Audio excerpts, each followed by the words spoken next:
Lady Ivy and the Irishman, a Regency romance novel, Cleaver Castle Romances, Book 5. Written by Sally Britton, narrated by Jessica Elisa Boyd. Chapter 1. July 2nd, 1821. My friends say being an Irish baron isn't as good as being an English baron. Teague Frost blinked down the breakfast table at Fiona, his 11-year-old sister. She stared at him, her dark brown eyes inquisitive. Did your friends say why? They say your heir cannot sit in the House of Lords when you die. Given that Teague was not anywhere near expiring, nor did he have an heir or any way to obtain one as a bachelor, he stared incredulously at his younger sister. At 10 o'clock in the morning, already exhausted and not looking forward to the day ahead of him, he was not in the best frame of mind to discuss the drawbacks of being an Irish Member of Parliament. Your friends are right enough. All Irish lords in the House of Lords must be elected by the Irish peerage. Why? All an English lord had to do is wait for his father to die and then he gets to sit in Parliament. Teague wrapped his hand around his cup of coffee. It is complicated, Fee. The child sighed and went back to her breakfast, humming softly to herself between bites of egg and sausage.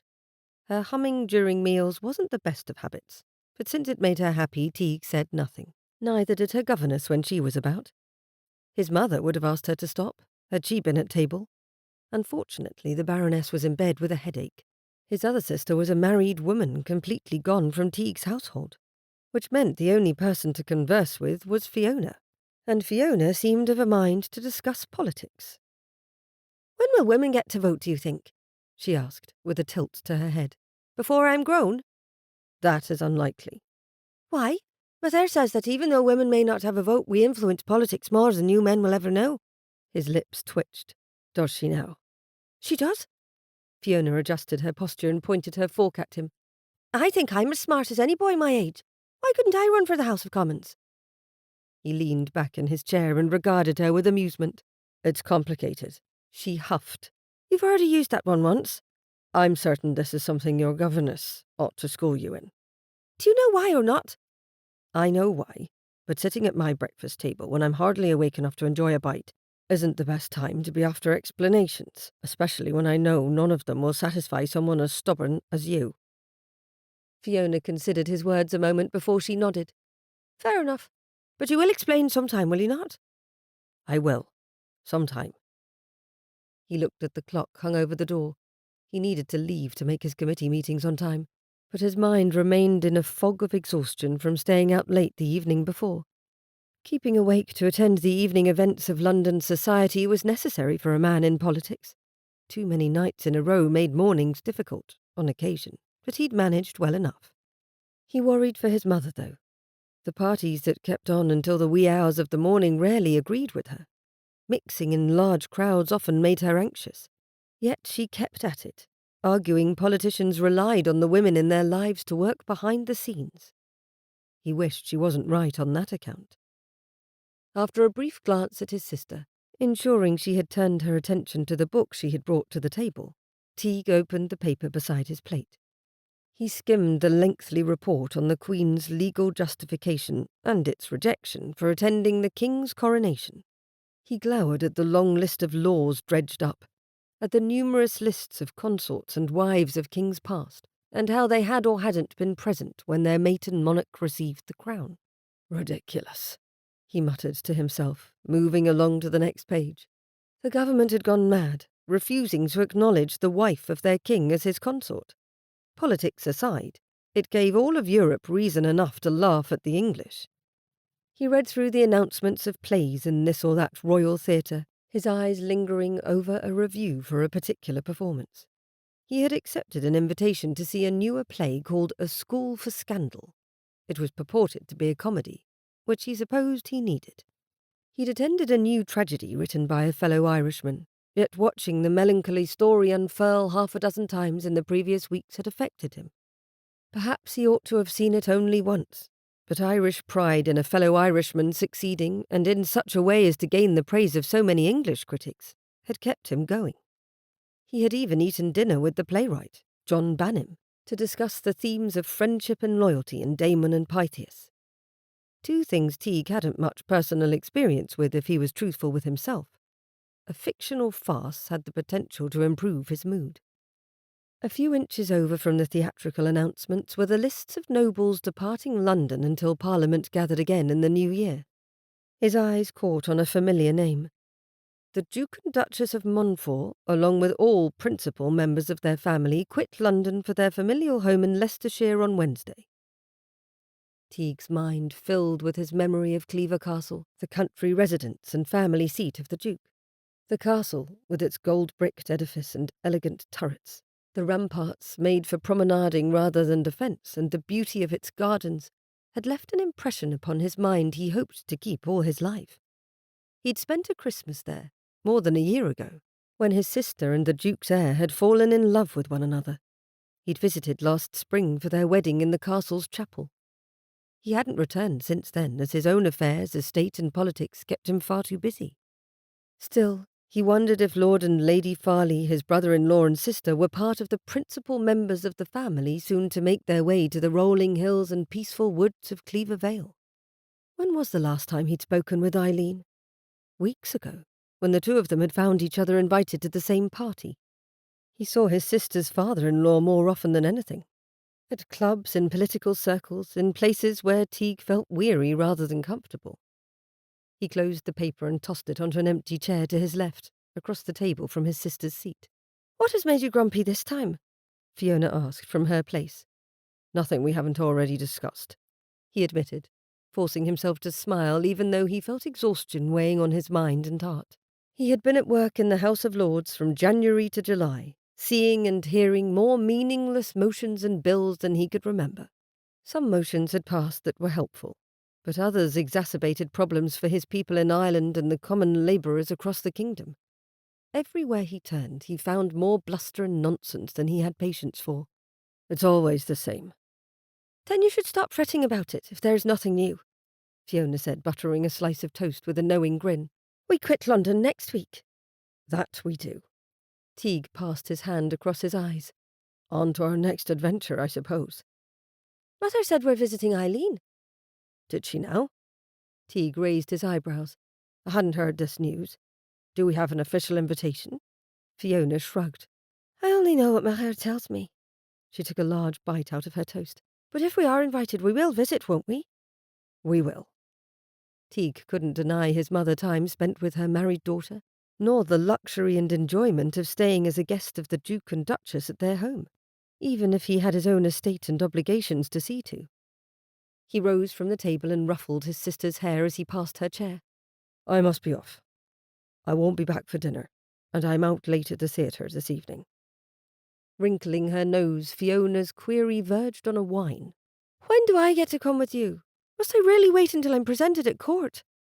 "And not a day before."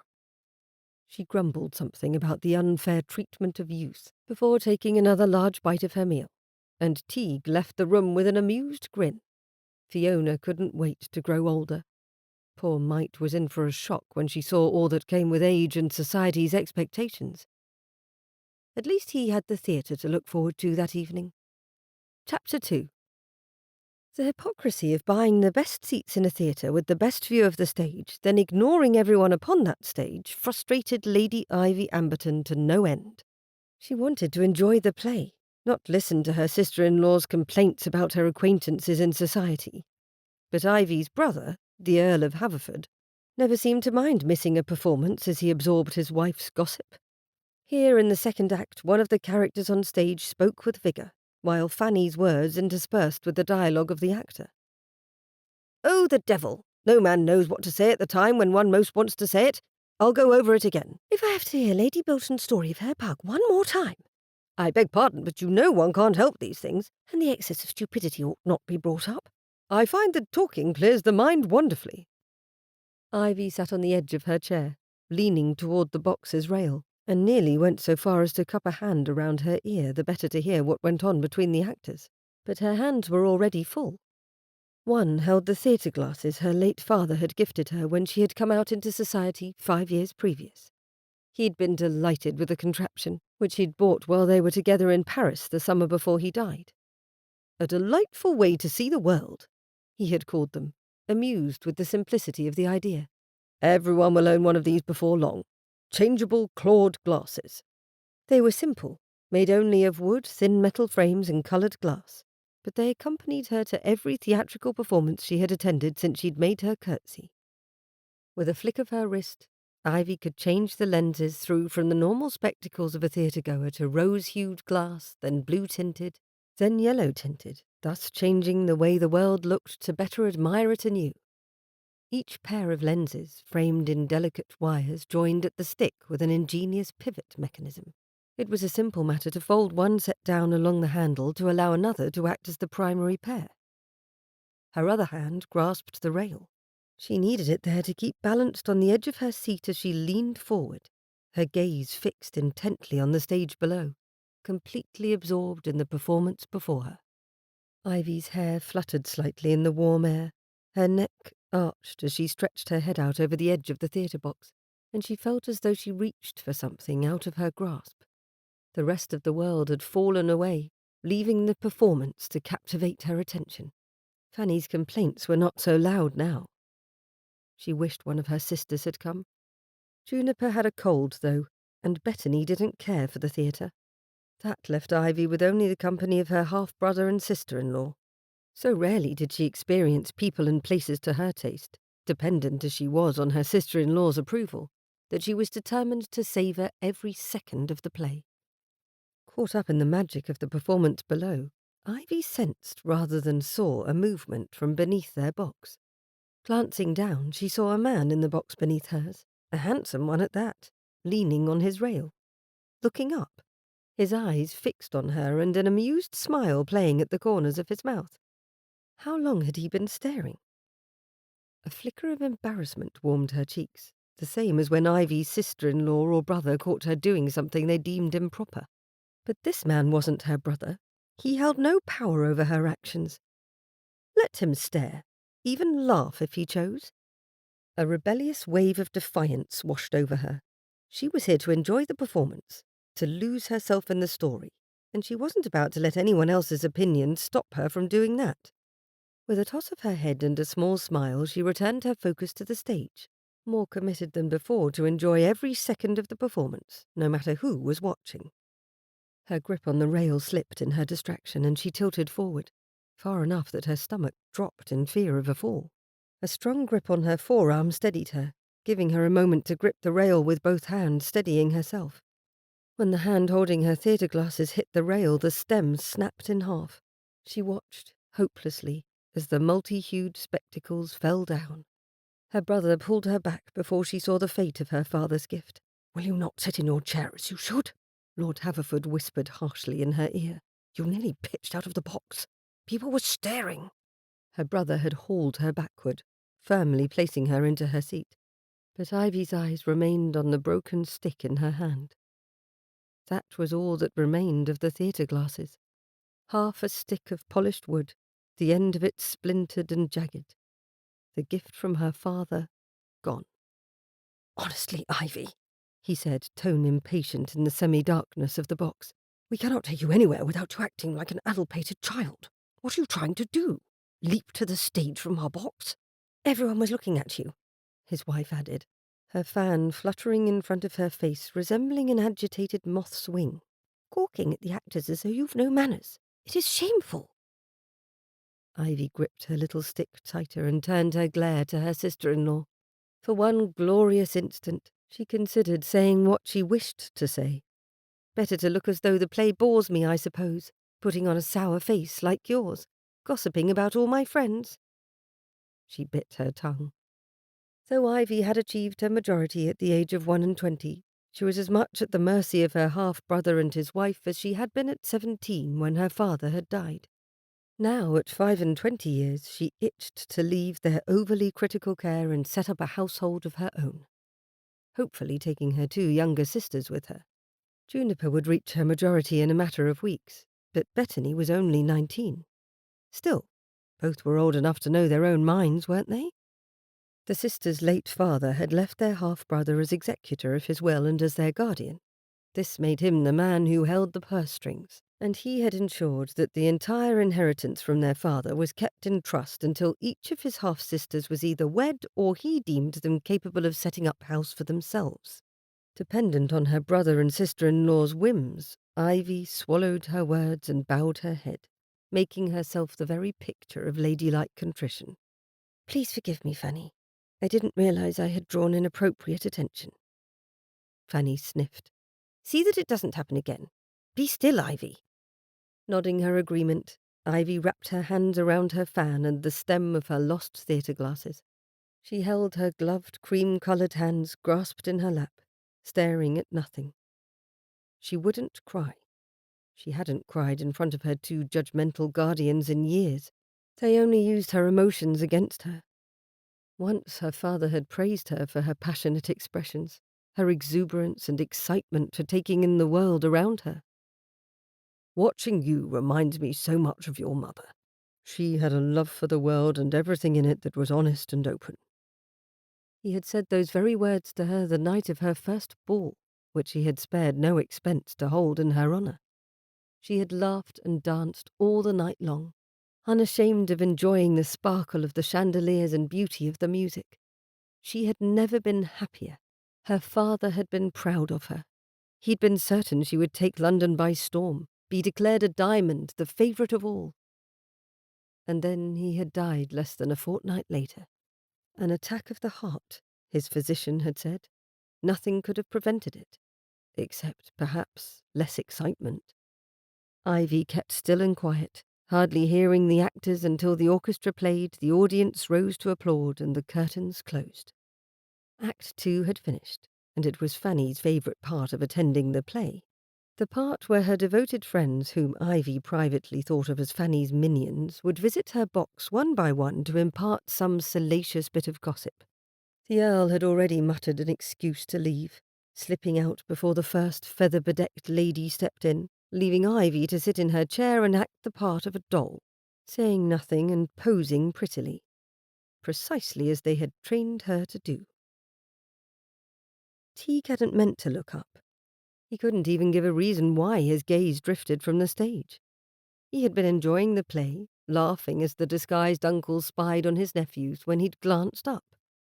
Then he'd seen her, thanks to the angle at which he sat in his box and she in hers. A woman with delicate features, leaning forward and illuminated by the soft glow of the stage lights below. Her neck arched gracefully as she stretched her head out over the edge of the theatre box, craning to catch a better view of the performance. A gust of cool air brushed by Teague as he leaned forward, surprised by the beauty hovering above him. She didn't see him at first. Her whole attention was focused on the stage as her lips parted in anticipation of a laugh, her eyes alight with excitement. The loose curls of her hair, shining amber in the lights, quivered slightly as she leaned further out, oblivious to everything but the play. With a smile playing at the corners of her mouth, she was the picture of a woman caught up in the magic of the theatre, lost in the spell of the performance before her. Teague's heart responded with an excited thump, recognizing in the unknown woman a kinship of sorts. Few people of his status came to the theatre to watch what happened on the boards. Most were more interested in the other audience members and the dramas of scandal and gossip. This woman, enthralled as she was with the unfolding comedy, caught his attention. Few ladies ever seemed to show their true feelings, preferring to feign boredom. This one, she was different. She looked down. Her gaze met his and she froze, startled to find him watching her, as he realized he was wearing a ridiculous smile. She smiled back. Then she lifted her chin, dismissing him in favor of returning her attention to the actors and their speeches. Teague didn't want to look away. What sort of gentleman stared at a woman he didn't even know? Then his heart lurched upward as his stomach dropped in fear. The woman's whole body jolted as though she had lost her balance or been struck from behind. He rose at the very same instant she caught herself and something fell from her grasp. He dove forward to catch it without thought, his hands closing over the object and his ribs protesting as they crashed against his box's rail. Sir Andrew, a baronet and friend to Teague, grasped Teague by the shoulders with a muttered oath and pulled him backward. "What madness is this, Dunmore?" he demanded, calling Teague by his title. "If you wish to join the actors on stage, there are better routes." "Sit down, both of you," Lady Josephine, wife to the baronet, said quietly. She also happened to be the Duke of Montfort's eldest daughter, sister-in-law to Teague's sister, an admirer of all forms of fiction and storytelling from what he could gather. "Lord Dunmore, are you all right?" He sat back in his chair, and Sir Andrew did the same with a huff. "I am well. The box above." How did he explain the woman whose beauty had completely enchanted him? "Someone dropped this." He held the object out in one hand and finally realized he had caught what appeared to be several pairs of spectacles, affixed to one another, a broken handle explaining how their owner had lost her hold of them. "Dear me." Lady Josephine laid a hand over her heart. She kept her tone soft, mindful of the boxes around them. "That would have hurt had it landed on someone's head." Sir Andrew raised his eyebrows, impressed. "A heroic act, then. Well done, Dunmore. You see, Josie, our friend proves yet again that Irishmen are a welcome addition to society." He winced when his wife smacked his shoulder with her fan. "Do stop teasing, Andrew. Someone will hear you and take you seriously. Lord Dunmore isn't nearly well enough acquainted with your sense of humour to make it acceptable to jest in that way." "Apologies, Dunmore," Andrew said quietly, rubbing where his wife's fan struck. "I hadn't realised my wife found it her duty to defend your honour. I meant nothing by it." "I am well aware, Sir Andrew." Teague waved away the apology, not even hiding his smile at their antics. He'd spent enough time at the club with Sir Andrew to know the man's jests were a sign of friendship. "Though Lady Josephine is welcome to continue wielding her fan on my behalf if it pleases her." The woman's smile brightened and she saluted him with her fan, then turned her attention back to the stage. Sir Andrew settled more comfortably in his chair before he took his wife's hand in his, watching her more often than he glanced at the stage. The two were besotted with each other. Teague didn't mind. They were good company and didn't usually try to make conversation in the middle of an actor's monologue. He fiddled with the spectacles, folding and unfolding them, wondering if their loss would make it difficult for the lady above his box to enjoy the rest of the play. He'd seen people with telescopes before, watching plays through the long stems of jewel-crusted spyglasses. There were many women at the moment making use of lorgnettes, delicately made spectacles with dainty handles of ivory and silver. This strange thing in his hands, though, was unlike any device he'd seen before, yet it was a simple construct. Hesitantly, he raised the rose-coloured pair of glasses to his eyes. They worked exactly as he expected, bringing the objects and people upon the stage closer through their lenses and turning everything to the shade of a gentle blush. A shame the handle had broken. The lady would likely be able to replace it if she found someone willing to tinker with the unusual contraption. Teague grinned to himself. He would have to return it to her, of course, and perhaps gain an introduction. Perhaps he could ask her if she was enjoying the play he hadn't paid any attention to since the moment he'd seen the woman. Best to rectify that. The end of the second act drew near, and he'd have to hurry up the stairs immediately after, before the crowds of people filled the halls and made them impassable. He settled in, still only half aware of the story unfolding on stage. His thoughts were entirely upon the woman and what he would say as he returned her property. As the curtain fell, Teague slipped from the box with a quick promise to return to Sir Andrew and Lady Josephine. He was upon the carpet in the corridor in seconds, darting into the main staircase to take it up another level. He had stepped into the top landing when the doors opened and gentlemen and ladies poured out, the swell of their chatter breaking upon the quiet like surf upon a sandbar. Teague had to slide between ladies fanning themselves and gentlemen complaining about the stuffiness of the evening. At last he made it to the curtained doorway of the box above his own. The curtain had already been pushed aside, allowing him to enter. He found two ladies inside, one a decade or more older than himself, and the other the woman who had dropped the dual telescopic device in his hand. They both looked up as he entered, but Teague's gaze stayed upon the younger of the two. He bowed. "I must beg your pardon, ladies, for this breach in etiquette. Baron Dunmore at your service." Why did his native Irish sound so thick on his tongue? There would be no doubt from whence he'd come, even after so few words. He made a greater effort to hide it with the next. "I have the privilege of enjoying the evening's performance from the box beneath your own." The woman with the sour expression and tall purple feather in her hair narrowed her eyes at him. "My husband is not present, Lord Dunmore, to make appropriate introductions. If you have need of him, he may be found in the gentleman's parlour." The Countess was exactly what he'd come to expect from English matrons when confronted with his Irish brogue. "Ah." He winced. "Thank you, madam. I had hoped we might forego the usual method, given that I am here to return the property of the young lady." He nodded to the woman who had remained silent. He realized the pink in her cheeks had disappeared, leaving her rather pale instead. His breach in decorum hadn't been all that terrible, surely. "Ivy?" The woman's eyebrows rose to the top of her forehead. "What property have you given this man? Do you know him?" The woman stood quickly. "No, Fanny, we have never met. But he has my opera glasses. I dropped them a moment ago." Somewhat relieved, Teague managed to smile at her again and held the contraption out to her. "Indeed, miss." "Lady Ivy Amberton," she corrected, softly dropping her gaze and bending in an abbreviated curtsy. "This is Lady Haverford, my brother's wife." Her tone was not what he had expected after seeing the open display of her emotions before. She sounded far more subdued than he'd imagined. The Countess stood, her lips puckered and eyes pinched. "How do you do?" She wasn't truly asking, her tone flat, her eyes narrowed. Nothing about her stiffly held posture indicated an ounce of interest in him. "Lady Haverford, it is a pleasure." It wasn't. Lord Haverford belonged to the party in opposition to Teague's own, and he had had several choice things to say about having the Irish in Parliament. Haverford proclaimed himself a traditionalist, a man who believed the past had achieved perfection. Any progress or reforms were challenging the natural order of things. "I have met Lord Haverford in Lords many times. He is highly respected by many." The many that Teague often caught himself wishing would all retire to their countryside homes and decide not to come back again. "I cannot recall him making any mention of you," the Countess said, retaking her chair. "Return Lady Ivy's property if that is why you came."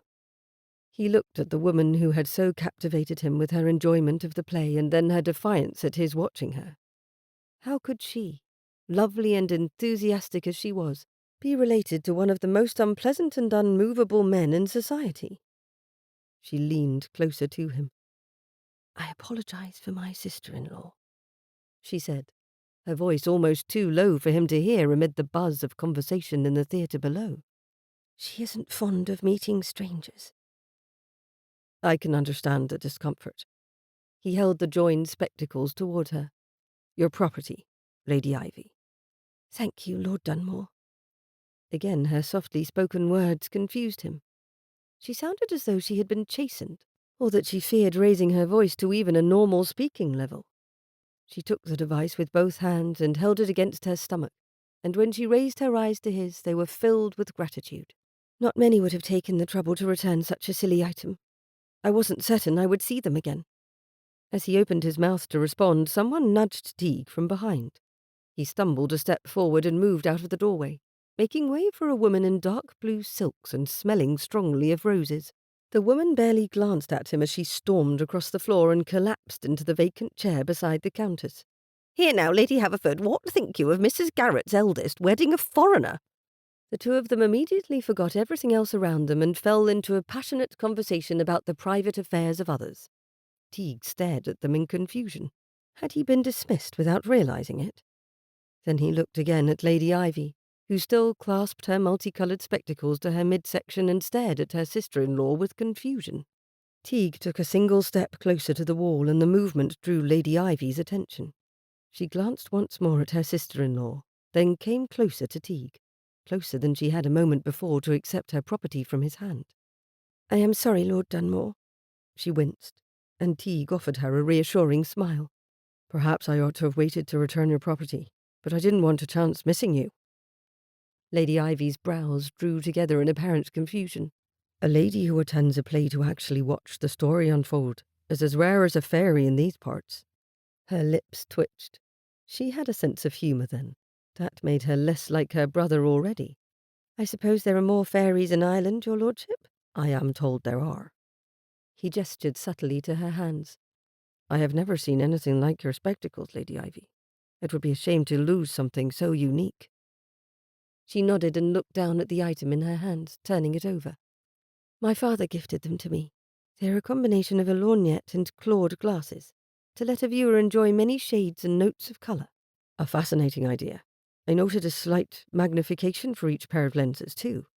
For those who are not as gifted with far-sightedness, such as myself. She glanced over her shoulder at the two gossiping women, then peered up again at him. She was half a head shorter than he, with the dark hair and dark eyes that made him think of rich earth, chocolate, coffee, and deep forests, his favourite things. You were kind to return them to me with such haste, Lord Dunmore. Thank you. I will not forget it.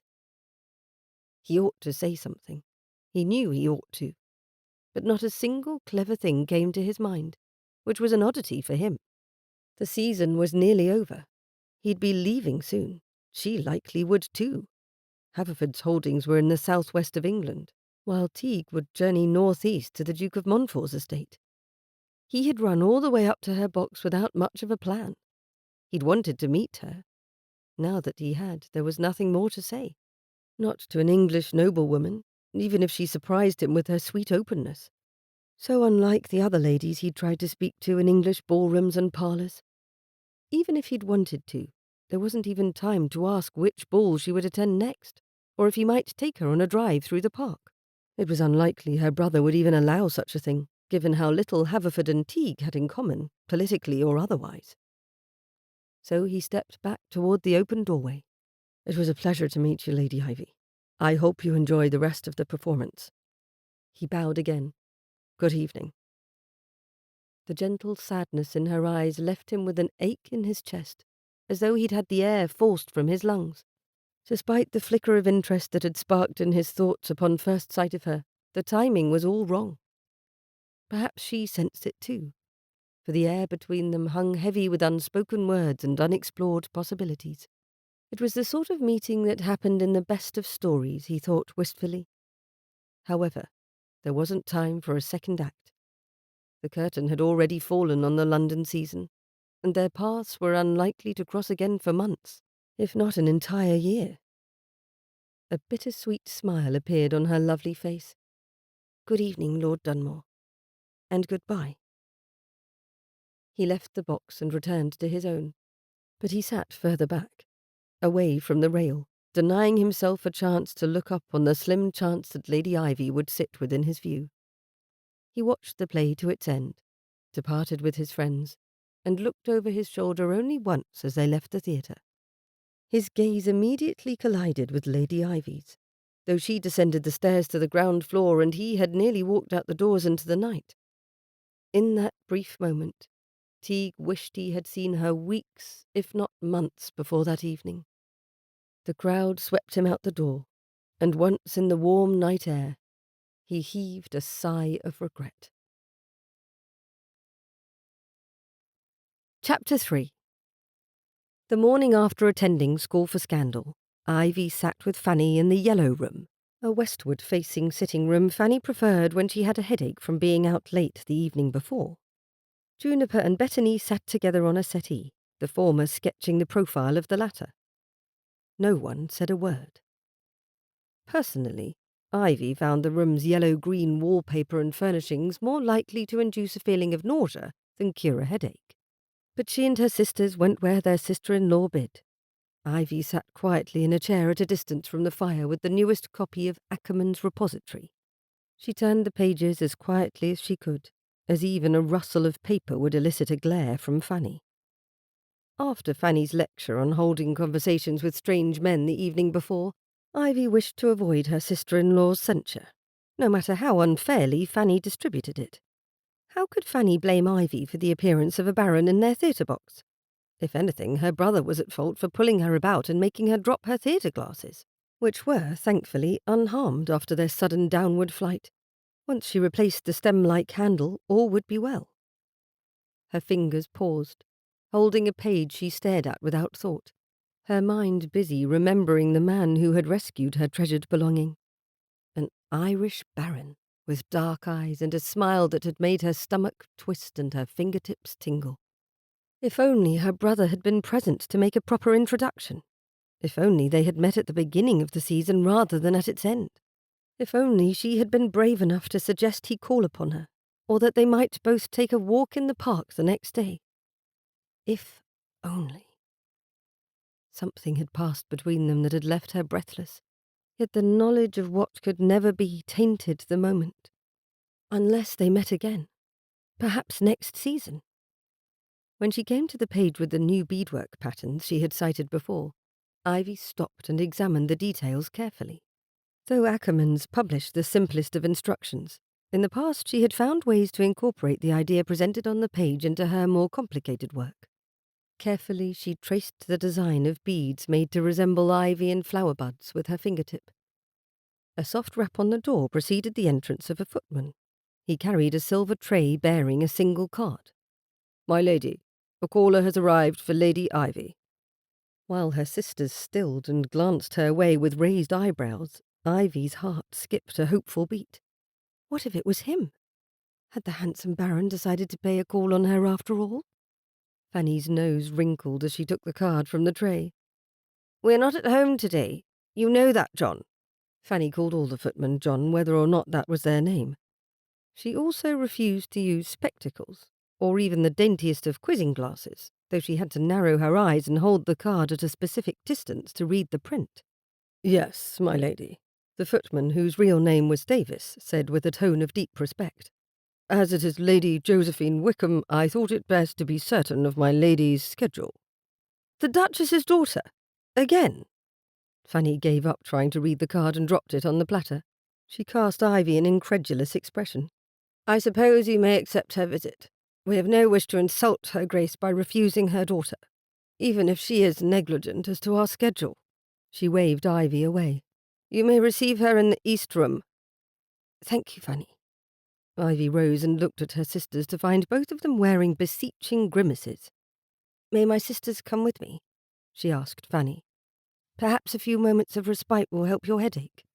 Fanny believed it her duty to keep them all under her watchful eye whenever she could, but apparently she'd had enough sherry and wine the night before to make her relax her usual strict standards. "Fine. Do not do anything to disgrace us." She spoke as though she expected the grown sisters to cause chaos the moment they left her sight.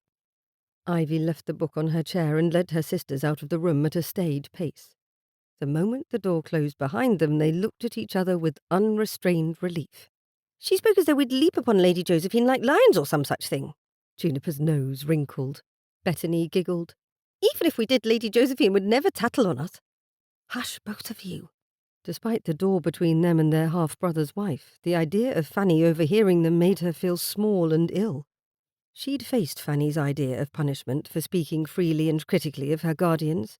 Weeks of being reminded in chilly tones of all the things Fanny and William had done for Ivy's good. Hours spent reading aloud from a book of sermons meant to teach young ladies how to behave. Telling guests, with Ivy present, how difficult it was to look after someone entirely ungrateful. Thoroughly humiliated, Ivy hadn't said a word against her sister-in-law's treatment of her for a long time. She led Juniper and Bethany across the corridor to the only sitting room that welcomed the late morning sunlight. Davis had already disappeared to escort Lady Josephine upstairs. Though they were distant relations to the Duchess's daughter, Ivy hadn't formed a close relationship with Lady Josephine, now wife to Sir Andrew Wickham, until last season. This year, Lady Josephine had visited Ivy 3 times during the course of the season, which was more times than Ivy had hoped for, given their brief acquaintance. They had met at a ball hosted by the Sicilian ambassador, the Conte di Atella, after Parliament reconvened. The Duchess, born Lady Cecilia Boxbury, was a cousin to Ivy's mother, Elizabeth Russell. A 15-year-old Cecilia, prior to her marriage, had embroidered the white cap that infant Elizabeth had worn on her christening day. With such a difference in age and later in station, the cousins hadn't been close, but Ivy had always been cognizant of the relationship. One could hardly forget a kinship to a duchess. So when the Duchess's daughter had become an acquaintance, Ivy was thrilled with the possibility of a new friend and a rekindling of familial ties. Given the rank and importance of Lady Josephine, Ivy's brother and sister-in-law had allowed the friendship. The Duchess's daughter, now a baronetess through marriage, entered the room with a wide smile, her confidence in herself and her place in the world evident with every movement and line of her bearing. "Cousin Ivy, I am grateful you allowed my visit. I know it isn't Lady Haverford's at-home day." She settled on the couch near Ivy, her blue eyes bright with good humour. "Cousins Juniper and Bethany, it is a delight to see both of you again, though I'd hoped to keep the purpose of my visit a surprise. She winked at them, then met Ivy's gaze. "I couldn't wait to speak to you, and sending a card ahead felt like too much bother when I could come myself." Confused, Ivy settled on the couch between her sisters, the three of them facing the other lady in her chair. "I am always pleased to see you, Lady Josephine." "Oh, enough of that nonsense. When we are not surrounded by those who worry about such things, please call me Josephine or cousin. We are near enough in age, and we are family. Besides, we decided we were friends the last time I called upon you." Ivy relaxed and allowed herself to return Josephine's smile. "True. Then you must call me Ivy." She glanced at her sisters, who swiftly repeated the sentiment before falling silent. Josephine grinned and reached across the space separating them to take Ivy's hand in a friendly grasp. "I haven't stopped thinking about our last conversation, the night of the musicale at the French Embassy. Do you recall? We were speaking of our plans for the summertime." Unfortunately, Ivy remembered that evening with great clarity. Her brother had been severe in his critique of her, making certain Ivy knew how disappointed he was in her lack of talent when it came to instruments, as she had not been invited to participate in the evening's programme. Shortly after the Earl's diatribe, which had taken place behind a column in the ambassador's home, Lady Josephine had arrived with a pained expression on her face. Though Josephine hadn't spoken of it, Ivy suspected the Baronetess had overheard every word Lord Haverford said. "You're going to stay with your family?" Ivy recalled, brushing a stray curl from where it tickled her ear and mentally swiping away the unpleasant memory. "At the castle where you grew up?" "Indeed." Josephine gave Ivy another gentle pat on the hand. "It is a beautiful place, truly my favourite in all the world. My father and mother are happiest when we are all under the same roof, and my husband has practically lived there the last decade or so anyway." If only Ivy and her sisters had close family like the Duke and Duchess, rather than a half-brother who never seemed satisfied by anything she did and a sister-in-law who saw Ivy as a project rather than a person. Ivy allowed herself to be happy for her friend, though. "I am glad for you. Everything you have said about Castle Cleaver makes it sound like a palace from a fairy tale. May I write to you?" Perhaps she could live vicariously through her friend and pretend her own summer at her brother's estate wasn't quite so long and dreary. "I hope there will be no need," Josephine answered, startling Ivy from her thoughts. "I want you to come with me, as my particular guest." She laughed at Ivy's open-mouthed awe, though not unkindly. "You needn't worry. I spoke to my mother first, of course, and she assured me you are most welcome." She made a point of looking at both Juniper and Bethany, who had turned stiff as statues. "All of you are welcome, and we will have room to spare. My family hosts dozens of people at a time, and you three would be a welcome addition to any party. Not to mention that you are our cousins, so you have more reason to visit than most. Please say all of you will come." Hope made Ivy's heartbeat quicken, and she felt her younger sisters staring at her, begging her with their eyes. Dare she say yes? She didn't even have the authority, surely. "I am not certain my brother will allow it. Oh, my father promised to speak to him today at his club. Lord Haverford will say yes. His Grace is quite persuasive, you see. It comes with being a duke." Josephine's smile softened as she spoke of her father, as did the gleam in her eyes. "How could your brother say no?" Time away from her sister-in-law, far from beneath the critical eye of the Earl, appealed to her. At 25, Ivy ought to have more freedom than she did at present, and having her sisters with her, it made the prospect even better. With her brother holding her purse strings until she married or he deemed her competent enough to set up her own household, she was as helpless and dependent as she had been at 17 when she'd lost her father. Treated more like a child than a woman grown in a household she had once loved but now felt like an unwanted guest when she walked down its corridors. "Unless you would rather not come?" Josephine asked hesitantly, her eyebrows drawn together.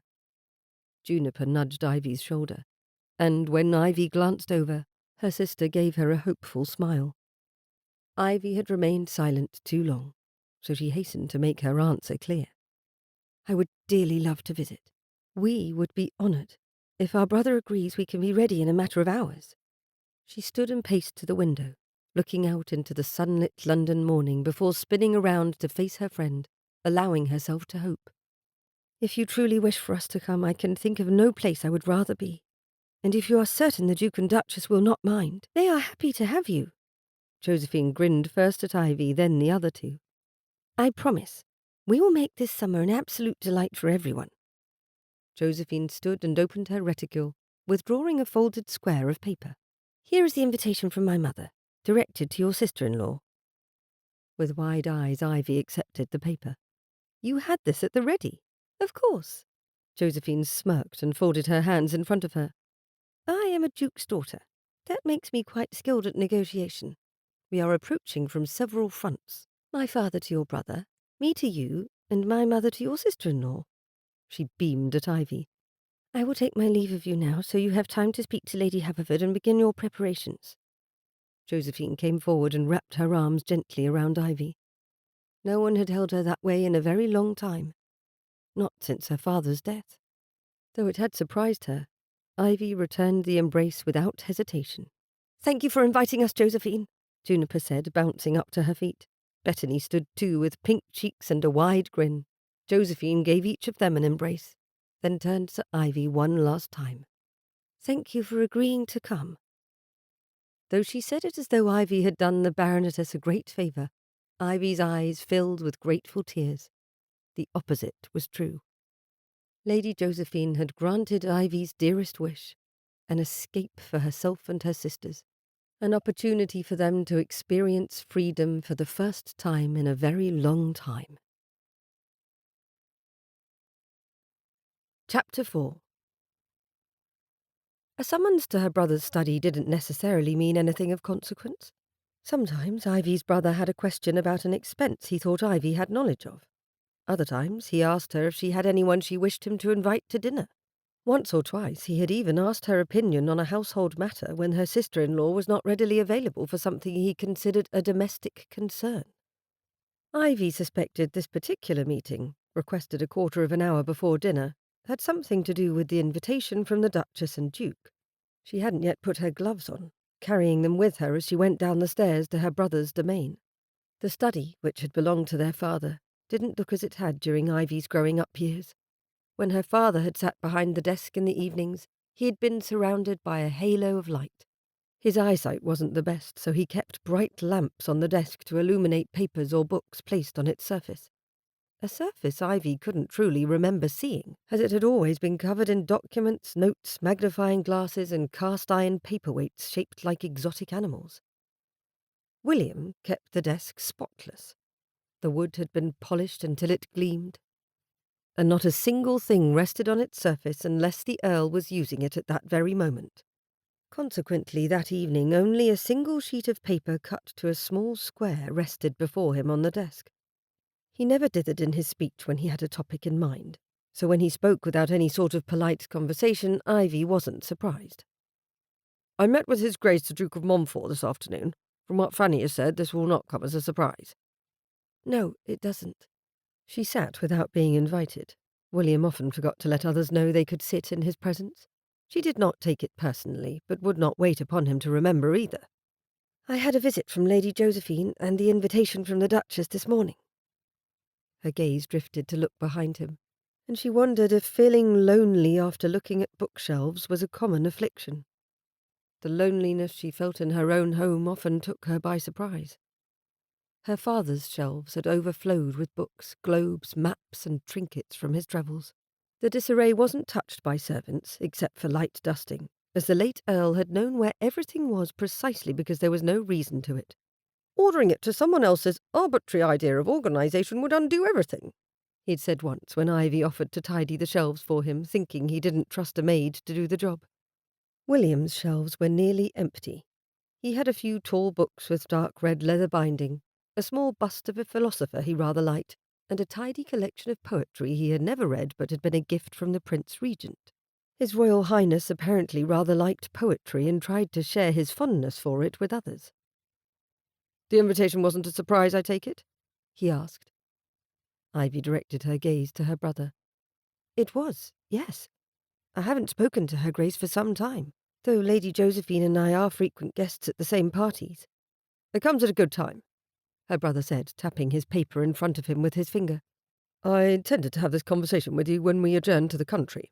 I've looked over the numbers, Ivy, and I have decided you must marry. She stilled, her lungs trying to close up while her thoughts caught up with what her ears had heard. I beg your pardon? Did you say marry? And what had numbers to do with such a thing as matrimony? Yes, the sooner you do the better. He tapped the paper again. While you have ample funds to set up a comfortable household in some less fashionable place, Bath or York, perhaps, I think it's a shame for the income to do nothing other than pay your bills for the remainder of your life. Though you would be a comfortable spinster, you will still be a spinster. The money would go nowhere, be passed on to no one, and you would be too much of a novelty in any neighbourhood where you settled.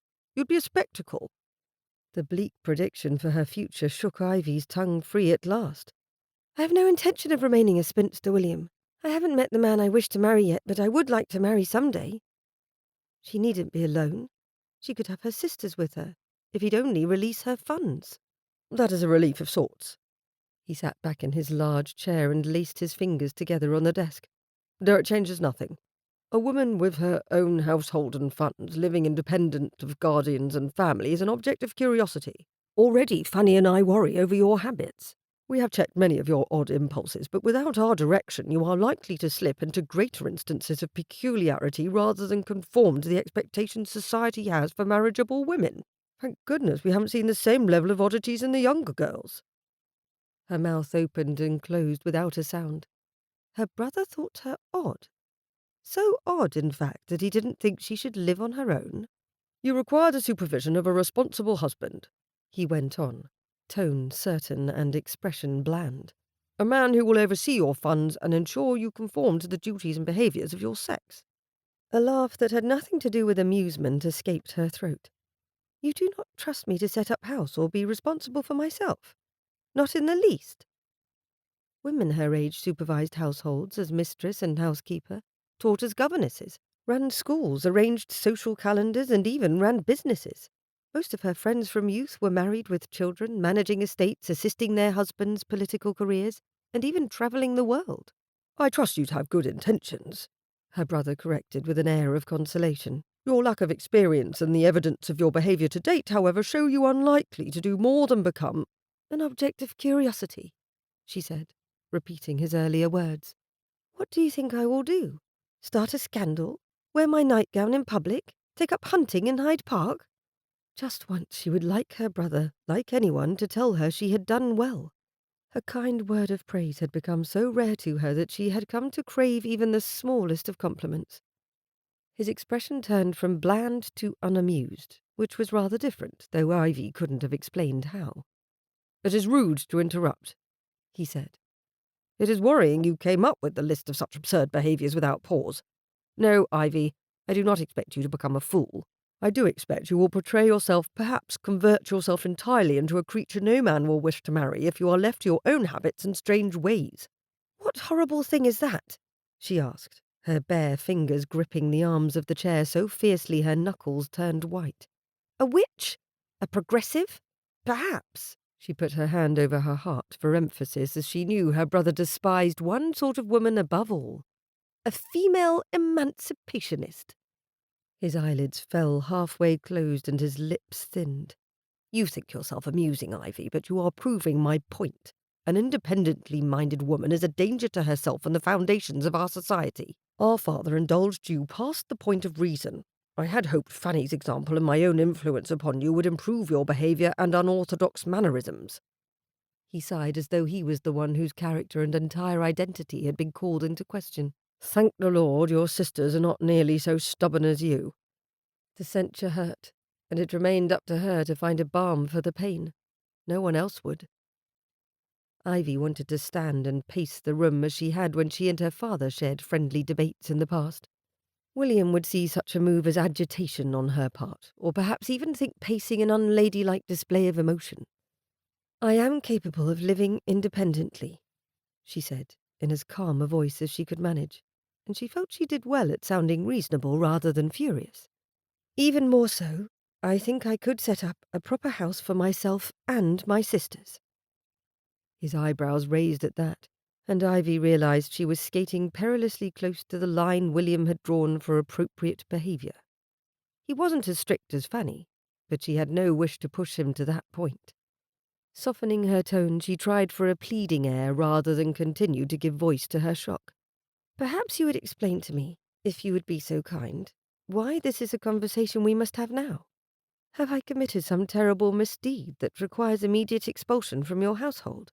Or is there another pressing reason you think marriage the solution to a problem I have no awareness of existing? Fanny needs to turn her attention to our own daughters, he said, referencing his 2 female children. The 2 little boys were both away at school until the family returned to their country house. Florence and Henrietta are at an age when they need their mother's guidance. The girls were 13 and 11, and as Fanny had mostly ignored them since their birth, William's comment made little sense. They were too young to enter society, and they had an excellent governess. The less time Fanny spends worrying over your unmarried state and your social standing, the better. He finally picked up the paper and held it out to her over the desk, requiring Ivy Stan to take the single sheet from him. As you're not ready to manage yourself, and Fanny has done all she can for you, I decided it best we stop delaying the inevitable and find you a suitable husband, preferably before you are considered on the shelf, though luckily your blood and your dowry extend the time frame for such a thing considerably. The paper bore 3 columns. The first was a list of numbers which appeared to be an estimation of household expenses for a woman living in Bath. The second column was a list with the heading Benefits of Marriage, and the last was a list of Points Against Spinsterhood. She would have laughed had the matter not concerned her entire future. There isn't anyone I wish to marry. She tried to ignore the way the paper blurred as her eyes grew damp. She couldn't think of a gentleman who had shown more than a passing interest in speaking with her, let alone offering courtship. A pair of warm brown eyes and the lilt of an Irish accent briefly came to mind, but she shook her head impatiently. A single encounter with a man she nearly injured by dropping an object on his head didn't mark the start of a lifelong romance. Lord Dunmore had seemed pleasant enough, and certainly handsome, but he was a stranger who hadn't even hinted at hoping to see her again. He had already spent far too much time in her thoughts. He might not even be a good person. He could hate children and be the sort of man who always refused to eat chocolate cake because he considered it too rich. Perhaps he drank to excess, or kicked puppies. Her brother's voice broke into her ridiculous suppositions with an unpleasant tone of impatience. Are you even listening to me, Ivy? Ivy shook her head and raised her gaze from the paper she'd pretended to study. I am terribly sorry. My mind was taken away by the absurdity of this interview. Oh dear. He frowned, the expression breaking his indifferent mask at last. His disapproval didn't strike her as any better than his previous attitude. Being inattentive is not mannerly, Ivy. I will forgive you this once, as it seems my decision has shocked your delicate sensibilities. She bit her tongue and simply stared at him, waiting until he exhaled a rather put-upon sigh through his nose, making his nostrils flare far more than anyone would find reasonable. Before your thoughts took leave of our conversation, I said it does not matter whether you have a current prospect or not. Finding a husband is a simple matter when one is practical rather than sentimental. Was it with such brilliantly inane comments that her half-brother had won himself a wife? If Fanny had conversations such as these with William on a consistent schedule, it was no wonder the woman lacked sympathetic virtues. You cannot force me to marry, she said, with a measure of calm she did not feel. Legally, her brother had to care for her, especially while holding her inheritance in trust. William also believed in upholding obligations, and he considered himself obligated to her and her sisters due to their father's wishes and will. Do not act as though I am some sort of fictitious villain. He remained perfectly calm. A true villain would have laughed somewhat maniacally by now, like Iago from Othello, or at least issued some terrible threat with a swirl of a black and scarlet cloak. William didn't have enough imagination to own such a cloak, let alone know how to wield it dramatically. No one will force you to do anything. The idea is unpleasant. He stood, and she remained sitting, staring up at him across the desk. Take the summer to think things over if you wish, but you will marry if you want access to your funds and to set up your own household. It wouldn't be mine, she argued. It would be my husband's. Even better. All the joy of putting things to order without any worry over the grocer's bills. He patted the top of his desk. Come now, Ivy. You had to know this day would come. We cannot continue to chaperone you everywhere, nor devote so much time to you when we have our own worries and children to attend to, not to mention settling the futures of Juniper and Bettany. It is time for you to accept your future as a lady, not act like a spoiled child. The last 2 words, spoken with a whip-like crack, stung her heart. Spoiled? Never. Perhaps she had been coddled and cared for once when her father was yet alive. She'd also been educated, debated, praised and encouraged, but not spoiled. How she wished to go back to the way things were. "Come now, we are late for dinner." Fanny abhorred tardiness, even if there were no guests present. He came around the desk and offered her a hand.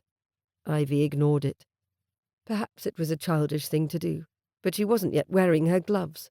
Putting them on gave her all the excuse she needed to avoid touching her brother, who withdrew his arm and gestured for her to precede him out the door. Marriage! And she had the summer to think things over. Then what? Pick a gentleman from the crowded ballrooms the way she selected a hat from a stand? The summer no longer seemed long enough, Cleaver Castle or not, because it sounded as though it would be her last summer as a free woman. She had better make the most of it. Chapter 5. Travelling to Castle Cleaver in July meant far better road conditions than in December, the last time Teague's coach had crept up the hill to the Duke's family seat. He sat across from his mother and his sister's governess, Mrs. Gibson, with Fiona at his side. All the carriage windows were open, despite the risk of dust, to let air flow freely and keep the passengers cool despite the warmth of the summer's day. Fiona bounced up and down on her side of the bench, her nose stuck just outside the window, her whole body straining for the first glimpse of the castle. "James will be surprised to see that I am taller than he is now," she said with an air of triumph. "He may have grown a few inches himself," Teague said, arms folded and eyes watching the trees. He was thinking of Lady Ivy again. Ever since their chance meeting in the dim light of the theatre, her smile had haunted him. He'd tried for a week to talk himself out of his interest in her. Why should he give an Englishwoman, as like to scorn him for his place of birth as naught, even a moment of his thoughts? Yet she had remained, and he had resolved to see her, if only to prove to himself she was like the rest, finding him an oddity at best and an irritating upstart at worst. He'd attempted to call on her the day before departing London, far too eager to see if the connection he'd sensed was more than a wistful notion. But the footman at the Haverfords' town home had informed him she'd been invited to visit cousins in the country, leaving Teague with unanswered questions and restless thoughts. "Boys never grow as quickly as girls," Fiona said with a smug grin. "Maher said so, didn't you?" She turned an appealing smile to their mother. "I said it happened that way on occasion," the Baroness corrected, waving her fan somewhat languidly. "As most young men eventually outpace young ladies, I wouldn't be touting a thing that is beyond your command, daughter." Fiona at least appeared to consider that advice when she turned back to the window. Teague smiled, amused as ever by his youngest sister. Perhaps they had indulged her overmuch, as she was the baby of the family and had come into the world not long before their father left it. Fiona had come to think of herself capable of many things, growing bold and sometimes brazen in speaking her mind. He found it endearing, and his mother had yet to express concern, but her English governess had hinted that something ought to be done before Fiona entered society in a few years' time. It didn't seem fair, though, to stifle the girl, not when a boy making the same sort of statements would be praised for his intellect and confidence. Teague would leave her be at present. Time would take care of maturing her far better than a reprimand from him ever could. The castle came into view as the carriage left the shadows of the wooded hill, and Teague found himself bending to take in the sight even as his sister cheered for their arrival. The yellow-hued brick glowed golden in the afternoon light, a flag raised from the tallest tower assuring everyone the Duke was at home. Teague couldn't help but smile when he spied a welcoming party waiting on the lawn stretching away from the castle. The ducal family and their guests stood in the sun, the ladies beneath parasols, and one eager boy waved from the wall. "Lord James seems pleased to see you," Teague said with a grin. "As he ought to be. I am likely the most interesting friend he has," Fiona replied with easy confidence. She stuck the top half of her body out the window, waving back vigorously. The governess gasped and reached forward to hold Fiona by the waist as though fearful the girl would tumble out of the carriage. Teague guiltily took hold of his sister. "Fee, you had better sit." She did, her grin broader than before. She snatched her bonnet up from the seat between them and put it on her head, tying it hastily, if somewhat messily, beneath her chin. "We only saw each other twice in London, you know, before he went off to school again." "I know." The hare gave her daughter an amused half-frown. "Remember to exercise your manners when you curtsy to their graces before you run off to play." Fiona agreed, and none too soon. The carriage stopped before entering the portico, where guests usually departed their vehicles beneath the castle roof, entering the building through a long corridor lined with shields and banners before coming into the guardroom. Today that formality was unnecessary because Teague's family were kin to the Duke and Duchess through his sister's marriage to the Duke's heir. Teague left the carriage first and handed down his mother, sister, and the governess before extending his arm to escort his mother up the short set of stairs from the ground to the raised stone terrace, where they met with Eileen and her husband, Lord Farley, Simon Dinard. "My hair!" Eileen rushed forward to embrace her mother as though it had been months since their parting and not a fortnight when they had last been together in London. "I am so glad you agreed to come. Thank you, Teague, for making the time." She released their parent to embrace him next, and Teague's heart softened to see his sister so well and happy. He smiled over her shoulder at her husband, who had wrapped their mother in an embrace too. Simon greeted Teague with a clasp of his arm. "Welcome to Cleaver once more, brother. Farley, my sister hasn't raised the castle yet, I see. Very un-Irish of her." Eileen cast him a dark look as she wrapped her arm around her husband's. "You best take care, Teague. I'm an English countess now, and I have been instructed on how to properly use the cannons." He laughed, even if it still pained him somewhat to feel he'd lost his sister. Well, not to the enemy, but to the English. He offered his elbow to their mother. Fiona hopped from one foot to the other, waiting for them to walk the 20 steps to where the Duke and Duchess stood with the rest of the household's occupants. Simon and Eileen led the way. His mother murmured softly to him, "They have made a good match of it, haven't they? I never thought it would be an Englishman that would win Eileen's heart, and a future Duke at that. They are well matched." He agreed easily. He was happy for them both, truly. The two were quite enamoured with one another, having celebrated the 1-year anniversary of their marriage the previous March. He almost envied them. As though she had heard his thoughts, his mother whispered, "I need to find you a lively Colleen willing to put up with your politics, then I can have some peace until Fiona comes of age." "Now, my hair, I trust your matchmaking skills, but I've yet to see a woman who could put up with me as well as you have. I've no doubt you'd be searching far and wide." Simon swept Eileen to one side, revealing the family waiting to welcome them. And Lady Ivy. Standing next to the Duchess, her figure bathed in sunlight, a wide-brimmed bonnet shading her eyes, was the woman from the theatre. Time paused for Teague, and he quite forgot how to breathe. Lord Dunmore and Lady Farley were brother and sister. Ivy's shock fizzed through her like a lightning current as Lord Dunmore stepped into view. The Irish Baron seemed as surprised as she was, given how his eyes grew to double their size. He stared at her, as though he didn't quite believe what he saw. Warmth rushed into her cheeks, and she stood frozen a moment longer than everyone else as the polite greetings were made.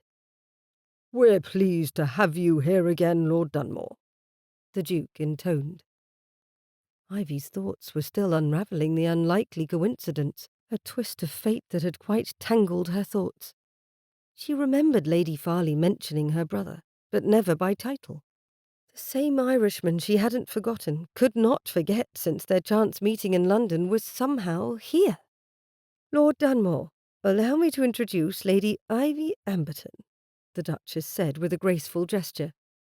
Lord Dunmore grinned unabashedly at Ivy. "We've met before. In London, at the theatre." Voice wavering slightly, she added, "Yes, it was quite the unexpected pleasure. How wonderful! I'm pleased you know one another." The Duchess swept her hand to indicate Ivy's sisters standing just behind her. "Have you met her younger sisters, Lady Juniper and Lady Bethany? Their mother was a cousin of mine." "I haven't had the pleasure." Lord Dunmore bowed to them both. "Ladies, it is an honour." Ivy couldn't stop staring at him as he moved through the informal reception line greeting everyone. In the gaslit theatre he had been quite handsome. Here, in broad daylight, he was even more attractive to behold. Warm, dark eyes, a noble bearing, a smile that made her want to tease it from him at the next available opportunity. Her cheeks warmed at the somewhat brazen thought. Lady Farley, his sister, leaned close to Ivy and whispered, amusement twinkling in her eyes. "It seems the world is smaller than we think, Lady Ivy." Ivy nodded, her gaze flickering towards Lord Dunmore. He caught her looking this time and sent a confident, crooked smile in her direction. Did he remember their first encounter as vividly as she did? Had she improved in the sunlight too?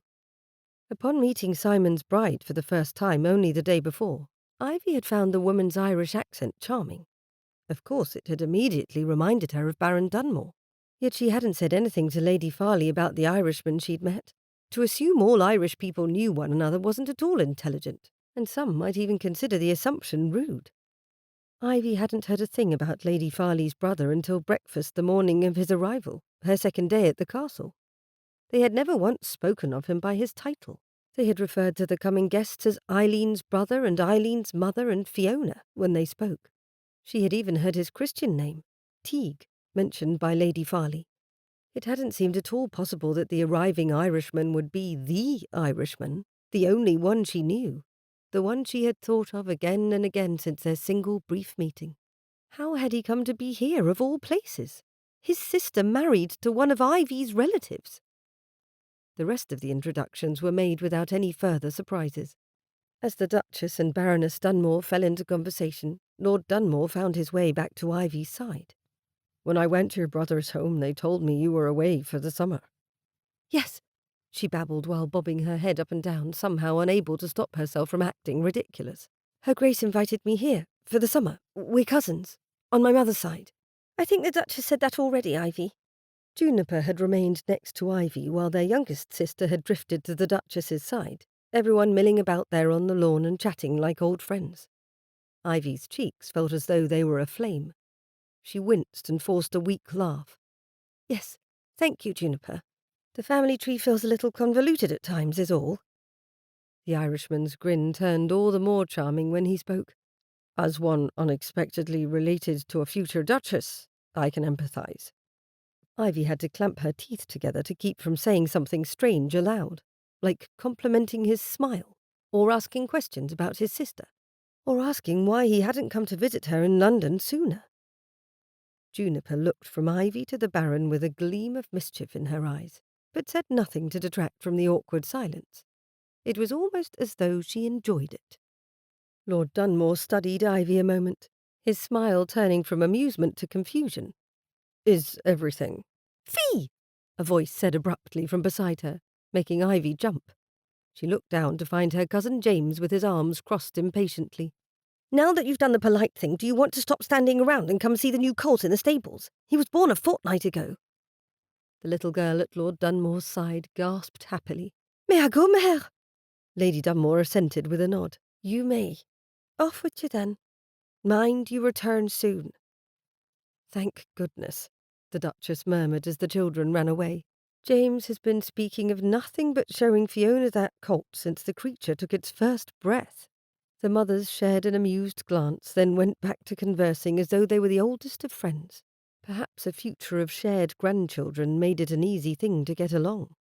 The Duke steered Lord Dunmore into a conversation about the journey, and Lord Farley stepped closer to form a triangle for the three men, cutting off Ivy's sight of the Irishman, thankfully before she made a greater cake of herself. Juniper nudged Ivy's shoulder with her own. "You never said anything about meeting a handsome Irishman in London," she said, the words somewhat accusatory. "And now he's here." Ivy took her sister by the arm and took several quick steps away. "Hush, someone will hear you." She wanted to melt into the ground. Did I look as surprised as I felt? Someone did hear them. Lady Farley appeared on Ivy's other side. "You looked like you'd seen the fair folk." Her expression turned mischievous. "Surprised, but not unpleasantly so." Ivy ducked her head, casting her sister a horrified glance. What would the lady think hearing them talk of her brother? She stammered out a response. "He did a kindness for me, and I didn't expect to see him again. I hope I didn't act foolish. I promise I'm not usually such a ninny when introductions are made." "Who would think such a thing? Not I." Lady Farley's expression turned speculative. "What is it you think of my brother, Lady Ivy, now that you've met him twice over?" If she hadn't already turned pink with surprise, Lady Farley's question would have caused the flush all on its own.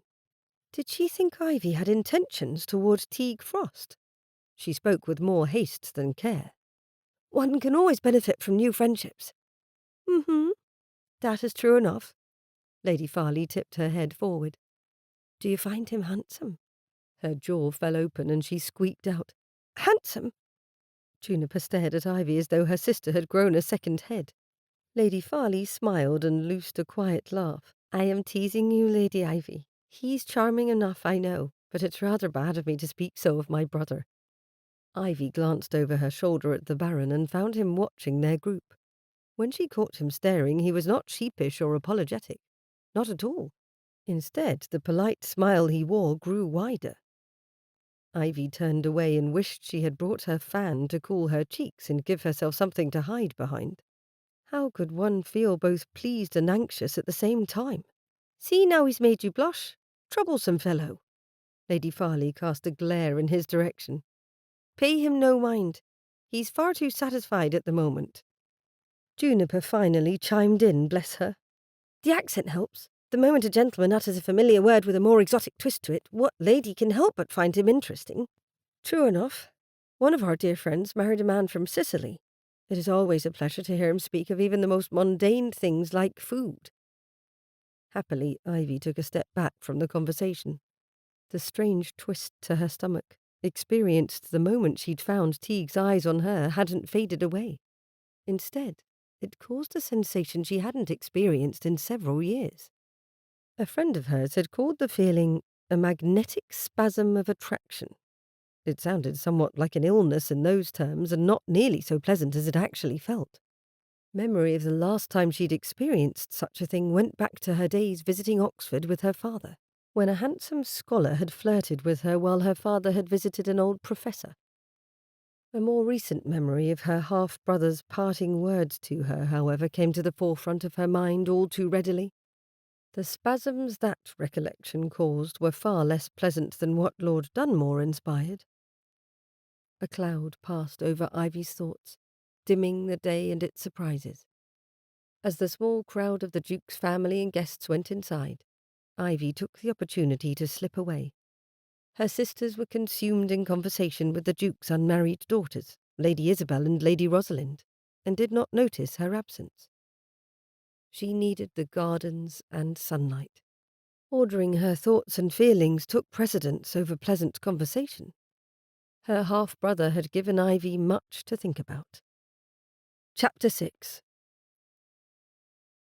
Ivy gently pushed open the door to the castle's library, seeking solace within the comforting presence of books. It didn't matter where she was in the world. Being surrounded by volumes of knowledge and stories soothed her heart and mind. The grand room with its towering bookshelves and ornate furnishings was lit by the soft glow of the setting sun. Streaks of amber and emerald shone through the large stained glass windows, casting their rich patterns on the wooden floor. Atop the shelves were busts of historical and mythical figures alike, all of them pleasant-featured so one needn't feel as though Athena glared down upon them while reading.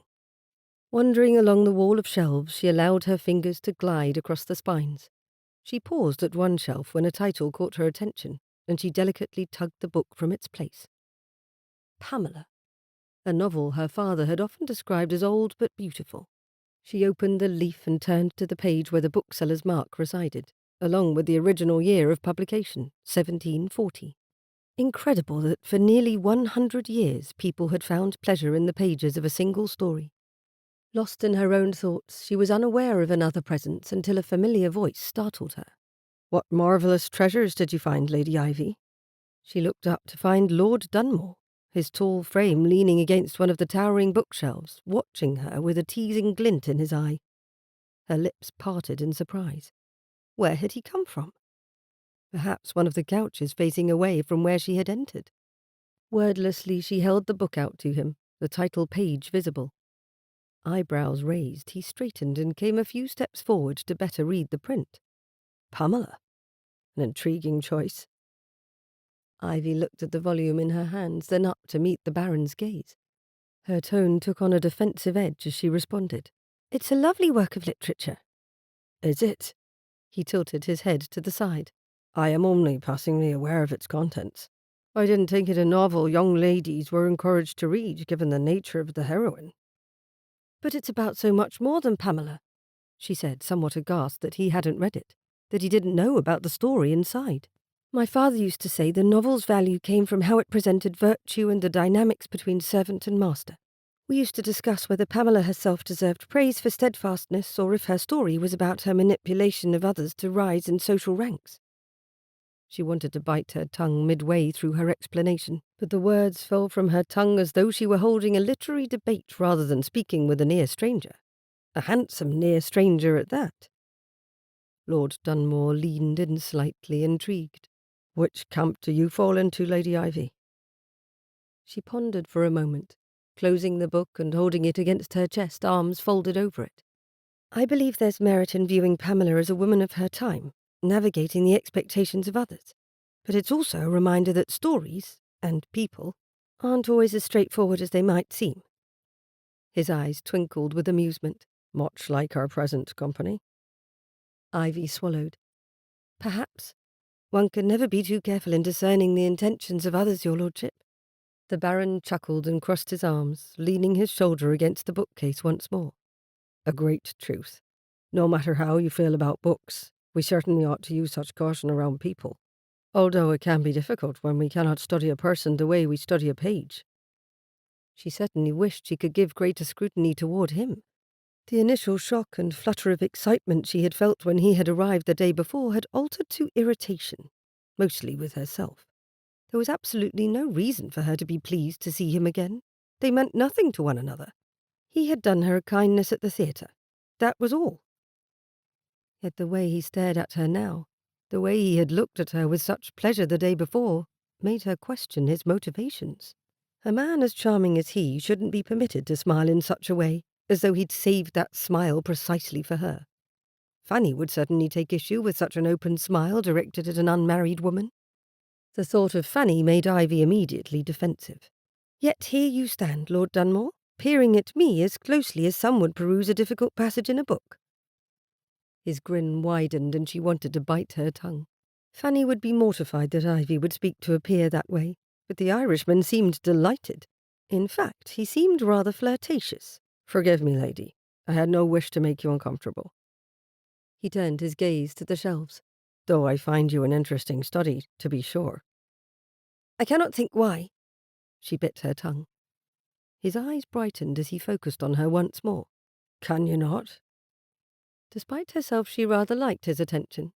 When was the last time a gentleman had spoken to her with interest and kindness? But Fanny would disapprove, and the admonishments of her sister-in-law echoed in Ivy's memory, loudly. A lady ought never draw attention to herself, nor make herself a spectacle. Certainly she shouldn't invite the attention of men. Modesty, demure posture, and silence are the most appropriate attributes of an unwed lady. Ivy lowered her gaze to the book in her hands. When she didn't answer, he returned his attention to the shelves. His Grace has a splendid library. Every time I peruse the shelves, I find something of interest. I could spend the whole summer in this room, I think, reading. A safe topic meant asking a safe question. Do you have a literary recommendation, Lord Dunmore? His grin widened. Perhaps something a bit more contemporary than Pamela. There are modern tales that mirror the age-old dance of romance quite well. Warmth crept into her cheeks. Surely she had imagined the interest in the undertone of his voice. She hadn't said a word about the romance of the novel. I appreciate classics, she replied with a measured tone. There's something timeless about them, and rereading old favourites is rather soothing, I find. Teague's expression turned quizzical. You're not fond of surprises, then? It wasn't that Ivy disliked surprises. It was the uncertainty they brought with them. Sometimes her honest reaction to them was at odds with what was expected of her. They can be pleasant enough, I suppose. Those dark eyes of his were still uncertain. What of meeting me again, Lady Ivy? Was that a pleasant or unpleasant surprise? The directness of the question took her aback, and she stammered over the hasty and polite response that spilled from her lips. Pleasant, of course, why wouldn't it be pleasant? You did a kindness for me. A hint of disappointment clouded his eyes. His posture changed and he looked to the windows. "I am glad I could be of service to you then, especially given that those glasses of yours seemed rather important." As one who had schooled herself in polite behaviour for years, Ivy immediately recognized the withdrawal of his more open personality, of his easy conversation, and regretted the loss of both immediately. Why could she never get things quite right? "Discovery is far more interesting to me than surprise," she said, stepping toward him again, bringing her within easy reach. If she liked, she could have touched the lapel of his coat, caught hold of it to drag his attention and good humour back to the conversation. She resisted that overly impulsive thought. "Like this castle. There is so much to find here. Every corner tells a story. Speaking of which, have you seen the ballroom? It's lovely. The paintings there are quite rich with history." Lord Dunmore's eyebrows rose and a startled chuckle escaped him. "Ah, so we're discussing architecture and history now, are we?" Ivy didn't know precisely why she wanted to coax his smile back. It was pleasant. He was handsome. The combination of the two made her stomach flutter. "If you wish. I am fond of history." That tilt of his head made her wonder if he found her curious or interesting. Perhaps both. "As am I. Though I must admit that a moment ago I was trying to delve into a different kind of history. Ours." Ivy's mouth opened and closed without a sound, as she couldn't find the words for addressing such a blunt statement. Finally she squeaked out, "Ours? One meeting in London and an unexpected reunion here hardly constitutes a history, Lord Dunmore." "Yet it's a start, isn't it?" He moved closer, eyes searching hers. "Every great tale begins with a single moment. Our meeting again entirely by accident feels like something out of a story." He nodded to the shelves, his eyebrows raised along with the corners of his lips. "Does it not?" Caught in his gaze, Ivy felt a twinge of vulnerability, and warmth spread across her cheeks as her pulse quickened. "My past experiences have taught me to be cautious," she admitted softly. "It's not you, Lord Dunmore. One can hardly trust a moment of serendipity to lead to the happy conclusions in works of fiction." Teague's expression softened. "I understand caution, Lady Ivy. But sometimes, amidst the games and dances of society, a genuine connection is worth the risk." Watching him, Ivy hadn't any idea what risks she could take. She'd been freer, more prone to wildness and daring before her father's death. However, her brother and sister-in-law had laboured and lectured until she'd learned how often her natural inclinations went against the bounds of propriety. She had her sisters to look out for, too. They depended on her. She didn't have time for frivolous things. William wanted her to marry. Fanny wanted her to behave respectably. Her sisters counted on her to secure a match that would set all of them free from their half-brother's watch. A summer flirtation with an Irishman wasn't likely to help any of those things. Perhaps he glimpsed something of her confusion in her gaze and took pity on her. Teague's eyes wandered momentarily to the bookshelf where she'd found Pamela. He plucked a slender volume from its companions and handed it to her. "Of course, risks ought to be weighed. Have you read The Vicar of Wakefield? In it, the vicar says, 'When lovely woman stoops to folly, and finds too late that man betray, what charm can soothe her melancholy? What art can wash her guilt away?' I've seen men and women both make mistakes because they acted without thinking." Who was this Irishman who quoted random snatches of literature at her moments after flirting outrageously? She tilted her chin upward. "And you? Have you acted on impulse only to regret it later?" He chuckled, the light in his eyes dimming a touch. "Once or twice. Each mistake has been a lesson. Sometimes I learned about the world, other times about myself." Ivy found herself drawn into his honesty, sensing a depth in him that intrigued her. "What lesson do you take from our current moment?"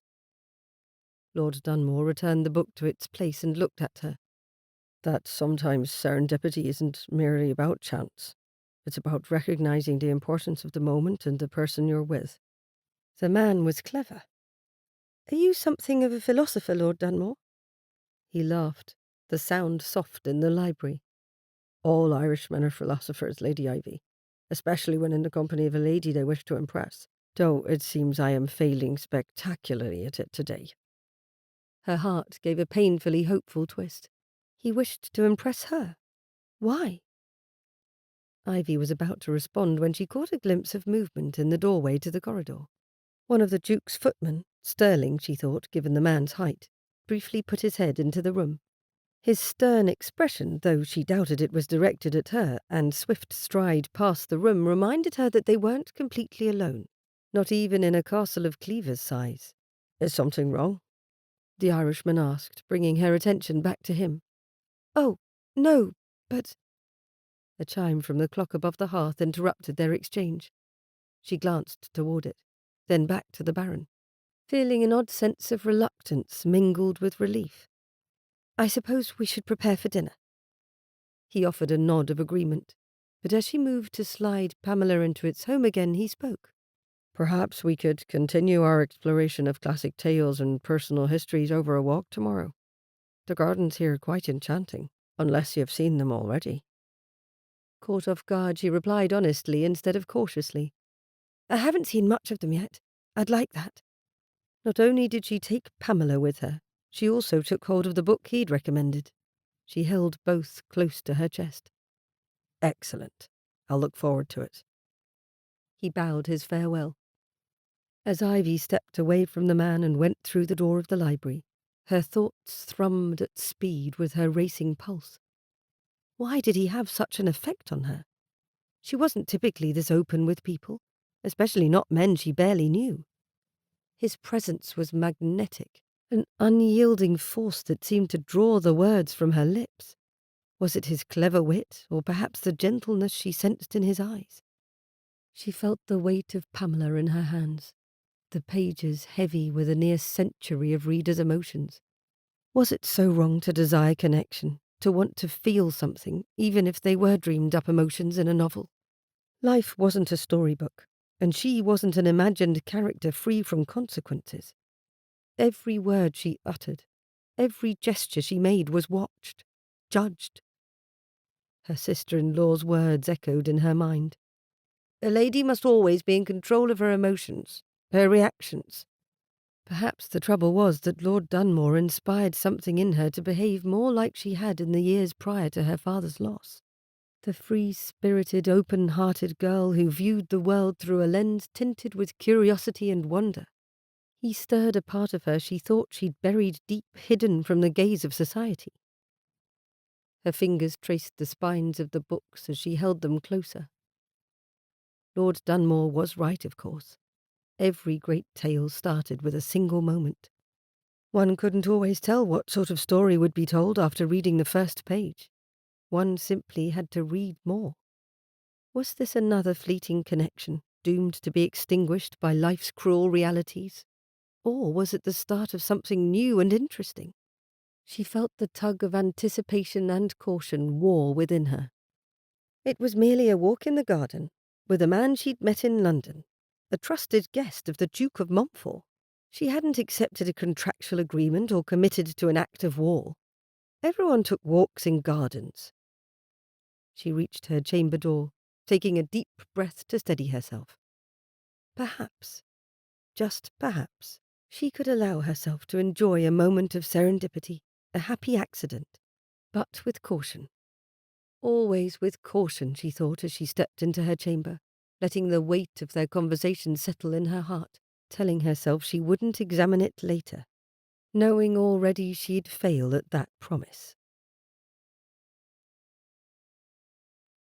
Chapter 7. The morning passed pleasantly enough for Teague, though he found himself checking his pocket watch with increasing frequency as the afternoon and his appointment with Lady Ivy approached. He'd breakfasted in private with his family, so they could have his sister Eileen all to themselves for the first time since her marriage to Simon. Then he'd closeted himself with the Duke and Lord Farley to discuss the last meeting in the House of Lords and what they'd not managed to achieve. "We have the summer and autumn to sway others," the Duke said to the younger men. "Never underestimate the power of house parties and hunting trips to discuss political matters." Teague nodded, the weight of the Duke's words not lost on him. "Indeed, Your Grace." The informality of such events gave members of Parliament a chance to be heard or express themselves without concern that their party would get wind of their private thoughts. Politicking was something of an art, both inside and outside of the Houses of Parliament. Lord Farley chimed in, his usual earnestness in his tone. There is something about being away from the noise and urgency of town. Here, amidst the rolling hills and quiet solitude, I think men must face their own thoughts in a different way. The Duke leaned back in his chair, a knowing smile playing on his lips. We must also remember the ladies. They hold sway in their own right. Many a vote has been influenced over tea in the drawing-room, not just brandy in the study. Her Grace is preparing a list of guests for the coming picnics, games and balls. I hope you will both take note of who attends our entertainments. Teague's gaze drifted towards the window, the lush green of the estate grounds beckoning. Speaking of which, I am due to accompany Lady Ivy for a stroll in the gardens. He had no wish to make a secret of it. Lady Ivy? The Duke's eyebrows raised at Teague's respectful nod. My wife is quite fond of her young cousin. She strikes me as an intelligent lady, though I think she holds back a great many of the things she wishes to say. He chuckled. Perhaps the influence of Josephine and Eileen will encourage her to speak her mind more often. I am often intrigued by what our esteemed ladies have to say about the state of our kingdom. Simon, Lord Farley, chuckled. Eileen rarely leaves anyone wondering about her thoughts on most topics. The warmth in his tone as he spoke of his wife, Teague's sister, was unmistakably affectionate. It was good she had found someone, an entire family, that did not mind her differences. Do you miss her debating at the breakfast table as she now does with me? Every day, Teague admitted with an honest grin, though I don't miss her smugness when she bested me in our discussions. Simon's gaze turned somewhat unfocused.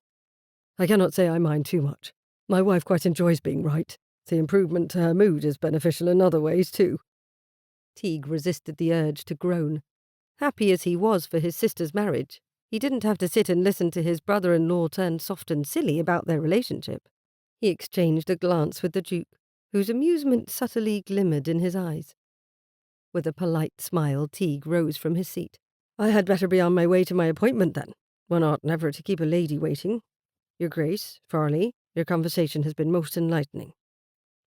Enjoy your time in the gardens, Dunmore, the Duke said. Oh, one more thing. Teague paused halfway through his bow. Your Grace? The Duke raised his eyebrows. Good luck drawing out Lady Ivy's conversation.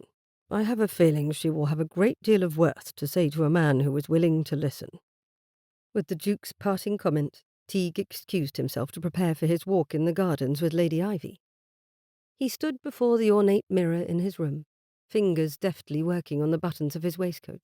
The deep chocolate brown of his attire was an echo of his eyes, a shade so dark and rich that it brought warmth to any ensemble. Eileen used to tell him that he wore the colour well, another thing she'd been right about. He brushed non-existent dust from his trousers, trying to distract himself from the nerves building in the pit of his stomach. The afternoon walk with Lady Ivy wasn't merely a stroll in the gardens.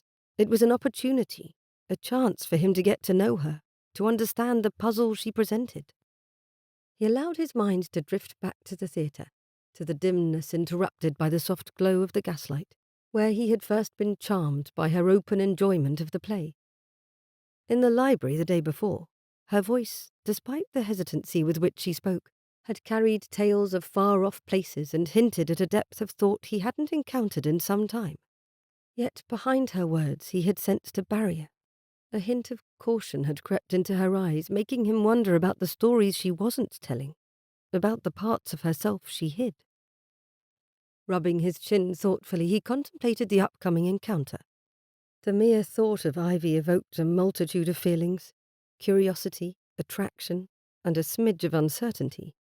He didn't want their next meeting to feel like an interrogation, nor did he wish to plunge headlong into the waters of intimacy, making her uncomfortable.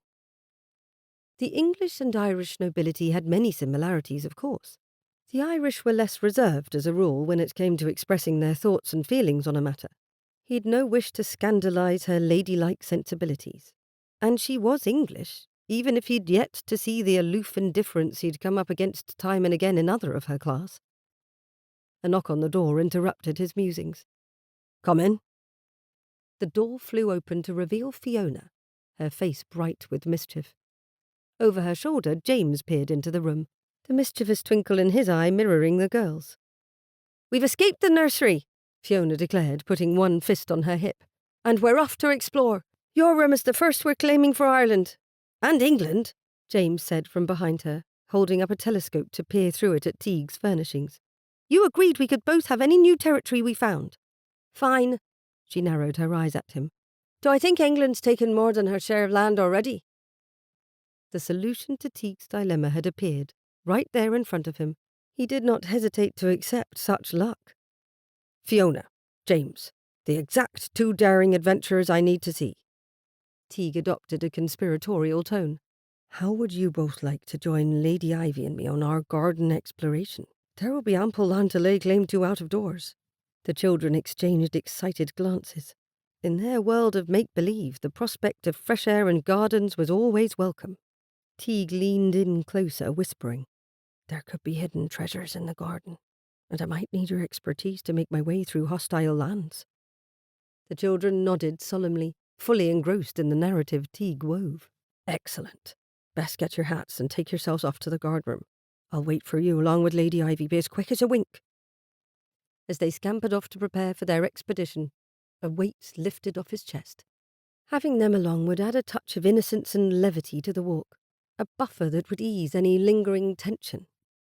The footman trailing behind the children at a discreet distance passed Teague, barely pausing to give a slight bow. "Ah, Sterling, you have nursery duty today?" Teague asked. "Indeed, my lord."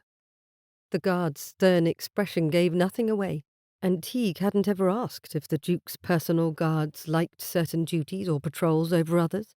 All of them struck him as serious individuals, and he couldn't quite imagine them outside of their roles of the Duke's private militia. "Then I suppose I will see you in the garden too." "Yes, my lord." Sterling bowed and went on his way, trailing after the children he had been assigned to watch over. Though one would hope children remained out of the realm of political disagreements, some unsavoury characters who disliked the Duke wouldn't hesitate to use his sons or daughters to exact revenge or as political leverage. The year before, there'd been an attempt on Simon's, Lord Farley's, life. Teague still shuddered when he thought of his sister Eileen being the one to stumble upon the plot, and thus save the Duke's heir from the violence intended for him. Looking back at his reflection in the mirror, the Irishman grinned. Deepening an acquaintance with the lovely Englishwoman while playing a part in the children's expedition promised an entertaining afternoon at the very least. At most, serendipity, he thought to himself with a shrug. He would enjoy whatever good luck fortune sent his way. He left his room with a light step, making his way through the corridors and down the staircase to the guardroom.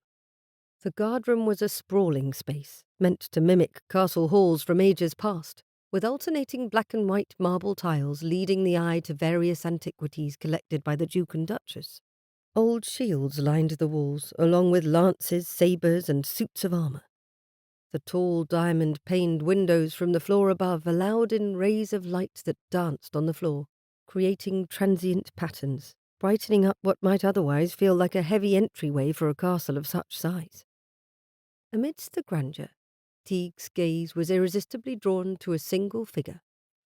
Lady Ivy stood near a fireplace at the far end, studying a suit of armour. She bent slightly, her fingers tracing the intricate patterns on the metal breastplate, her expression a blend of curiosity and awe. As he approached, he noted that her movements were graceful, even though she appeared lost in her thoughts. There was something ethereal about the way she drifted across the marble with every step she took, reminding him of tales of the fairy folk. Perhaps that's why he found himself liking her more and more. She reminded him of something out of reach, not like the indifferent ladies of English society, but far more fanciful. "Good afternoon, Lady Ivy." Teague bowed as she turned, putting every ounce of charm he could into his grin. A reserved smile graced her face. "Good afternoon to you, Lord Dunmore," she replied, inclining her head in acknowledgement. Before he could engage in any further pleasantries, two youthful voices echoed through the room from the stairs above. "Hurry, or they'll not think a thing of leaving us behind." Fiona's voice came from the stairs an instant before she appeared. Fiona and James spotted Ivy and charged toward her, their excitement barely contained. "Lady Ivy, you'll represent England with me on our journey, won't you?" the young lordling asked with wide eyes. "Teague must be for Ireland," Fiona added with a tip of her chin. "It's only fair." To Teague's amusement, Ivy's eyes widened slightly as she listened to them explain their purpose as they had to him minutes before. It was evident she hadn't expected to see them there, let alone accompanying him for the walk. Instead of showing any signs of annoyance, her eyes sparkled with a hint of mirth. "I will happily represent my kingdom," she agreed with a note of solemnity in her words, placing one hand over her heart. Satisfied, the children scampered ahead, darting through the door the moment a footman opened it for them. "I thought you might be in need of protection during our garden tour." Teague nodded toward the children. "They were quite willing to ensure I am on my best behavior today." Ivy's amused laugh more than repaid him for the effort, the sound light and cheerful. She wasn't affronted or reluctant in the slightest. He rather liked that. She stepped ahead of him out into the open air, walking through the courtyard.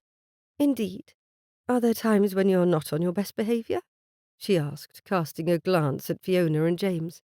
They had darted ahead, voices raised in light argument about which direction they ought to go first. "I suppose there must be," he acknowledged. "Else how would I know what my best was, if I didn't also have a worst and everything else in between?" Ivy's eyes sparkled at him as she shook her head. Then she gave her attention to the children, as Fiona danced back to her side to show off the map she had found in the nursery. It was a map of the gardens. "Eileen drew it for me the last time I visited. She said she had to draw maps of the castles and gardens again and again or she'd never learn where everything is. She has to know. Someday she will be the Duchess and she will have to help Simon take care of it all." "That is an important responsibility," Lady Ivy noted with a serious nod of her head. "What sections ought we to explore today?" James came back with a huff. "We won't see any of it if everyone keeps going so slow, plodding along like donkeys. I think we ought to take this route." He touched the map, his fingers tracing a path as he explained which gardens were best for their game and which were better for the bothersome, boring conversations the adults are always having. Teague's heart swelled with warmth at the exchange, hearing Ivy's soft laughter, watching her easy interaction with the children. He felt an unexplainable sense of contentment. As they moved towards the gardens, he dared to hope that this afternoon might reveal why he found the woman so intriguing. It wasn't like him, really, to see a pretty lady and make a point of pursuing an acquaintance. If his mother had noticed, he would have a difficult time convincing her not to plan a wedding. She would order Irish lace by the yard if she thought there was a chance of him finding a bride. That wasn't what he was doing. At least, not yet. Certainly not with an English lady. Why had he even thought of the word wedding? He cast the single most dangerous word to bachelors throughout the kingdom into the darkest recesses of his mind. The gardens sprawled out before them, vast and meticulously manicured, sloping downward from atop the hill where Cleaver Castle stood, like giant steps leading down into the valley. Fiona and James darted ahead, the boy holding the telescope to his eye and pretending to scrutinize their surroundings. Sterling kept his distance from all of them, but tall as he was, he couldn't be ignored entirely. "There!" James cried out, pointing at a common daisy. "A new variety of flora. I shall name it James's Delight." "We really ought to have had that Mr. Gardiner fellow with us," Fiona said, opening a notebook. "And Mrs. Gardiner. They know so much about flowers." Fiona had met the entomologist and his wife, whose interest also lay in the natural sciences, the summer before. They lived nearby and regularly visited the Duke's family to study the gardens and their creatures. "They know too much," James countered with a scowl. "Mr. Gardiner could talk about a single damselfly for hours." Fiona ignored him, going to the nearest bed of bright pink roses. "Oh, look!" she cooed, spotting a butterfly that rested momentarily on a blooming rose before taking flight again. "A rare winged creature. I'll make note of it." The children's imagination and zest for exploration lightened the atmosphere. Teague and Lady Ivy shared an amused glance, she as clearly entertained as he was by their game. "It appears we've embarked on a groundbreaking expedition," Teague said with mock gravity, watching as Fiona and James bent to examine a shiny beetle on the path. "Captain Cook couldn't do such a fine job of the thing." "Indeed. I doubt these gardens have ever witnessed such enthusiastic explorers before." Lady Ivy tucked a stray lock of dark brown hair behind her ear, and he immediately wondered whether her hair was as soft to the touch as it looked. Then he mentally chastised himself for wondering such an ungentlemanly thing. As they strolled side by side, they reached a section of the garden dedicated to a larger variety of flowering plants, creating a layered work of natural art and colour. Teague, seizing the moment, bent down to pluck a bloom from a vibrant geranium. "This one," he said, holding the delicate flower up, "reminds me of someone. Graceful, vibrant, and standing out effortlessly amidst the many." He offered it to her with a bow. She accepted the bloom, ducking her chin slightly as she smiled. "Very charming, sir. And which flower represents you, Lord Dunmore?" She didn't seem to take him seriously in the least. He considered for a moment before pointing at a white rose bush set back in the garden beds. "Perhaps this. A bit prickly, but not lacking in charm." "You know yourself to be charming." The dry amusement in her voice felt like a challenge. "I must be." He feigned surprise. "How else would I merit the company of so fine a person as yourself?" "Do all Irishmen offer flattery as freely as you, sir?" "I haven't any idea.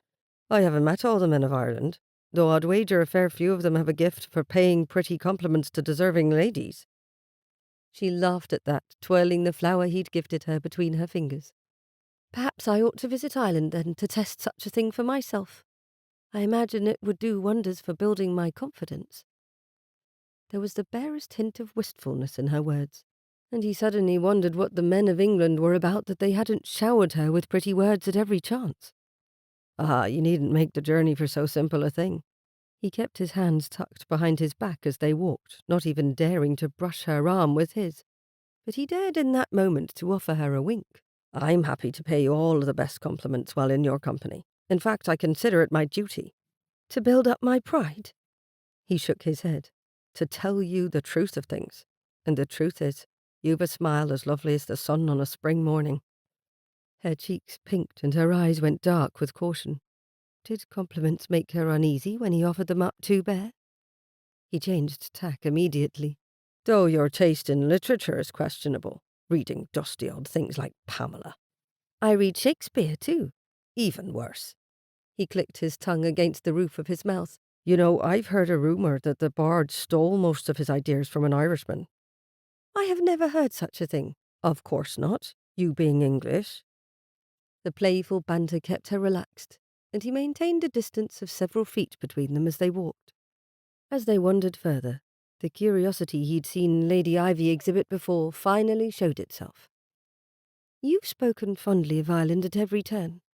What do you miss most about your home when you're here in England?"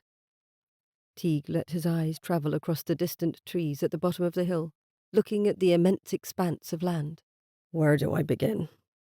I miss the clover-covered meadows stretching to the horizon, the lively music that floats in the very air, and the tales about the ancient heroes told by the hearth at night. Most of all, the sense of belonging. There's a unique pull the land exerts on the soul itself, something all Irishmen feel, whether we are poor or wealthy, noble or servant. It is a thing I've experienced nowhere else." Ivy's tone softened as she spoke, holding the flower he'd gifted her near her lips. "I almost envy your love for your homeland. It's been a very long time since I have felt that sort of belonging anywhere. I understand why you miss it." "When did you last feel that sense of belonging?" he asked, watching her expression change to something almost wistful. "Before my father died.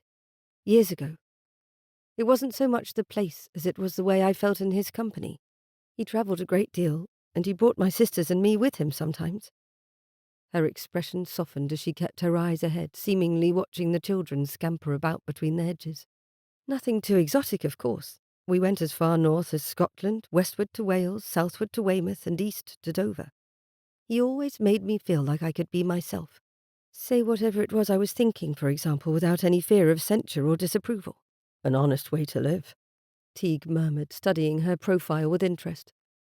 "You don't speak your mind as freely now?" "No." Her gaze lowered to the flower.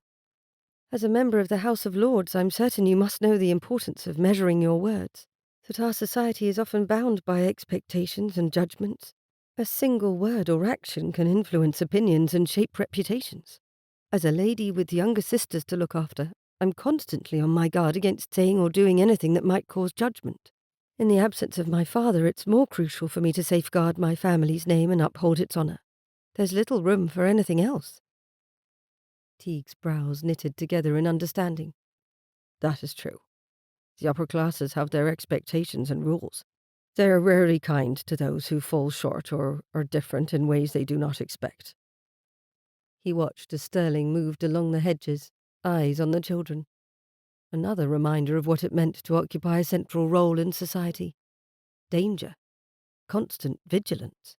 If I might be so bold, Lady Ivy, I believe there's a strength in being one's true self. Often it is the very thing that sways opinions, because honesty stands out in a sea of pretense.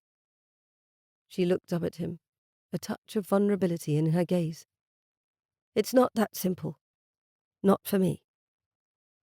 He thought she might say more, explain her reasoning, but she turned her gaze away from him and watched the children instead. They walked in silence for a few moments, Ivy still tracing the petals of the geranium with her fingers. The playful mood had taken a serious turn, but with an intimacy of mind Teague appreciated. She had confided in him. Lady Ivy stirred his curiosity. He wanted to know the depths of her thoughts, the facets of her character. He'd never been one to ignore the lonely either, and there was something of loneliness in the lady's eyes. If he could ease her discomfort with a kind word or a touch of humour, he would. It would be a shame for one as lovely as Lady Ivy to retreat behind walls of silence and formality. The English were terribly stuffy at times. He wondered how much they lost by maintaining that sort of behaviour. The children certainly don't hold back their thoughts, he commented lightly, nodding towards Fiona and James, who were at that moment engaged in a lively debate about the height of the surrounding hedges. Lady Ivy watched them with a tilt to her head, her mood visibly lifting. No, they certainly don't. It's refreshing, isn't it? It is, he agreed with a grin. Perhaps we can take a page from their book and allow ourselves a little more freedom now and then, just in this garden for today. What say you to that, my lady? She looked at him, a playful glint returning to her eyes. I think, Lord Dunmore, you might be a bad influence on me. You're a near stranger. You cannot possibly expect me to throw aside caution and speak to you as I would a close companion. Not yet, it seems. But I'll tell you true, Lady Ivy. I don't intend to give up. He winked at her. She narrowed her eyes at him in return. Why not? Indeed, why not? Because a lady who isn't content to look at the world the way it is, but wants to see it through the lenses of what it could be, is a lady worth knowing. In this Irishman's opinion, anyway. The pink returned to her cheeks as she turned away, and Teague presented her with his most sincere smile before calling out to the children. I think that's time enough arguing about the shrubbery. Let's go look at the frogs a bit before we return for tea. Chapter 8. Ivy stepped into the sitting room she shared with her sisters. 2 bedrooms joined with this smaller chamber, giving the 3 of them the ability to have private family conversations away from the other inhabitants of the castle. Juniper and Bethany looked up when the heavy wooden door closed with a soft thud behind Ivy. Golden, late-afternoon sunlight streamed through the windows, bathing the room and her sisters in a warm glow. "Where have you been all afternoon?" Juniper asked, tucking a ribbon into the book she had been reading. Bethany sat bent over a tray full of tiny glass beads and dark, thick thread while she wielded a thin needle, sewing the beads to a reticule. She kept her focus on her work as she spoke. "In the library again, I would wager. Given that the Duke has a host of books on every subject imaginable, and our dear sister is always curious. It is rather freeing to read whatever we wish without Fanny commenting on the appropriateness of our choices." Juniper grinned and held up her own selection. "I'm reading about the golden age of piracy." Fanny certainly wouldn't approve of such a topic for young ladies. Ivy was cheered enough by her afternoon in Lord Dunmore's company that she didn't resist the playful desire that overtook her. Ivy put her nose in the air and affected her sister-in-law's superior tone and accent. "See here, Juniper. Pirates are not gentlemen, therefore a lady ought not to be aware of such persons. I insist you put that book away and take up something more appropriate. A treatise or embroidery, perhaps?" Feigning horror, Juniper put a hand to her cheek. "Dear me, perhaps you are right. Although there is a pirate mentioned as being called Gentleman Jack, perhaps I may still read about him?" Ivy bit back a giggle. "I suppose you may read of him, but no others, my dear. Imagine if the patronesses of Almack's found out that you filled your head with such horrid things." Bettany snorted. "If they are everything that Fanny has said, the patronesses of Almack's can be no better than harpies or gorgons." She caught a bright red bead on her needle before glancing up at Ivy with raised eyebrows. "You still haven't said where you were. Do not think we've forgotten the question." Warmth spread through Ivy's cheeks. "I went for a walk in the gardens." Juniper and Bettany exchanged a glance. "And?" Juniper prompted. "With a blush like that, there must be an and." Bettany put down her needle, a certain sign of interest in her eldest sister's tale. "And we ought to dress for dinner." Ivy turned to the door that led to the smaller of the two bedrooms, with just one bed she had claimed for herself. The other room was larger, with two beds for her sisters. "Ivy, what have you been up to?" Juniper leaned forward in her seat. "You know we won't tell anyone. Not a single soul." Bettany agreed with a hand placed over her heart. "If you don't tell us, we will do our best to find out," Juniper finished with a grin. Ivy looked between her sisters and let her shoulders drop with resignation. "It wasn't anything secretive. As I said, I went for a walk in the gardens. Lord James was there along with Miss Frost. The two of them were playing at exploring, and that tall footman was there too." Bettany's lips parted with a gasp. "Were you flirting with the footman?" "You weren't," Juniper said, her eyes going large. "Were you?" "That would be worse than the truth." Ivy squeezed her eyes shut as she shook her head. "I wasn't flirting with anyone. I never even spoke to that man. I was walking with someone else." "Who?" Both sisters said at once, obviously at the end of their patience. "Lord Dunmore." Ivy kept her eyes squeezed shut another moment, but when neither of her sisters made comment, she dared open one to take in their reactions. They were looking at one another with highly amused expressions. Bettany raised her eyebrows, and Juniper's lips were turned upward in a smirk. Ivy folded her arms over her chest. "Neither of you seemed shocked by that particular admission." It was Juniper who stood and mirrored her stance first. "Perhaps because you have made a point of not mentioning him several times since he arrived."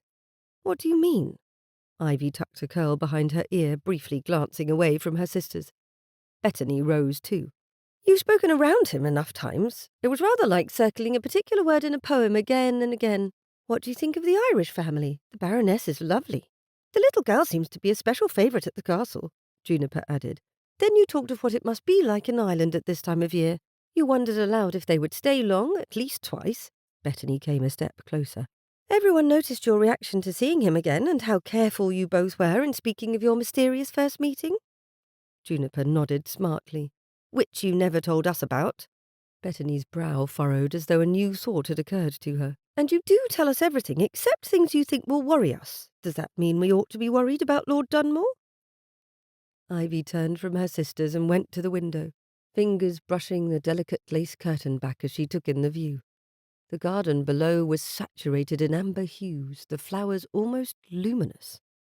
Closing her eyes for a moment, she turned her face to the sun's fading warmth on her skin, letting it summon the memory of walking along the garden pathway as vividly as the real one stretched out below the window, where the woods met the manicured landscape in a riot of colours. "No, you needn't be worried about Lord Dunmore." When the silence stretched behind her, she released a sigh and let the curtain drop from her fingers. She turned to look at her sisters, the two of them watching her with open expressions, waiting for more explanation. What should she tell them? It had been a perfect afternoon in a perfect place and with perfect company. The Baron's words echoed in her mind, his voice a gentle baritone that seemed to have the power to simultaneously soothe and unsettle her.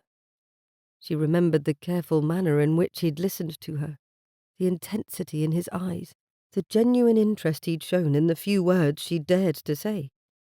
The world had faded away, leaving the two of them and the children to quietly wend their way through flowers and shrubs.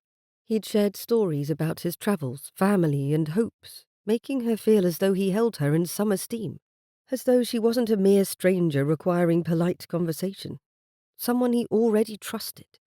"You've turned all serious." Bettany noted, her eyebrows drawn sharply together.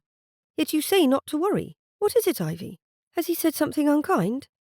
No, he wouldn't. Ivy shook her head and went to the chaise near the hearth. She sat with a sigh, her fingers finding and absent-mindedly twirling a loose strand of hair. Fanny wouldn't approve of him, I think. Nor would William. She didn't need to look up to know her sisters were exchanging another knowing glance. She felt it, just as she felt their concern. Despite the casual nature of her interaction with the Baron, she felt a connection to him, a pull that she wasn't certain she ought to acknowledge. Not to her sisters, and certainly not to herself. As she remembered the timbre of his voice, the way he'd said her name, Ivy's heart quickened and a shiver traced her spine. She could almost feel the ghost of his fingertips brushing her arm as he pointed out a bloom, igniting a rather curious spark in her core. He'd also flirted at nearly every turn, which had flattered what remained of her vanity and feminine pride. "Who cares what William and Fanny think?" Bettany asked at last, the question bursting from her with impatience as she came forward and sat down next to Ivy, snatching up her hand in a fierce grip. "Ivy, you like him." Juniper abruptly sat on Ivy's other side. "You do? Look at her cheeks bloom like a pair of roses. Did he flirt with you? Did he compliment you?" Bettany asked. "Or ask to walk with you again?" Ivy shook her head quickly and tried to laugh away their sudden interest. "He was a perfect gentleman. I certainly didn't flirt with him, which is all that matters. I think he must flirt with everyone, given how casual he is about it. Besides, we are both guests in the Duke's household. We passed an enjoyable afternoon together in the gardens. There is nothing else to be said." She cleared her throat. "Tell me how you enjoyed your afternoon with Lady Isabel and Lady Rosalind." "Absolutely not," Juniper said softly, "because there is more to say about Lord Dunmore."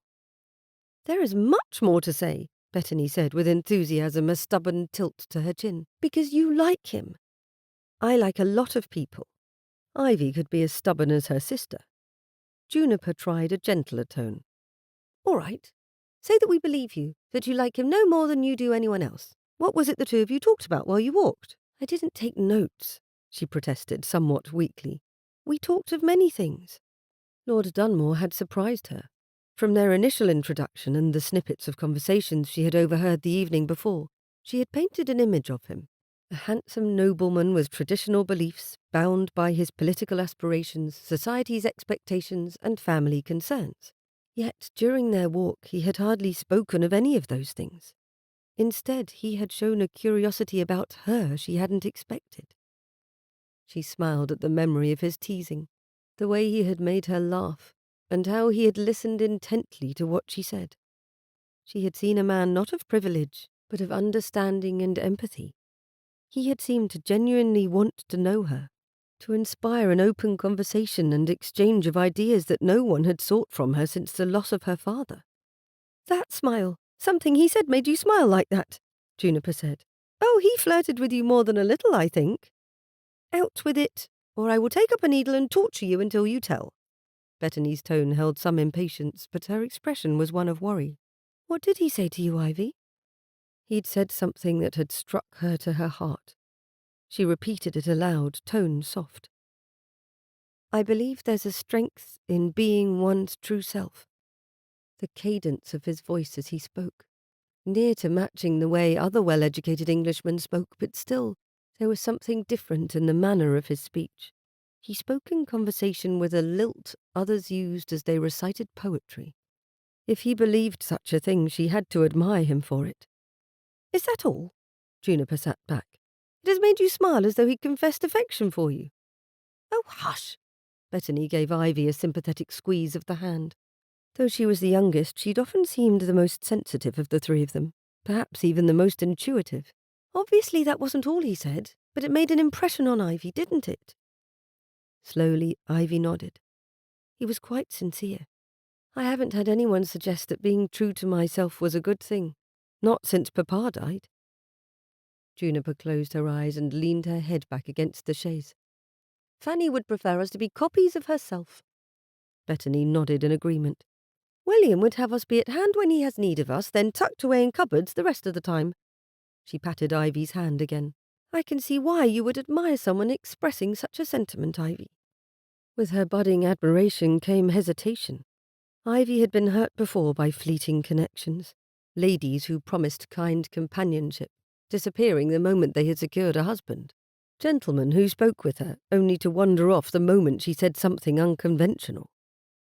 Could she trust this initial impression of the Irishman? Or was he just another person adept at saying what one wished to hear? The memory of their garden walk continued to repeat itself in her mind. The way the sunlight had danced on his hair, the faint scent of his soap, the warmth of his fingers when he'd momentarily touched her arm to point out a particularly beautiful flower. It ought to embarrass her, the amount of detail that had etched itself into her memory after such a short time in his company. There was more to it than that, she confessed at last softly. I feel silly about it. We were only on a walk in a garden. We do not know one another very well, or at all, really. A handful of interactions does not make a true connection. A summer at this castle might. Juniper rose. And getting to dinner on time will contribute to a positive impression on him. It is nearly time for the evening meal and none of us are dressed. Bethany rose too, tugging Ivy up with her. Dress quickly, and I will help you with your hair. Then we can see if Lord Dunmore looks at you with more than friendly admiration. With a groan, Ivy tried to retake her seat, but Bethany kept firm hold of her. If the two of you start staring at him, I will be mortified. Please, can we pretend I never even spoke his name? Her sisters laughed without mercy as the two of them gently tugged and pushed her to her door, admonishing her to wear her prettiest dinner gown. Once the door closed behind her, Ivy sighed and leaned against it. Regardless of her reservations and her sister's teasing, one thing was undeniable. Lord Dunmore had made a lasting impression on her. She hoped that in time she'd find out what that meant for her peace of mind. Chapter 9. The ladies within the castle walls had gathered in the music room, where a grand piano held a place of honour beside the large windows. Ivy leaned her hip against the large instrument, the polished wood cool beneath her fingertips. Beside her, Lady Josephine flipped through a collection of sheet music, her brows drawn together in concentration. Ah, here's the one, Josephine exclaimed, pulling out a sheet adorned with intricate notes. She handed it to Ivy. Do you remember this? Miss Bateman played it during that recital in London, though it felt more like a dirge than the beautiful piece it is. Ivy's eyes studied the tune, her fingertips tapping the wood as though she played the melody as she read it. Mrs. Beardmore's Grand Sonata in F major. Goodness, this is the same piece. It is, Josephine replied with a soft laugh. Perhaps we ought to give this to you to play for our musical party so we might hear how it is meant to sound. I cannot claim mastery of the instrument, she said with a little frown, studying the notes with greater interest. Ivy much prefers a clarinet, Bethany said, coming to peer over Ivy's shoulder at the music, though I haven't heard her play one in ages. Before Ivy could demur or do more than shoot a quick glare at her sister, another voice chimed through the room. We have one, the Duchess called out from her seat in a plush armchair across the room, her voice musical all on its own. If you should like to try it, Lady Ivy, that is. Fetch it for her, won't you, Sterling? The guard acting as footman, and the only male in the room, swept from the corner where he had been successfully unobtrusive, and took a case from one of the shelves along the wall. He was to Ivy's side before she could form her protest. The man bowed as he opened the case, then proffered it to her. Ivy's eyes drank in the sight of the clarinet, and her fingertips touched the smooth instrument reverently before she caught herself and snatched her hand away. She sent a warning look to Bethany, who stood smiling innocently at her side. Heat stole into her cheeks. I thank you, Your Grace, I will not need it. My skills will suit the piano, I think. She hadn't played the clarinet in 3 years, not since her sister-in-law had caught her practicing the instrument. Her words, her disapproving tone still echoed in Ivy's memory. The clarinet, really, Ivy? Such an instrument for a lady of your standing. It's not exactly fitting, is it?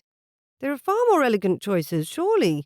Puffing your cheeks in and out like that, holding your arms at such graceless angles. The joy had gone from the instrument, though Ivy missed putting it to her lips. She had likely lost the ability to play well, given the amount of time that had passed since she'd last expanded her lungs to the extent required of an elegantly held note. Are you certain? Josephine asked from Ivy's other side, her voice soft. We keep all the instruments maintained. If the family doesn't play an instrument, a servant does, so nothing is ever out of use for long.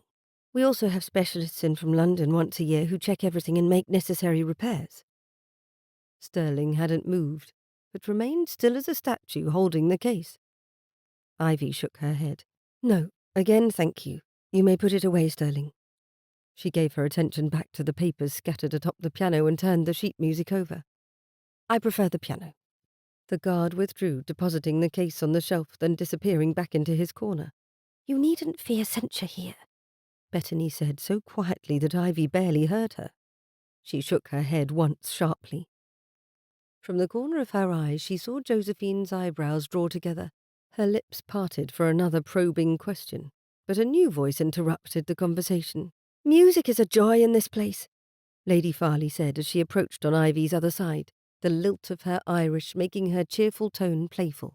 Even my husband sings on occasion while I accompany him on harp or piano. Does your brother sing too? I cannot think I have heard Lord Dunmore join in song before, Bettany asked after a quick glance at Ivy. At some point Ivy would have to either gag her sister or lock her in a tower where she couldn't get out to betray Ivy's secrets with silly questions. Lady Farley grinned, her expression turning quite gleeful. Was there ever an Irishman who didn't enjoy bellowing like a frog? Then she waved a hand to dismiss her own words. Though we tease him terribly, my brother has a fine voice. He could charm the fairy folk with the right song. Invite him to sing with us, and he will certainly perform. I think he likes to make a spectacle of himself when he can. Josephine giggled. No wonder he gets along so well with my husband. The two of them can be ridiculous together. Simon can remain the stoic one. Ivy couldn't imagine a duke's heir performing for anyone if he would be seen as ridiculous. But then she didn't know Lord Farley, Simon as he'd asked to be called, all that well. If the musical party took place in his home, his standards might loosen enough to perform, but not to the point of silliness. The Dowager Duchess, a woman who hadn't shown much levity in Ivy's company thus far, sat down at the instrument the younger women had surrounded. She put her hands on the keys and played a simple scale with a wince. I still prefer the harpsichord. Josephine snorted. Grandmamma, you do not. What a falsehood!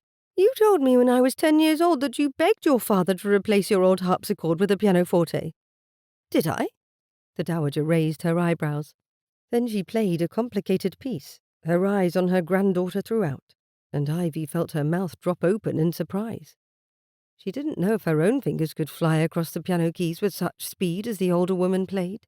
When she struck a final, emphatic note, she smiled benevolently at the younger women and folded her hands in her lap. Yes, I suppose I do prefer this sound to the other. That was astounding, Ivy said, leaning over the instrument slightly to better smile at the woman. Your Grace, what was that piece? Something from France. She waved the compliment away. Have you each chosen pieces for the performance next week? Not quite, Lady Farley said, grinning at her grandmother-in-law. Will I scandalise everyone if I sing something from the Irish Rebellion? I doubt it, especially given the outcome of that particular point of history. The Dowager Duchess's eyes gleamed with mischief. What were you thinking? The boys of Wexford, perhaps? Or Irish soldier laddie? Neither. The Irishwoman grinned broadly. The wearing of the green. Eileen, her mother warned from the other side of the room. What would your brother think of you stirring up an argument with your in-laws' neighbours? Sing something without politics tied to it, my girl. If I were a blackbird? Lady Farley batted her eyelashes at her mother, the picture of innocence. Ivy nearly snorted as she tried to choke back her laugh. Every tune named by Lady Farley had a fair dose of Irish pride and a whisper of rebellion to it, but the last was a near-tragic song hardly appropriate for a night of gaiety and song. Only if you want to make all of us weep, Mustor, her mother said. You are that determined to be difficult today. How does your new husband put up with you? Though Ivy winced at the critical words, she noted the tone didn't sound like a censure at all. Instead, Lady Dunmore seemed teasing, tender. Lady Farley didn't act the least bit as though she'd been chastised. I am difficult every day, Lady Farley smiled brightly. But I mention that song because I know it is your favourite. Let me sing it for you, Maher. The Baroness patted her daughter's hand. Very well. I would like to hear it in truth. Thank you, Eileen. Juniper approached with sheet music in hand, standing across the instrument from Ivy and Bettany. I found a duet for us, Bettany, if you'll sing the refrain in soprano. She passed Bettany the sheet music, and Ivy wondered if she could join their selection to avoid doing a part on her own. Her Grace came to the instrument, standing behind the Dowager Duchess, looking all of them over with a fondness that warmed Ivy's heart when she found herself included in it. Music is a way of stirring the soul, her Grace said, the wrinkles deepening around her eyes as she smiled. Whether it brings tears or smiles, I am happy for all of it. Thank you for the idea to have a musical party, Josephine. Will a week be long enough for everyone to practice? A murmur of assent followed her question, and the Duchess gave a satisfied nod. Excellent. I will send out invitations to our neighbours who will wish to attend and invite another performer or two. Lady Dunmore released a heavy sigh. Back home in Ireland, music is a thread that binds us. Teague still hums the melodies of our land. I've often thought that if the Irish and English spent more time appreciating one another's cultures, we would all get along better. Perhaps we could persuade my son to join us in song too. His Grace will have a few guests here who could benefit from such an evening. The Duchess shared a look first with her mother-in-law, then her daughter, the Dowager Duchess, the present Duchess, and the future Duchess. An evening with music could be a meeting of our worlds if we agreed on a blend of Irish and English tunes. Lady Farley, pausing in her perusal of the music spread atop the piano's lid, looked up at her mother-in-law. You wish to make a political evening of it then, Your Grace? Ivy's ears perked up at that. Fanny insisted a woman had no place in the world of politics. The Duchess, however, seemed amused by the question. There are many ways we women contribute to the running of this country, the Duchess murmured, a secretive smile turning her lips upward. There are times when shouting turns to cannon fire, but there are others when a soft word of change follows a song. Music in a drawing room isn't where anyone would expect to find political change, Ivy said out loud without thinking first. When all eyes turned to her, she immediately dropped her gaze. Bettany tensed at her side. Her shoulders crept up toward her ears, waiting for a rebuke, the likes of which her brother or Fanny would give any one of them for speaking upon a subject considered unladylike. Ivy swallowed and apologized quickly. I beg your pardon. I spoke out of turn. Silence met her apology, and she wished to sink into the floor or roll herself up in the ornate rug beneath the piano. Yet a rush of excitement went through her blood too. When was the last time she had expressed her thoughts so openly to more than a single sympathetic ear? Her throat closed and she clenched her hands at her side, waiting for the reproof. No, you didn't, Ivy.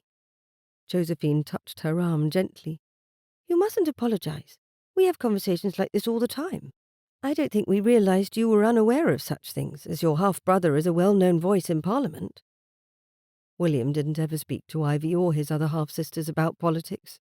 He'd told them it wasn't a woman's place to discuss such heavy matters, even if their father had often spoken freely of such things in their presence. It took me some time to see what can be accomplished in drawing rooms and at dinner tables, Lady Farley added from her place near Juniper. When Teague joined the House of Lords, I didn't realise how much of the politicking was done away from Parliament in London. It is a secret not everyone learns, the Dowager said, her tone resolute. For every man who stands and blusters about taxation and tariffs, there is a woman in his household who has complained about the cost of sugar, or a farmer among his tenants who cannot sell his wheat. Though our influence is subtle, the Duchess added, we can still make it count.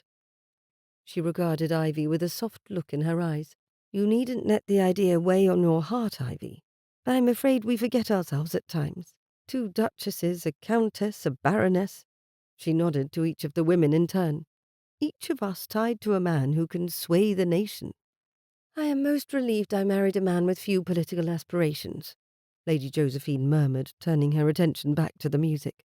Though Sir Andrew and I help Simon and my father as often as we can through whatever small influence we have. Ivy looked at the other women with a greater appreciation and a rather new perspective too. Things had changed as surely as if she had used another shade of glass to view them. Instead of seeing them tinted more blue or pink, they were tinted with a brighter shade of fortitude. Envy crept out of one corner of her heart as she listened to them talk freely with one another. They were so easy in their speech, in their expression of thought and emotion. They acted as she had once thought family ought to act, though the only example she'd had of such a thing previously had been her own relationship with her father. "What would you like to play, Ivy?" Josephine asked, turning her attention back to Ivy at last. "Or will you sing?" I'm not certain." Ivy picked up the sonata and carried it to the window, as though to use the light to better study the notes. The Duchess joined her there, eyes sharp and understanding. "Music, my dear, has many uses. It can make us feel things we resist. It can stir our hearts. It can also reveal to us truths we deny, such as who we are or who we want to be. It frees us. Perhaps that is a thing to consider while you make your choice." Ivy nodded thoughtfully, turning the Duchess's advice over in her mind. Who was she? Who did she want to be? What music could possibly go along with either of those things? The conversation turned to the picnic and games planned for the next afternoon. The Duke and Duchess would invite most of their neighbours to the event, as a way to open their home and mark the beginning of summer's festivities. It sounded rather marvellous. Hopefully Ivy wouldn't shame her hosts by acting strangely in front of their friends and neighbours. There would be enough people present that any poor behaviour on her part would likely make its way back to William and Fanny. She had to be the perfect model of a lady, no matter how much she wished to act otherwise. Chapter 10. Teague strode across the sweeping lawn, the sounds of laughter and lively music floating on the summer breeze. Groups of lords and ladies dotted the hillside, parasols and glasses of punch in hand. In the distance, children scampered about in anticipation of the games. "No lady on your arm today, Dunmore," his brother-in-law, Simon, Lord Farley, remarked as he fell into step beside Teague. "You must be the most eligible bachelor in 3 counties. Irish counties, perhaps, not English." Teague chuckled. "My sister may have found love at your family's estate, but I'm not in any great rush. Come now, I've seen the way your eyes follow a certain lady whenever you think no one is looking," Simon said with a wink. Heat prickled Teague's neck, but he kept his tone light. "I haven't the slightest idea whom you could mean." Simon's eyebrows raised. Thankfully, he changed tactics. "What are your hopes for the festivities today?" Teague gestured to the grounds. "I simply want to experience all of your family's renowned hospitality this summer." His gaze drifted across the festive scene, searching for one face in particular. There, near a flowering trellis in an elegant blue gown, stood Lady Ivy. Catching his eye, she offered a tentative smile before turning back to her conversation with the Duchess. "There you are again, stealing glances at Ivy. The two of you have spent a lot of time speaking with one another. Have you enjoyed getting to know her?" Teague tried to appear nonchalant. "We've had some pleasant conversations. She has a uniquely insightful perspective." Simon smiled knowingly. "Insightful indeed. Take care, my friend. Reputations are fragile things." He gestured discreetly to where Lady Ivy stood speaking with other guests. "Especially for an unattached young woman." Teague's jaw tightened, not appreciating the thinly veiled warning. "I assure you I have nothing but respect for the lady." Clapping Teague on the shoulder, Simon nodded. "I've no doubt. Forgive my caution. A lifelong instinct where my family is concerned. Eyes and gossip follow more closely than you know. I'm not about to give anyone fodder for gossip, Simon. I've my own reputation to worry over. I am being friendly enough, but I prefer to focus my time on the summer's delights." "Speaking of summer delights," Simon inclined his head discreetly to where Lady Ivy now stood alone. With an enigmatic smile, Simon departed. Teague watched him go, irritated but contemplative. With a fortifying breath, he banished his troubling thoughts and turned his attention to where Lady Ivy awaited. An irrepressible grin spread across his face as he went to her. "Lady Ivy," a familiar masculine voice said from behind her as she bent to enjoy the fragrance of some of the Duchess's flowers. "How do you fare this fine day?" She looked over her shoulder to find Teague Frost standing a few feet away, his dark eyes dancing. "Thus far I am well," she returned his wide grin with a slight smile of her own. "Though I admit to some trepidation about that."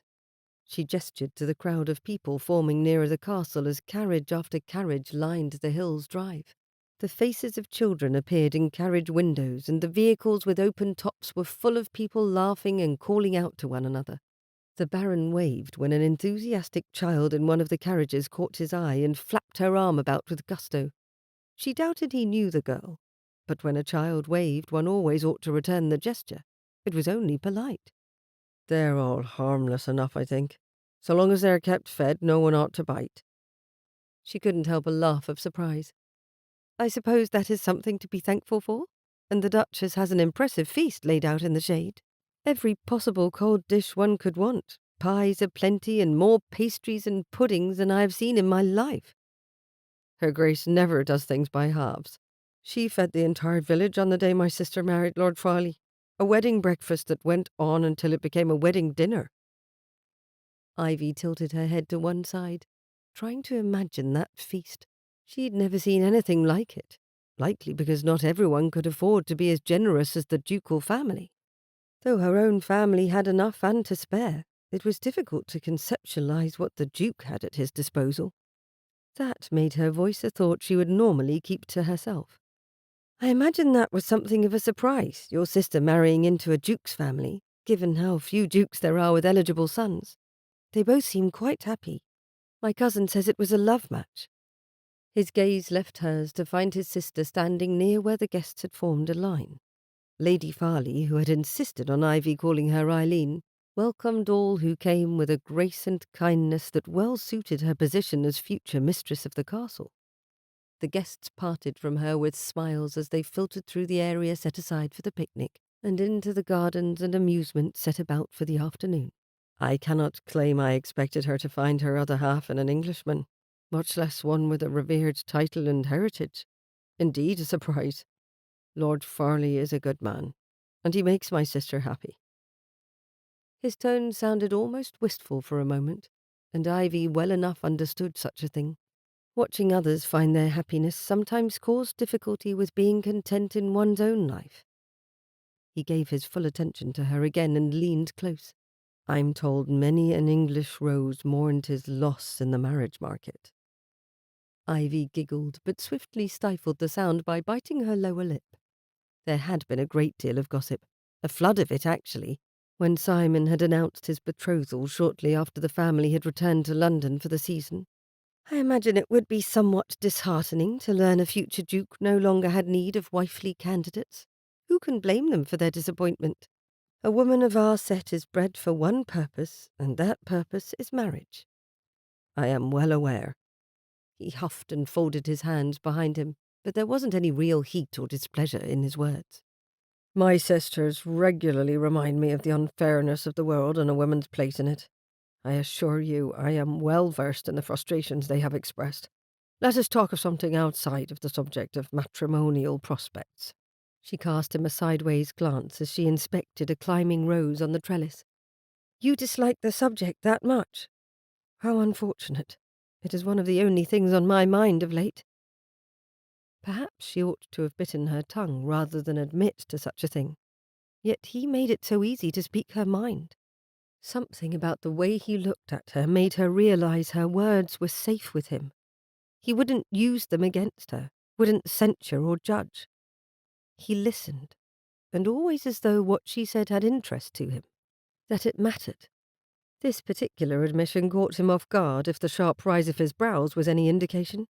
"Is it?" He studied her a moment. "Why would that be, I wonder?" There. He'd phrased the question in such a way that she could answer if she wished or keep her thoughts to herself. She surprised herself by offering up more on the subject. But whom else could she talk to about it? "Because I am faced with the daunting prospect of finding myself a husband by year's end or my brother choosing one for me." She didn't look at the Baron. She kept her gaze on the rose now bobbing in the light breeze. Apparently an unwed sister of 25 is a burden he can no longer bear. Teague's mouth dropped open. She readied herself, but again he surprised her with his tone as he said, "Ridiculous." Her attention snapped to his at the unexpected heat behind that word. "Is it?" "Yes. I'd not have let Eileen go if I thought her unhappy, and I would never force her or Fiona to go from our home unless 'tis what they wanted." The light, teasing tone he'd used earlier had completely dropped away. Now she heard impatience. "I apologize for so easily dismissing the subject when it is one that must haunt your waking hours. As I said, my sisters have well informed me on the unfairness of the female plight." She stared at him with what she hoped was an open, curious expression. "It does seem unfair, doesn't it? Once I'm wed, by my choice or my brother's, I lose all independence. My will must necessarily bend to my hypothetical husband's." "Hypothetical?" he repeated with a crooked smile. Well, it needn't be that way always." He nodded again to where his sister greeted guests on the hill. "Eileen seems more willful than ever since her marriage." Ivy glanced that way. "Indeed. She must be a happy woman then, and in a happy marriage." She shook her head, then made a dismissive gesture with her hand. Looking beyond herself, she couldn't help but feel selfish for sullying the day with her worries. Best to put them aside for the time being. "The day is too lovely to talk of my worries. I am certain I ought to speak of the weather, religion, and fashion." He obliged her with ease, moving into discussing the castle's grounds. Yet the more polite and appropriate line of conversation didn't seem to dull the mood between them. If anything, he seemed more than willing to speak on any topic she brought up. It was quite flattering, really. And different. When was the last time someone had listened to her with such unwavering interest? Finally, several gentlemen came trotting across the lawn looking for others to challenge in a game of cricket. She released Lord Dunmore to their enthusiastic company with a laugh. She found her sisters speaking with Lady Farley, Eileen. They all stood about the refreshments, nibbling at biscuits and laughing. "Here you are, Ivy." Eileen grinned brightly at her. "Goodness, isn't this a beautiful day? Perfect for a picnic. We're gathering some sustenance before watching the cricket match." "It is, yes." She set about making herself a plate of treats. "We saw you walking with Lord Dunmore earlier," Bettany said with a sly smile. "You seemed to enjoy his company." This pricked Eileen's attention. "Oh dear, I hope my brother is behaving himself." "Of course, Lord Dunmore is a complete gentleman." Ivy sent a warning glance to her sisters, neither of whom seemed to care as they continued to grin at her. "I enjoy our conversations." She had to remind herself that was all they were. Conversations between two people who happened to be guests at the same party. Pleasant distractions from her worries and nothing more. She made her way toward the open stretch of lawn, where others lined up beneath parasols to watch the match. Lady Isabel appeared, her enthusiasm making her bounce. "Bettany, Rosalind and I want you to watch the match with us. Do hurry!" Bettany gave her sister one last playful smirk before hurrying off with the Duke's daughter. Ivy tried to relax, keeping close to Eileen. Cricket wasn't a difficult game.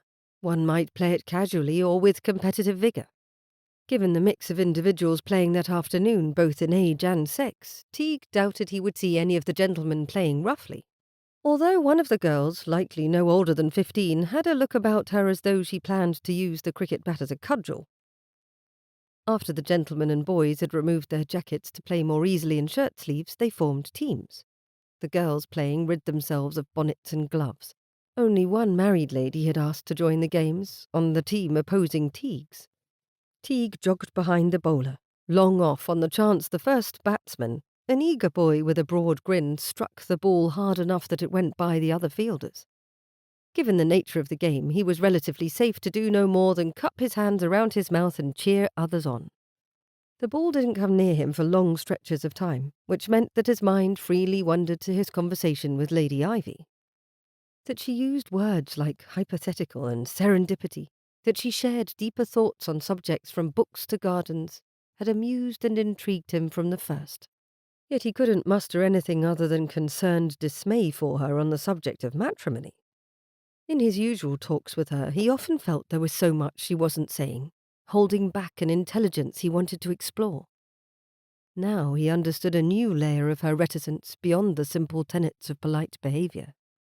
The woman carried the burden of her future on her shoulders. The uncertainty of it doubtless made her less interested in idle conversation. He had let the subjects drift to the weather, the castle, and the gardens, even as his mind turned over her troubles, wishing for a way to help her. With a thud that seemed to echo against the walls of Castle Cleaver, the hard leather ball struck Teague squarely in the stomach. The force of the impact doubled him over, the breath whooshing out of his lungs in a single violent exhalation. The pain was immediate and intense, a fiery brand that seared through his abdomen, demanding his full attention with ruthless efficiency. There was a collective gasp from the onlookers, and Teague looked up to see the young lady with the wicked look of a conquering tyrant on her face as she ran to the opposite wicket. He scooped up the ball that had tumbled to the ground, but was really too late to do anything other than get it back to the bowler, who happened to be Simon for their loosely organised team. Simon caught the ball and gave Teague a look of such disappointment that the Irishman felt his ears turn hot. "Distracted, Dunmore?" he shouted. Teague rubbed at his stomach. The bruise would likely be impressive. "Not any more," he called back. "Get me another like that, and I shall prove I learn from my mistakes." Lady Ivy's eyes were on him, her eyebrows raised and her hand covering her mouth. She lowered it to wave and give him a sympathetic smile, but then Eileen said something that made Lady Ivy laugh. Of course she had seen him miss what would have been an impressive catch had he been paying attention. He certainly wouldn't let that happen again. "I'd really hoped for better from you," Simon shouted. Sir Andrew, on the opposite side of the makeshift playing field from Teague, shouted, "The English sport is obviously too much for our Irish friend." More friendly insults followed, and Eileen's voice was heard booing the statement. Teague chuckled and made a show of rolling up his sleeves. "I'll not let you sully my countrymen. We're as good with bats and balls as the next man." The harsh lesson delivered by the cricket ball served as a jarring reminder of the present, pulling him from the mists of distraction with a clarity both brutal and absolute. Yet even as he promised himself he would pay better attention, his eyes darted to where his sister stood with Lady Ivy and her younger sisters. His sister was, predictably, smirking at him. She'd not let him forget his mistake. "Next one is easy," Sir Andrew shouted. "The Sicilian!" A cheer erupted from the watchers as the Conte d'Atella stepped in front of the wicket, his expression somewhat rueful. "Are you implying I lack talent or understanding of your game, Sir Andrew?" "Both," the baronet shouted, moving closer. "Even if you hit the ball, it won't go far." Simon bowled almost perfectly, the ball skimming the ground at quick velocity, heading straight for the wicket. Lord Atella swung but missed, and the ball narrowly missed the stumps too. Teague, along with the other fielders, shifted and called out good-naturedly to Simon, who smirked and waved them off. This time, as the ball was bowled, Lord Atella's expression turned fierce. He stepped forward, swinging the bat in a powerful arc. The ball made contact with a crack, the sound sending everyone scurrying to catch it, including Teague. He ran, backward, arms stretched out, and the ball struck his hands with enough force to make him grunt. It was a clean catch, and the Duke, overseeing the game to ensure it was fairly played, shouted, "Caught!" The Sicilian ambassador was out. "Excellent for your redemption, Dunmore," Simon shouted. Teague held the ball aloft. "Was there ever any doubt that I'd do such a thing? Better luck next time, Atella." The Count executed a formal bow toward Teague. "I am certain there will be." With that, it was time to change out. As Teague joined the queue of batsmen ready to take his turn at the wicket, the other members of the team jested and advised one another with easy camaraderie. Sir Andrew clapped him on the back, his grin friendly.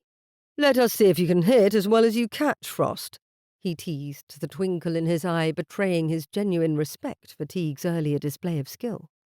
Then he turned to face the crowd and waved toward his wife, Lady Josephine, who stood beside the Duchess. His wife waved back and winked. It was obvious the baronet enjoyed his wife's eyes on him. Simon seemed equally distracted in that moment, grinning toward his own wife.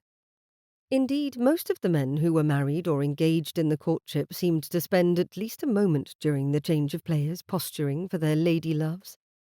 Teague merely smiled, a nonchalant facade that belied the nervous energy simmering beneath. His gaze inadvertently swept across the spectators, landing once again on Ivy. Their eyes met, and for a fleeting moment the world seemed to pause, the chatter, the laughter, and the gentle breeze all fading into a hushed silence. Ivy's smile drew him in like a beacon, a silent encouragement stirring a tumult of emotions within him. "Ready to lead us, Lord Dunmore?" one of the young ladies on their team asked with a bounce in her step. "Are you any good with the bat?" "Am I any good?" Teague asked, hand going over his heart as he shook off the momentary distraction seeing Lady Ivy had caused. "Watch carefully, ladies and gentlemen," he announced with a playful arrogance that drew a round of laughter from his friends. "Allow me to show you how it's done." Simon, standing next in line, apparently couldn't resist adding to the banter. "Just make sure you keep your eyes on the ball, not on the lady spectators," he quipped, sending a knowing glance towards Lady Ivy. The man was far too observant. A good thing in a future duke, an annoyance in a friend. Teague waved off the comment. The first ball came at him with a challenging speed, and Teague, mindful of Simon's jibe, focused entirely on the task at hand. With a swift, calculated swing, he connected, sending the ball rolling neatly between the fielders. Not a boundary hit, but a solid single that let him off the mark. As he jogged to the safety of the opposite wicket, the mild success was met with cheers and a few exaggerated sighs of relief from his team. "Seems you finally decided to join us in the game, Dunmore," one of the players called out, his voice laced with humour. Yet, even as the playful exchange continued, Teague's mind wandered unbidden back to Lady Ivy. Her presence, a constant on the periphery of his focus, was quite the distraction. He knew the balance between the joy of the game and the complexity of his thoughts about her was a delicate one. As the match progressed, Teague found himself stealing glances towards Ivy, each look a silent conversation. There was an ease to her, and that intelligent curiosity that seemed to pull him in time and time again. Each time their eyes met, he felt a driving need to help her solve her matrimonial problem. Watching the cricket ball drive into Lord Dunmore's stomach had made Ivy gasp and even take a step forward as though she ought to do something to ensure his well-being. A ridiculous instinctive reaction that made her blush rather fiercely. His sister, standing beside her, hadn't seemed to feel any sympathy at all, given the way she shouted, "Keep your pretty head in the game, Teague Frost!" She shook her head and gave Ivy an exasperated look. "What in heaven's name would distract a man when he has a ball of leather flying at him?" Ivy swiftly shook her head in confusion. "I haven't the slightest idea. The last time I played cricket, I was so worried the ball would take off my head I never took my eyes off it once." She winced in sympathy again, looking at Teague. He had turned a shade of red that made her wonder if he felt more embarrassment than pain. "Do you think he's all right?" "It would take more than that to fell him," Eileen said with a toss of her head. "The man is stubborn as an ox and thrice as wily. How else could he have convinced the English lords to elect him to Parliament?"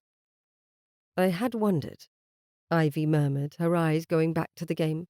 "Most of the Irish representatives chosen were quite old, with stronger ties to English peers through education or marriage." Eileen hummed in agreement.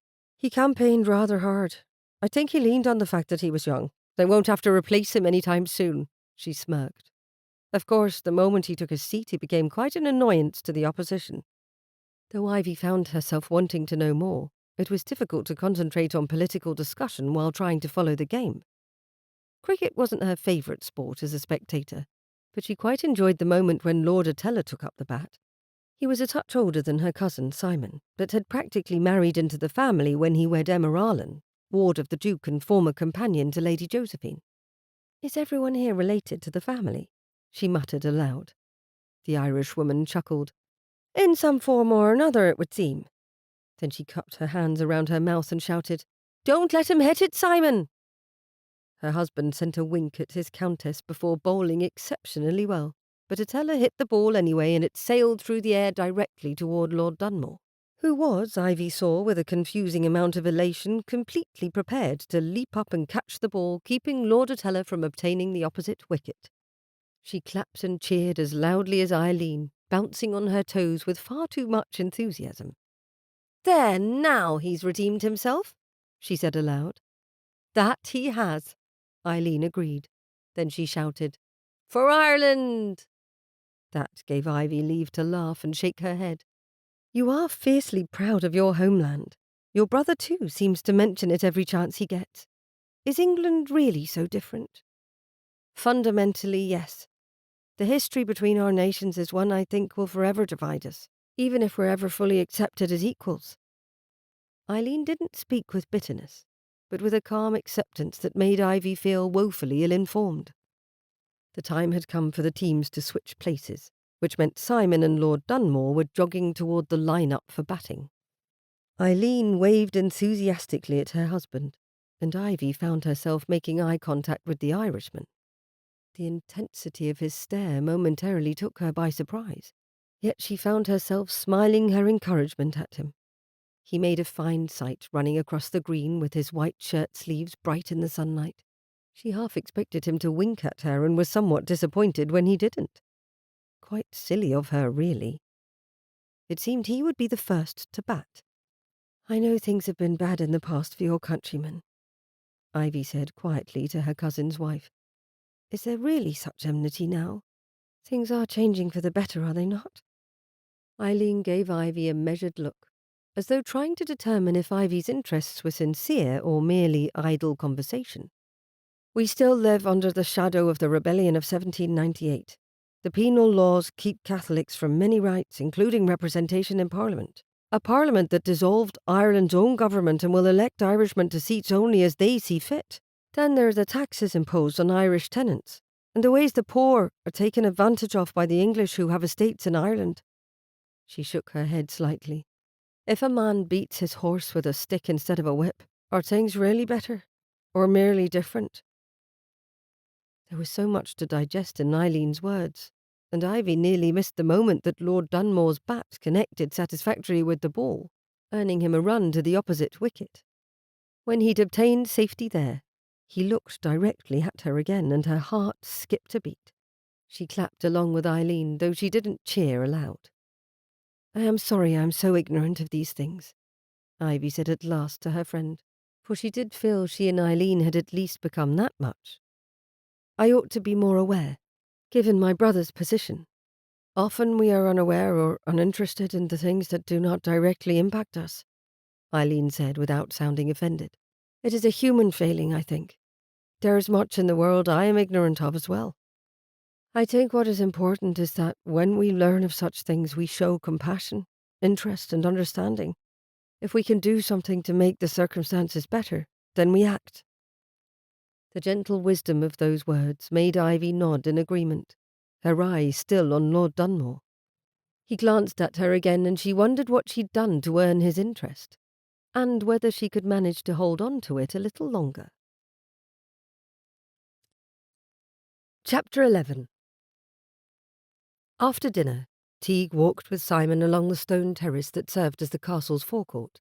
It had been abandoned by Sir Andrew the moment the man's lady wife, Simon's sister Josephine, had batted her eyelashes at him. The man was incredibly besotted. In truth, Simon was equally enamoured with his wife Eileen, but she had waved them out the door and settled in to play a game of cards with Lady Ivy and her sisters, an event for which Teague felt immense gratitude. He needed to talk to someone, and Simon fit the purpose exactly. "Marriage agrees with you," Teague said, looking into the darkness of the gardens. The only light came from the moon and the windows of the castle behind them. "And with my sister. You both seem happier now than you were when you met. I hope that holds true for many years to come." Simon chuckled and looked over his shoulder at the castle, his home, his inheritance. "Eileen has been good for all of us, in truth. She's a breath of fresh air. Whenever I talk to her, I feel as though I have learned a new secret to life or found a new way to look at things. Your sister is a wonder." Teague nodded thoughtfully. "Sir Andrew and Lady Josephine seem equally happy. I couldn't wish for better for either of them, though I do still point out as often as I can Andrew was my friend long before he was Josephine's husband. That must count for some sort of loyalty in our debates. Never seems to, though. Simon tucked his hands behind his back and cast Teague a curious glance. You sound somewhat envious of we poor besotted fools. Thinking of trying marriage for yourself? I can highly recommend it thus far. Teague stared down at the stones beneath their feet as they walked. I have given it considerable thought of late. My life has grown stagnant, stale. My frustration with everything seeming to remain the same no matter how hard I work at reform has seeped into every part of my life. I need change. I need something to look forward to at the end of every insufferable day in Lord's. Finding a lady for yourself might help, though I doubt it will solve all your problems. Simon, to his credit, sounded sympathetic rather than amused. Not all of them, Teague agreed, because he hadn't lost all his senses. Simon's reaction to what he said next would determine how many exactly he lacked. Perhaps he should have practiced the speech in front of a mirror. Then at least he'd know if he looked as mad as his friend might think him. I've been considering asking Lady Ivy to marry me. Simon stopped in his tracks, turning to face Teague with a mix of surprise and scepticism shadowing his features. Marry Ivy?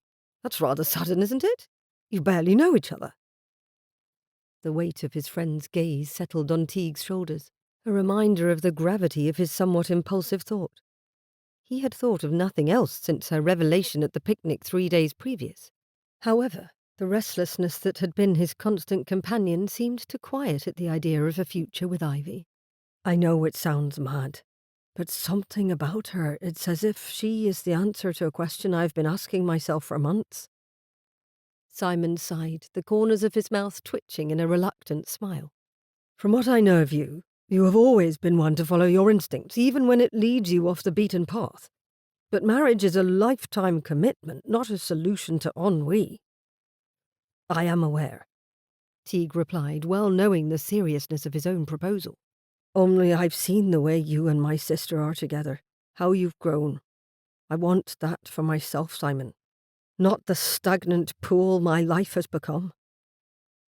Simon studied him for a long moment before speaking in a cautionary manner. Then you must ascertain if she is a good match for you, or at least open to the possibility of a future with you. Love doesn't always start with fireworks, but there must be a spark, Teague. I've seen too many of my friends enter marriages the way a martyr goes to the gallows. I don't want to see you regret your choice, nor see my cousin do so. You must consider your happiness. Promise me that. Teague nodded, feeling a blend of apprehension and determination. Simon hadn't dismissed the idea as an impulsive mistake. Teague hadn't completely lost his senses then. I promise, he said. I believe there's something between Lady Ivy and me. Something worth exploring. Simon clapped him on the shoulder, a gesture of solidarity. I'll stand by you as always. Just be sure before you take that final step, my friend. Be very sure. The exchange left Teague with much to ponder, the seriousness of his intentions now laid bare.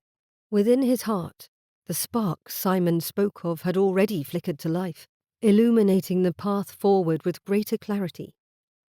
Perhaps it wasn't enough of a connection yet, but marriages had been built on less and thrived.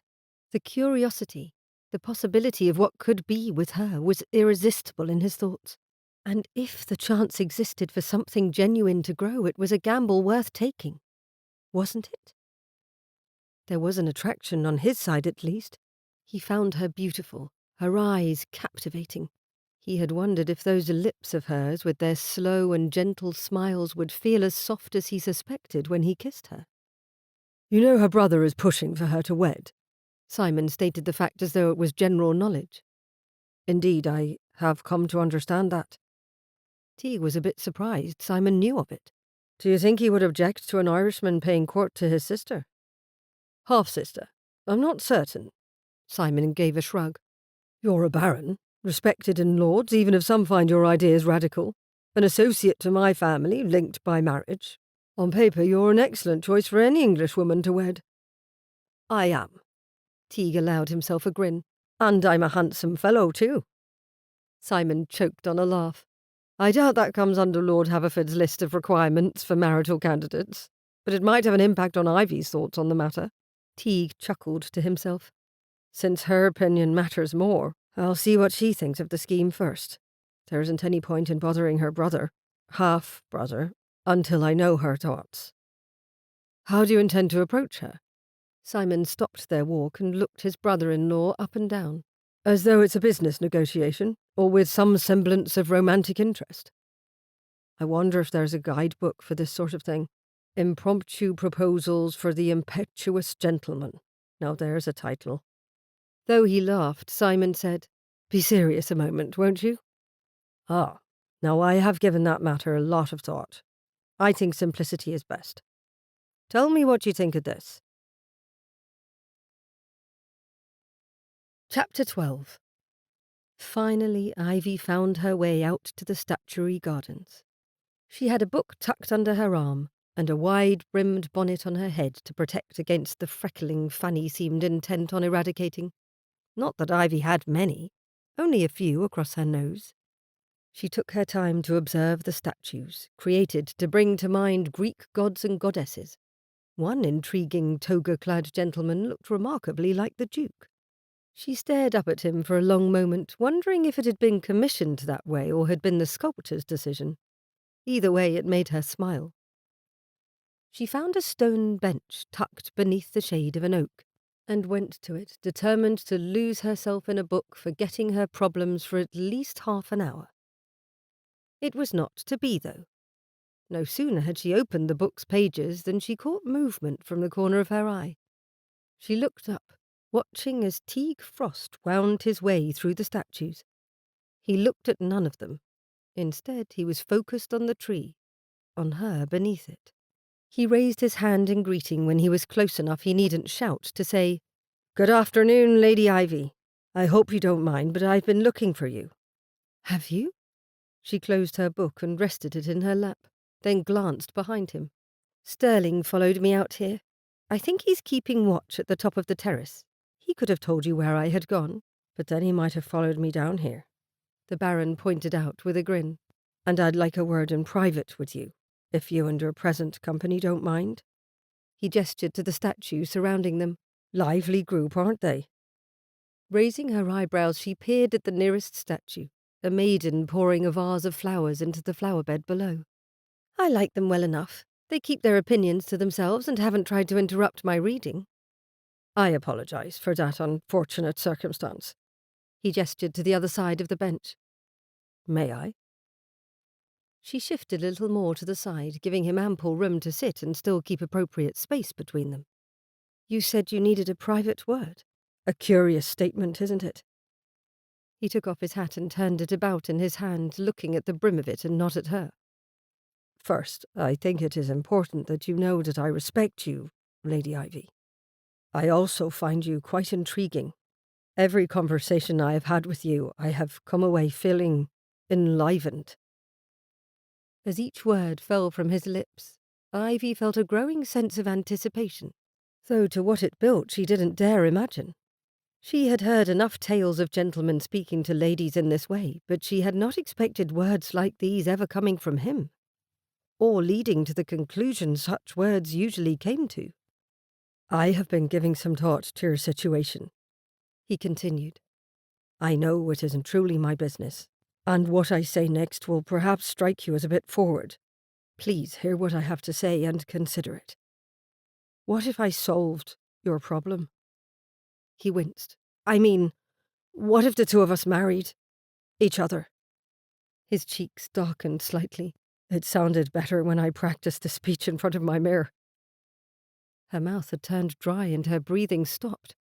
She stared at him, unmoving and uncertain for a long moment before 4 words slipped out. "I beg your pardon." This couldn't be real. Women didn't receive marriage proposals in gardens from men they barely knew. Men they wanted to know better. A man she wanted to know better yet hadn't dared hope for such a thing. He couldn't truly mean to ask for her hand. He stopped twisting his hat and gave her a wry smile. "I know. I found the idea surprising when it first came to me too. I have given it a lot of thought, though, and I am certain it is a good plan. Think of it. You know me. You have met my family. Do I strike you as the sort of man to demand my lady wife give up her interests or act away contrary to her nature? Of course not. My sisters and mother would disown me and take up arms on my lady's behalf." His lilting words almost made his words sound teasing, yet the earnestness in his eyes kept Ivy from believing that possible. "You would have the freedom to be yourself, unbound by the constraints you have lived under as your brother's ward. I am proposing a partnership, too, where both of us will benefit." He went silent, looking at her with obvious anticipation. She needed to say something, but her mind still wasn't quite latching on to what he was saying. "A marriage of convenience? Is that what you are suggesting?" A worse thought came to her. In name only. It was not exactly what she had hoped for. The sudden way his eyes narrowed and his lips turned up made it feel like her stomach had sprouted wings and swooped down, low, catching her expectations like an owl took hold of a mouse. "Not at all, darling. It would be a marriage in truth, in every way. Every vow dutifully and most pleasantly kept. I want children, a family, a wife to come home to and solve the world's problems with over dinner as easily as resting on our pillows." He gave her a crooked smile. "I think we would get along well." Her cheeks flamed and she had to look away, the playful glint in his eyes making her feel far too many things as his words conjured images of husbands and wives she had no business thinking of until she was wed herself. "Lord Dunmore, my name is Teague. I would like you to use it, especially given the intimacy of this particular conversation." She frowned at him. "Lord Dunmore, you barely know me. We've had a mere handful of conversations. I never expected this is what would come from confiding in you, which I realize now was a mistake. My sister-in-law has warned me that speaking my mind never leads to a good end." She turned away from him to massage her temples. "I am sorry if you thought this is what I was hoping for." "Not at all." He still grinned at her, though his gaze had softened somewhat. "I knew you told me a hard truth about your life. I'd no intention of making your problems my own until I couldn't stop thinking about them. There's much to consider, of course, in an arrangement such as the one I am proposing. I truly believe that together we could not only appease your brother, but perhaps find something rewarding for ourselves in the process." As Ivy's initial shock began to fade, her thoughts shifted from disbelief to something far more disturbing. Consideration. Observing the Irishman carefully, she took a moment to reflect on the laughter she had witnessed within his family, a stark contrast to the cold pragmatism of her own situation. As Ivy looked at Teague, a realization softened the edges of her astonishment. Here was an offer not merely of escape, but of belonging, to be part of a family with genuine affection, lively conversation, a chance at the kind of life she had only observed from the margins of their company. It wasn't unthinkable. As it wove itself into the realm of possibility, tempting her with visions of a future filled with good humour, companionship, and the freedom to simply be, she found herself leaning toward him, ready to hear more. However, there was one important detail. "I cannot consider myself alone," she said with a firmness that made his head tilt to the side. "I have spoken with my brother about my sisters. I intend to keep them as part of my household when I wed.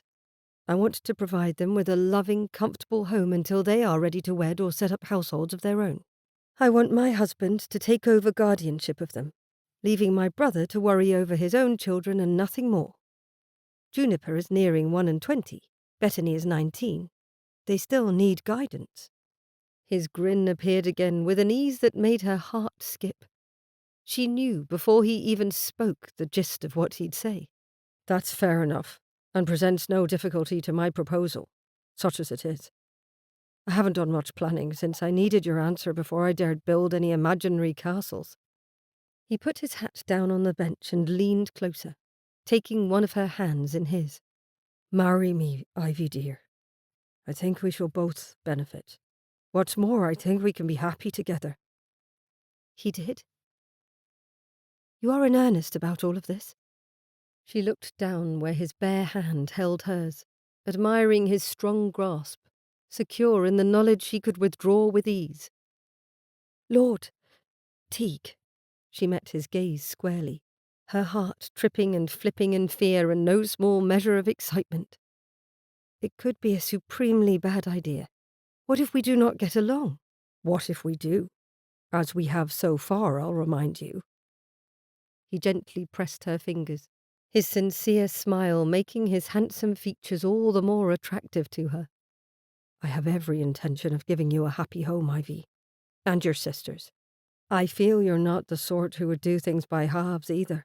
Once you agree, if you agree to marry me, we will both make a go of it with everything we have, I promise we will." His eyes shone with a determination that inspired her own. "Then, yes, I agree." It was the single most impulsive thing she had ever said. Fanny would think so anyway. But in that moment, Ivy searched her mind and her heart and found it the only answer she wanted to give. Heaven help her. She had agreed to marry Teague Frost, Lord Dunmore, an Irish baron. All she felt in that moment was a sense of relief. A burst of joy filled his expression, but he tempered it with a laugh, a light, somewhat giddy laugh. "Well, that's the best yes I've ever heard. I promise you won't regret it. We shall make a grand partnership, you and I." He grinned and lifted her hand to his lips, where he brushed her knuckles with a soft kiss. No unrelated man had ever laid a kiss anywhere on her skin before. The sensation sent tingles up and down her arm, and they were most pleasant. "Thank you, Ivy," he murmured softly. "We will make each other very happy. I'm certain of it." That made one of them, at least. Ivy gently withdrew her hand. "You still need to speak to William. Though I am of age to choose whom I wed, William will need to be informed. There are still the contracts to arrange, and you will need to discuss the matter of my sisters with him."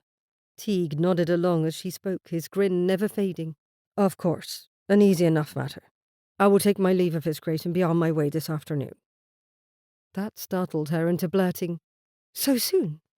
"I don't intend to delay when I've set about a course of action, my dear." His smile, crooked and mischievous, charmed her. What would William make of her choice in husband? What would Juniper and Bettany think? "I need to tell my sisters." Teague handed her the book she had forgotten and offered his arm. "Allow me to escort you inside, darling. Then we will part ways to spread the news of our betrothal." Darling. Her stomach gave a happy little twist. She had never been anyone's darling before. She accepted his arm and his escort, though she said little else to him, trying to work out how best to share the news with her sisters. The Duke of Montfort sat at the large desk in what was known as the speak-a-word room, off the pre-guard room, a long corridor most used to enter the castle from the portcullis. The room was a secondary office for him, set up for the sole purpose of allowing people from outside the castle to meet with him, for his tenants to speak a word with him regarding their farms, orchards, or families. For a duke, the man was surprisingly available to the people who relied on him, a thing that made Teague respect the Englishman. "Your Grace," he greeted the Duke as he bowed on the other side of the desk. "Your steward said I might have a moment of your time." Though in his early 60s, the Duke had maintained a robust figure. His eldest son, Simon, looked much like him. Grey touched his Grace's temples, yet he remained an imposing man with his direct gaze and towering height. "Dunmore, you may have as much of my time as you like.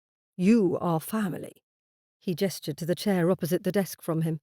"Sit. Tell me how I can be of service to you." Teague took the offered chair and found himself twisting his hat in his hands again. His father had died years before, and there hadn't been a man in his life whose approval he had sought since that time. Yet suddenly, before the Duke, he became aware that had changed. The man before him had power, to be sure, but also possessed a degree of integrity and honour Teague aspired to attain himself. "Your Grace, I have come to take my leave of you for a time, and to ask that my mother and sister remain until I return for them."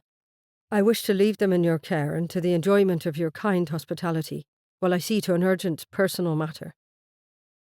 The Duke's expression darkened to one of concern. "I have only heard you speak that formally in Lords, my son. Of course your mother and Fiona are welcome here as long as they like. I must ask, though, is something amiss? Do you need assistance?" That he offered such a thing surprised Teague a moment. Then he relaxed and smiled. He had come to expect Englishmen of power to peer down their noses at him, but he sometimes forgot the Duke was a man unlike most others. "Perhaps you could put in a good word for me with the fellow I plan to visit, Lord Haverford, Lady Ivy's half-brother. I intend to ask him for her hand." At this the Duke sat back in his chair, his eyes widening slightly in the barest hint of surprise. "You want to marry Ivy? So soon after meeting her?" It suddenly occurred to Teague that the Duke's blessing might prove as important and as necessary as Lord Haverford's. "Yes, your Grace." Silence followed that simple answer, the Duke only staring at him in his silent, questioning way. "In truth, your Grace, my proposal to Lady Ivy is not born from affection, though I hold her in the highest regard. It is a union conceived in mutual respect, and the recognition of shared ideals and aspirations. Lady Ivy possesses a strength of character and a clarity of vision I find most admirable. I believe, together, we can forge a partnership that will prove beneficial within the bounds of marriage." He paused, his hands ceasing their restless movement as he placed his hat upon his knee, his posture embodying the sincerity of his intentions. "I have observed the manner in which she engages with the world around her, her compassion, her intelligence, and her unwavering integrity. These are qualities of the highest order, qualities that promise not only a harmonious household, but a union capable of contributing positively to those around us." The Duke's expression softened, a reflective silence filling the room as he considered Teague's words. Finally he leaned forward, resting his arms on the desk. "Teague, your approach to selecting a wife is not unusual, and I find no fault in your reasoning. Marriage in its best form is indeed a partnership, an alliance of strengths. If you perceive these qualities in Ivy and she in you, who am I to question it?" Teague swallowed some of his nervousness. "I hold you in the highest respect, your Grace. If there is more you would say on the matter, I would hear it." A smile, warm and encouraging, broke through the Duke's reserved demeanour. "She is a cousin to my wife, yet my observations of Lady Ivy are quite limited. Her Grace speaks highly of her, though. She is spirited, intelligent, and kind. If she has agreed to this proposal, it speaks volumes of her regard for you. Your willingness to speak so candidly with me today reinforces my belief that you are a man of honour and intelligence. You two will likely do quite well together. Though I hope for more than a pleasant partnership for you, son." Teague felt a weight lift from his shoulders, the Duke's words granting a sense of validation to his scheme he hadn't realized he sought. "Thank you, your Grace. Your approval means a great deal to me. I assure you my intentions toward Lady Ivy are honourable, and I am committed to ensuring our marriage is one of mutual respect, support, and affection." He relaxed a little. "I think I am, at least, already on the path to more than affection. She's enchanting, and lovely. I want her to be happy." The Duke steepled his fingers together and gave one deep nod. "Then you have my good wishes, Dunmore." He paused a moment before adding with a wry smile, "and my support, should you need it in your dealings with Lord Haverford." "I am truly grateful, your Grace. I do not take your support lightly. Truly I may need it. Haverford hasn't been overly fond of me, at least politically." "I am aware." The Duke's smile inched upward. "You have made a name for yourself, and the more conservative members of the opposition tend to squirm in their seats every time you stand to speak. I enjoy the spectacle." The Duke chuckled, then tapped the desk thoughtfully. "Now that I understand the situation, you ought to know that there is no need for you to leave Cleaver. Lord Haverford is on his way here. He arrives in 2 days' time." The shock of that went through Teague like a cold deluge. "He's coming here?" "With his wife and children, yes. We could hardly host his half-sisters without extending the invitation for at least a brief stay for him as well." A gleam of amusement appeared in the Duke's eyes. "In my study upstairs, I have a letter from him requesting the addition of another guest, a friend he wanted to introduce. We have rooms enough in this castle, and it matters little to me, so I agreed to extend the invitation to one Lord Martin Sothersby. Have you met him?" The name seemed vaguely familiar, but Teague shook his head. The Duke's amusement grew enough for him to chuckle. "Lord Martin is the second son of the Marquis of Crichton. Their seat is in the west." He gestured vaguely in that direction. "Lord Martin has political ambitions, but lacks an important connection to more influential members of Parliament. My suspicion is that Haverford wishes to introduce Lord Martin to my family for our support and connection. But I also wondered if he had another motive, especially given that Lord Martin is a bachelor." Teague leaned back in his chair, his posture dropping from stiff to casual as he took in his Grace's implication. "You think Haverford wants to try his hand at matchmaking his sisters?" "Sister. Haverford is conservative to an extreme. He will want to marry off the eldest before giving attention to the other two." The Duke chuckled. "I have no doubt Haverford will see an advantage to your proposal, but he may use his own candidate for Lady Ivy's hand as a way to bargain in the marriage contract." "Lady Ivy already agreed to my proposal," Teague said, then winced at his own tone. He'd sounded somewhat possessive. Where had that come from? He pushed his hand through his hair. "This is a fascinating turn of events. Has Lady Ivy been informed of her brother's visit?" "I believe Her Grace intended to tell the sisters this afternoon. We only received the letter settling the matter this morning." The Duke's amusement hadn't faded, though Teague struggled to find the humour in the situation at the moment. "Never fear, Dunmore. As I said, you have my support. I am certain things will work out as they should. They nearly always do." "To be sure, Your Grace." Teague's mind turned over the possibilities and possible difficulties ahead.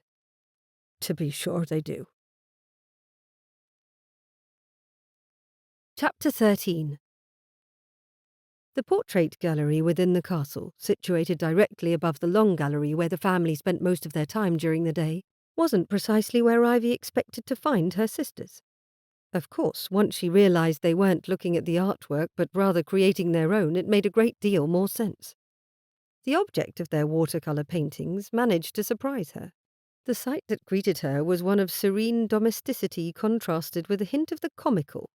Sterling, the footman and bodyguard, stood in the centre of the gallery wearing his customary livery, sans the formal wig, but held a shield in one hand and a sabre in the other pointed downward. Both props seemed more suited to a stage than the portrait gallery of a duke's castle.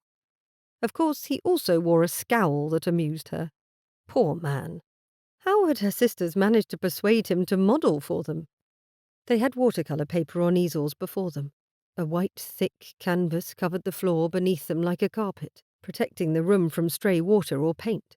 "Ivy," Bettany called when she saw Ivy standing in the doorway. "Come join us. We're turning Sterling into a knight." The footman winced and sighed, adjusting his stance slightly. Ivy came fully into the room, meeting Sterling's put-upon gaze and giving him an apologetic smile. "How kind of you to allow such a transformation, Sterling." His eyes narrowed. "It is a pleasure, my lady." She bit her lip to keep from saying she doubted that. Poor man. The combination of his good looks and serious nature had made him a target for her sister's amusement and admiration both. From what she understood of his duties, Ivy knew he had to be a trusted servant to the Duke. Most of the footmen were former soldiers, many of them tasked with acting as guards to the family and castle itself, like a small army. "I suppose if we cannot fend off invaders, we can dazzle them with your art," she said, coming to inspect their work. Both had practiced enough that their work showed talent, though it was unlikely to ever grace more than a friend's wall. Bettany laughed softly. "Indeed, one look at the fierceness of Sterling's gaze and the enemy will run the opposite direction. Though I fear in frightening off the invaders our knight may not soon forgive us for putting him through this particular exercise," Juniper added, smiling innocently at the guard. Sterling limited his response to a slight tightening of his lips, a testament to either his patience or his dedication to his position as a servant in the Duke's household. Poor man. Perhaps he would like a moment to rest while I share some important news with you both. Ivy gave him a nod, granting him permission to relax his stance. He bowed, placed his weapon and shield on a nearby table, and went to stand in the doorway, a silent protector and witness to anything that went on in the room. "Oh, that," Bethany muttered with a scowl, putting her paintbrush down. "Her Grace already informed us. Miserable, isn't it?" Ivy blinked in surprise. The Duchess couldn't know of her engagement. She doubted Bethany would speak harshly, even if she disapproved of anything that hinted at romance. "Oh dear, I think you have a piece of news I haven't yet heard." Bethany and Juniper exchanged a glance. "You mean you haven't come to speak about William and Fanny coming to Cleaver?" "No." Her insides felt suddenly pinched and an unpleasant shudder went through her. Perhaps her half-brother and his wife didn't deserve that sort of reaction, as they weren't truly all that horrid. Yet she wanted nothing more than to recoil at the mention of them appearing just as she had grown comfortable in her situation. "When did you find out? When will they be here?" "Day after tomorrow," Juniper said, adjusting her brushes and paints unnecessarily. "Her Grace told us before we started painting, which completely destroyed all my former inspiration," Bethany added with a huff. "That is why we compelled Sterling to pose for us." Juniper glanced at the footman from the corner of her eye. "I think he pitied us enough in the moment to agree. I doubt he will make that mistake again." This complicated things. Being beneath Fanny's critical eye meant tightening up her behaviour and learning William's opinion on her decision to accept Teague Frost's proposal sooner than she had expected. She pressed her fingers to her eyes, already feeling tension building behind them. "Ivy?" Bethany placed her hand on her eldest sister's shoulder. "Ivy, dear, it won't be so terrible. They're only staying a short time. When they leave, we can return to enjoying Cleaver as we had planned." "I know." Ivy dropped her hand to her side and gave her sisters a wan smile. "You still haven't heard my news, though. William and Fanny coming complicates things, or at least gives me reason for anxiety." Her sisters exchanged a glance, then Juniper asked, "What news, Ivy?" Bethany and Juniper both looked at her expectantly, trusting and interested, the best of sisters. She couldn't anticipate their reactions, try as she might. Best to get on with it, she supposed. "Lord Dunmore has asked me to marry him, and I said yes." A stunned silence greeted her announcement, finally broken by Bethany's soft gasp. "Marry? You've known him less than a handful of weeks." Juniper's reaction was softer, a smile blooming amidst the surprise. "If you have decided this, Ivy, then there is likely a good reason. Tell us what made you say yes." Ivy took a deep breath, trying to organize her thoughts into something coherent, something that would make sense to her sisters who looked at her with curiosity. "It's not what you might be thinking," she started, her voice steady despite the fluttering in her stomach. "This is not a love match in the way stories and poems describe it. Teague, Lord Dunmore, and I have agreed on a partnership, a marriage of convenience, if you will."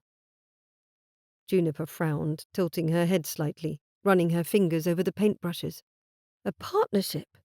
So this is about practicality?" "Yes, exactly." Ivy smiled at her sister, grateful for Juniper's quick grasp of the situation. "He's offering me a chance for a life beyond the confines of William's guardianship, a life where I can be myself, and in return we can offer each other companionship, stability. Of course, he agrees that you may both live with us until you decide otherwise." Bethany's eyes widened, her earlier dismay shifting to something more contemplative. "That's rather broad-minded of him, isn't it? And generous. Will you find happiness in such an arrangement?"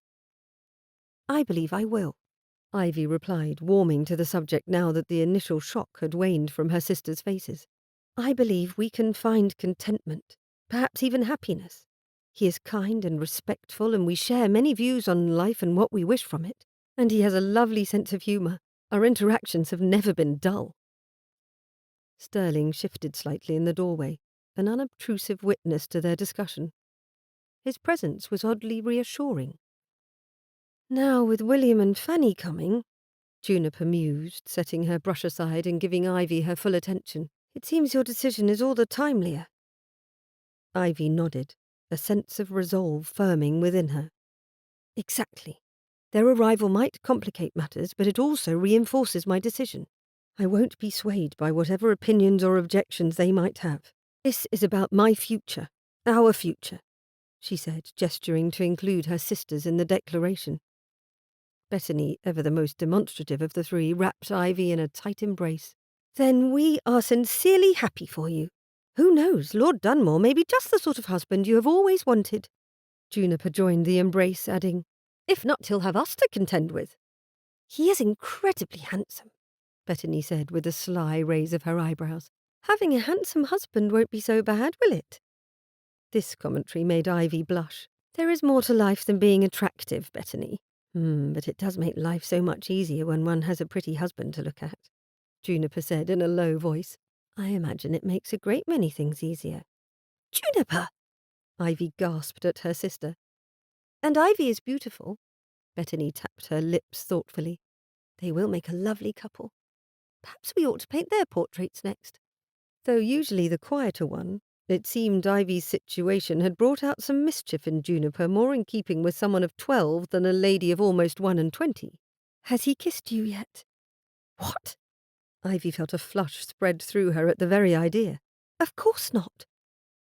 That is terribly disappointing, Bethany said with a deep, almost comical frown. One should always kiss after a proposal at the very least, when it's accepted, of course. He rather looks as though he knows how to kiss. Juniper nodded sagely. Something about the way he smiles makes me believe that to be true. You are both rather horrid. Ivy laughed despite her growing blush, and the other two joined her. Their laughter filled the gallery, easing some of the tension that had coiled within Ivy at the thought of her impending confrontation with William and Fanny. Yes, their visit would be a trial, but she would see it through with her sisters. As they broke apart, Sterling cleared his throat, a subtle reminder of his presence. Will you two release that poor man? Ivy asked, her gaze briefly meeting the servants. He must have other duties to see to. Bethany pouted, but Juniper nodded. Thank you, Sterling. We will continue another time, perhaps. As Sterling bowed and departed, Ivy turned back to her sisters, their painting forgotten for the moment. The challenges ahead loomed large, but so did her gratitude for the two of them. Together they would navigate the unexpectedness of Ivy's engagement and the arrival of their brother and his wife. Whatever the outcome, Ivy would manage so long as her sisters supported her. Chapter 14. As the guests of Cleaver gathered in the room adjacent the dining room, Teague kept his eye on the doorway, waiting for Lady Ivy. They had been engaged for a matter of hours, and he hadn't seen her since she agreed to marry him. Though he knew he hadn't imagined asking and that she had really said yes, it still felt somewhat unreal. You look as jumpy as a field mouse, Simon said, appearing at Teague's elbow. I thought you would have gone through with your scheme by now, but it seems you are still anticipating a conversation with Ivy. Teague cast his friend an amused glance. As a matter of fact, I have had that conversation. It went well, too. Simon's eyes widened. She accepted? Teague gave a succinct nod. She did indeed. Congratulations are in order, then. Simon's warm grin appeared briefly, then vanished as he said, Her brother is coming in day after tomorrow. I found out only hours ago. Will you speak to him then? I will. It's a sight more convenient than having to go back to London for an audience with him. I suppose that's one way to look at it. Simon adjusted his waistcoat, then looked at the clock again. Why do you appear nervous? It seems like the difficult part is over. Teague raised his eyebrows and turned his full attention to his brother-in-law. Was the most difficult part of your courtship with my sister asking her to wed you? Or was it perhaps the before and after that made things more complicated? The other man grimaced. I see your point. Eileen appeared on Simon's other side. What point would that be, husband? Best not encourage my brother too much by agreeing with his side of anything. It's bound to set a dangerous precedent. Simon immediately took his wife's hand and threaded it through his arm, as though the only acceptable way to stand beside her was to hold her as near as politely possible. He does make the occasional good argument, though, Eileen. Does he? Eileen grinned up at her brother. What are we arguing about this evening? Which point is the most difficult in a courtship? Simon answered. Teague shot him a warning look. That was not precisely it. Oh, but I have the answer to that very question. Eileen affected a superior look. Teague won't like it, though he'll have to concede it is true.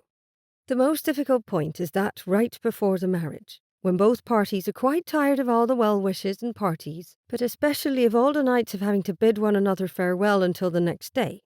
Nothing is so sweet as the moment you realise you need never part of a night again. Indeed, Teague didn't fancy that explanation as it came from his own sister. I truly did not need to know that particular thought on the matter. She grinned cheekily at him. I am allowed to say things like that now I'm a married woman. Not to your brother, you're not. Simon chuckled at both of them. You will know the truth of things soon enough, brother-in-law. Eileen's smile disappeared at that. He will. She looked from her husband to her brother, a look of shrewdness making her eyes gleam. Teague, what does my husband mean? The implication sounds as though you will be entering a courtship. He gave Simon a sharp glare. It does sound like that, doesn't it? You may as well tell her, Simon said, completely at ease with revealing what Teague had intended to keep to himself until he spoke to Lord Haverford. It is impossible to keep a secret in this castle. Eileen leaned forward and raised herself up on her toes to better meet Teague's gaze. What is he talking about, Teague? I'm nigh on bubbling over with the curiosity. He rubbed at his eyes. Best to get on with it. I asked Lady Ivy to marry me. She said yes. She gasped so loud that others in the room quieted and looked in their direction. Teague winced. At least she kept her voice to a whisper for her next outpouring of sisterly questions. You're marrying her? Oh, Teague, that's wonderful. I knew there was something about the way she watched you during the cricket match. Did you fall in love so quickly? Slowly he shook his head, keeping his gaze on his sister. We're not in love, Izzy. It is a practical match. Good for both of us, that is all. He had to smirk a little as he said, What's this about a cricket match? Her reaction surprised him as he watched her expression change from excitement to shock, the colour draining from her face. Oh, Teague, no. You cannot do that to yourself. Eileen, it's not as dire as you imagine. Teague attempted to reassure her, his voice holding a blend of humour and patience. There are many forms of companionship, and respect and understanding can serve as a solid foundation for a marriage. Eileen's features softened, but her concern remained evident. Marriage is more than a partnership, Teague. It is sharing your life with someone in every sense. Can you really be content knowing there is no love between you? Simon, observing the exchange, interjected as though seeking to mediate. Affection can grow in many ways. It doesn't always start with romance. Your brother and Ivy are both sensible people. They are likely to find happiness in their arrangement. Indeed, Teague added, eager to shift the focus from his personal feelings, or lack thereof. There's much to be said for a marriage that begins without the complications of a tumultuous courtship. We respect each other, and that counts for something. Eileen looked from Teague to Simon and back again, the wheels of thought turning behind her eyes. Finally, she sighed, a gesture of reluctant acceptance. I suppose you're both right. Who am I to judge the path you've chosen? If Ivy makes you happy in whatever form that happiness takes, I'll support you and welcome her to the family. The warmth in her voice was reassuring, and Teague felt a wave of gratitude for his sister's understanding. Thank you, Izzy. That means the world to me. He paused a moment, then said, What was that about the cricket match? His sister raised her eyebrows at him. Stuck on that, are you? You said there was something about the way she watched me. He really wanted to know what his sister meant. Something about the way you watched her too, Simon muttered, shaking his head. The two of you will make an interesting pair. Ignoring Teague quite purposefully, Eileen nodded thoughtfully and addressed her husband. He missed that catch because of her, did he not? You should have seen the look on her face. I thought she would run out on the field to ask after his well-being. That would have been amusing. Simon grinned and Teague folded his arms. The pair of you think you're quite amusing, don't you? Ah, here comes your future bride and sisters-in-law now, Simon interjected, cutting through the remaining tension the conversation had stirred up. Teague turned to face the doorway and found Ivy entering the room, her younger sisters on either side of her, all three of them looking directly at him. "It seems Ivy told her sisters, given how they are studying you," Eileen whispered, her smile teasing. Indeed, Lady Juniper and Lady Bettany both had a knowing look about them, and they exchanged a glance behind their elder sister's back he thought communicated trouble of some kind. He swallowed. With two younger sisters himself, he knew what sort of mischief they could make if they didn't like the idea of him courting and wedding their sister. Ivy seemed unaware of what was passing behind her as she focused on Teague, approaching him with a hesitant smile as though she was uncertain of her welcome. He certainly could not have that. "My lady," he greeted her, bowing with a flourish. "Good evening. I hope you find yourself as eager for the night's festivities as I am. Perhaps, after dinner, you may even grant my wish to partner me in whist." Ivy's tentative smile blossomed into something brighter, more assured at Teague's greeting. The undercurrent of formality in his words did little to mask the genuine warmth in his voice, and her response carried a light teasing tone. "Lord Dunmore, I would be honoured to partner you in cards." The tension momentarily clouding the air lifted as Ivy took a step closer. Eileen watched the exchange with narrowed eyes, and Teague gave her a warning glance. Lady Juniper and Lady Bettany took on expressions which displayed more decorum, yet the spark of sisterly conspiracy lingered in their eyes. Teague recognised their shared glance for what it was, a protective scrutiny reserved for any challenge to their eldest sister's happiness. Eileen immediately engaged Ivy in conversation about the gown she wore. Simon, ever the observer, leaned in towards Teague, his voice low enough for only him to hear. "Remember, the approval of sisters is a prize worth winning. They can be your staunchest allies or your most creative challengers." Teague nodded, well recognising the truth in Simon's words. He had an opportunity to lay the foundation for familial bonds that would support or challenge their union.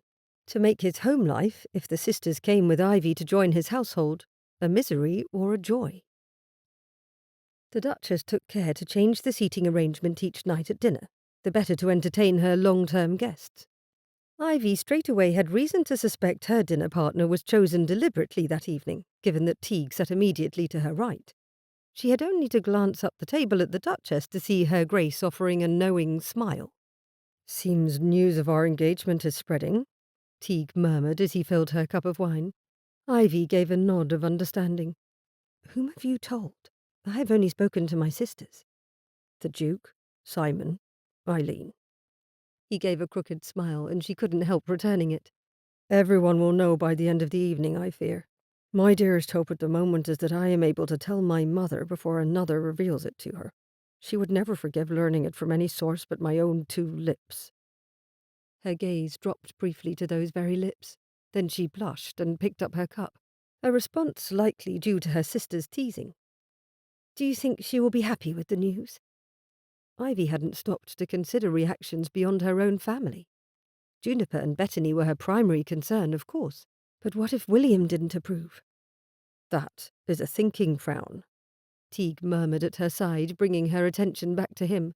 "You get a little line between your eyebrows just above the bridge of your nose." He tapped the matching location on his own face. "I've never seen someone think quite that hard before." Ivy raised her eyebrows at him. "That's worrying, given that you spend so much time in Parliament. One would hope there is a lot of thinking going on in those chambers." Apparently he hadn't expected that response. His eyes widened slightly and he laughed, though he quickly covered the sound with a fist to his mouth and a light cough. "One would hope, but one would often be disappointed." The amusement dancing in his eyes brought a smile to her face too. She didn't often make people laugh, yet Teague seemed delighted by her every time they spoke. He had already secured her hand in their engagement, so he needn't try overmuch to woo her. His genuine reaction to her gave her the smallest fleeting feeling of pleasure. His next comment returned her thoughts to her concerns, however. "I have heard your brother and family are arriving overmorrow." "Overmorrow?" An odd word, isn't it? Means the day after tomorrow. But it's much more efficient, so long as you don't have to explain it every time. "It is efficient, and rather unique." She smiled despite the change in subject. Yes, William and Fanny, their 4 children, and apparently a guest.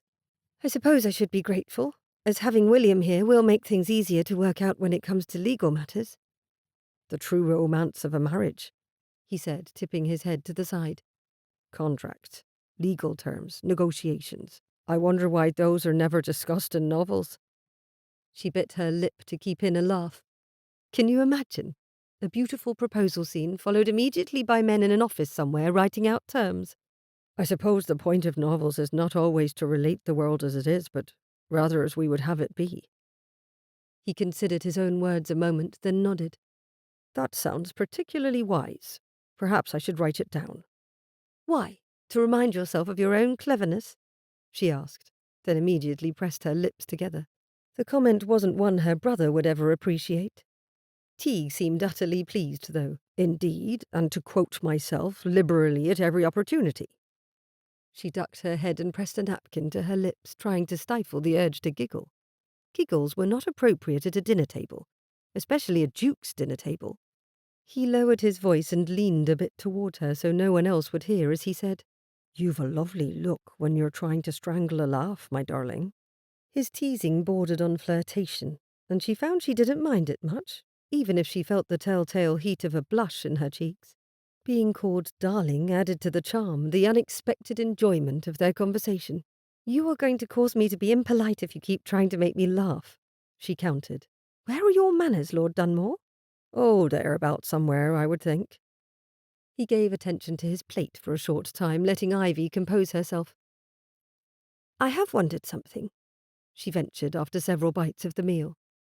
"Your accent. I was given to believe that Irish nobility tended to be without such a strong indication of their origins, at least in speech. You could never be mistaken for an Englishman." "Does it bother you?" he asked, eyebrows raised as his eyes flashed to hers, reacting in sharp surprise as though she'd pricked him with a needle. She shook her head, startled by his reaction. It was easy enough to tell the truth. Not in the least. His crooked grin reappeared, and she detected the slightest touch of relief in his eyes. "Good. I don't try to hide it the way some of my Irish peers do. I want people to know who I am, where I'm from. I'm not ashamed of it. When I open my mouth in Lord's, they know at once where I stand from the sound of my words, if not the words themselves." The confidence with which he spoke gave her more reason to admire him.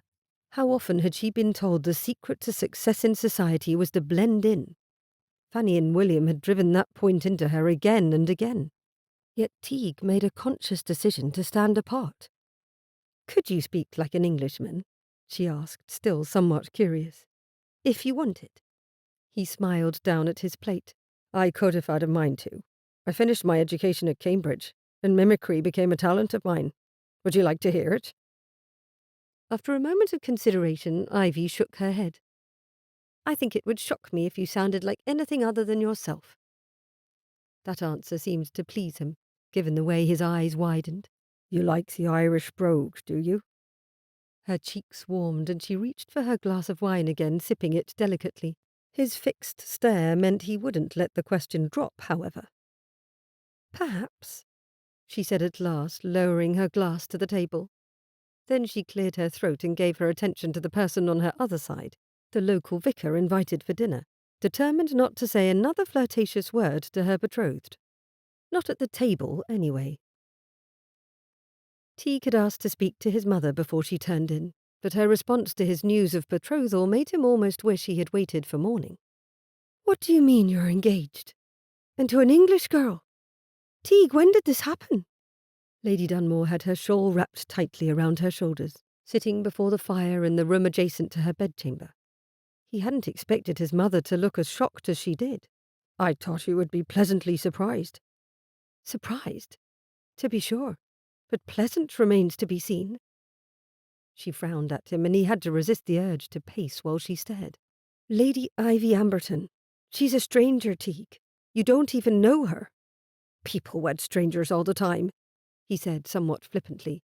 "Do not give me that, Teague Frost. You are not people. This is a monumental decision, a life-altering choice. Are you sure you're not rushing into things?" He tapped his fingers along his thigh, then went to kneel in front of his mother's chair to bring them to the same eye level. "My hair. He switched to the Irish tongue as he explained. She is not a stranger. Every time we speak, I am delighted. Every time I see her, I am intrigued. We haven't known one another long, but I know enough to predict we will be content. It is a good match. Looking into her eyes, he saw the woman who had loved him and raised him. Her gentleness, her understanding were what he needed right then. Lady Dunmore's expression softened, the initial shock giving way to a more contemplative look as she listened to her son. She placed a hand over Teague's where it rested on the arm of her chair, her touch warm and comforting as ever. "I see," she said slowly, her tone more resigned than understanding. "Contentment, you say? Perhaps in time more than that?" Teague could hear the unspoken hope in her voice, the maternal desire for her son's happiness not merely in practical terms, but in the depth of his companionship and love. "Perhaps," he conceded, a small smile tugging at the corners of his mouth. "Ivy is different. In a world of pretense, she is refreshingly genuine. She values family hair, much like we do." Lady Dunmore's eyes glistened with a mixture of emotions as she absorbed his words. "If she has caught your eye and your interest in such a manner, then she must be quite special." She paused, then added with a playful huff, "Here I was thinking you'd never settle down. An English girl, no less. You are full of surprises, Teague Frost." He laughed softly, the tension easing between them. "Life is full of surprises, isn't it? And Ivy, Lady Ivy, she's one I had not anticipated, but I'm quite grateful for. If she has agreed to be your bride, I can at least appreciate her good taste," Lady Dunmore declared, the words somewhat teasing. "Teague, promise me this.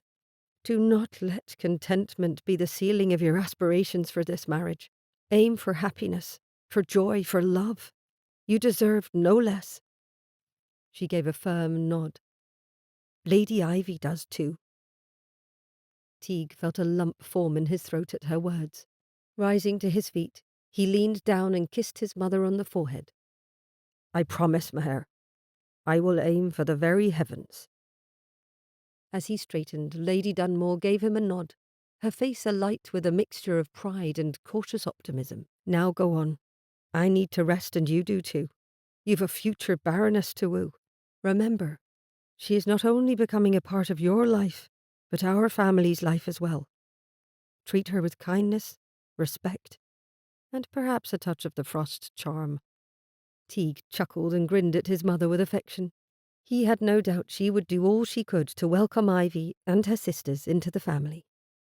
"I will. Thank you, Meher. Good night." "Good night, my son. Congratulations," she called softly after him as he exited the room, her words carrying the weight of her blessings and the hopes of a mother for her child's happiness. Stepping into the corridor, Teague heaved a sigh of relief. His mother's concerns were valid, but her willingness to trust his judgment reinforced his confidence in his decision. As he made his way to his own quarters, his thoughts were filled with Ivy.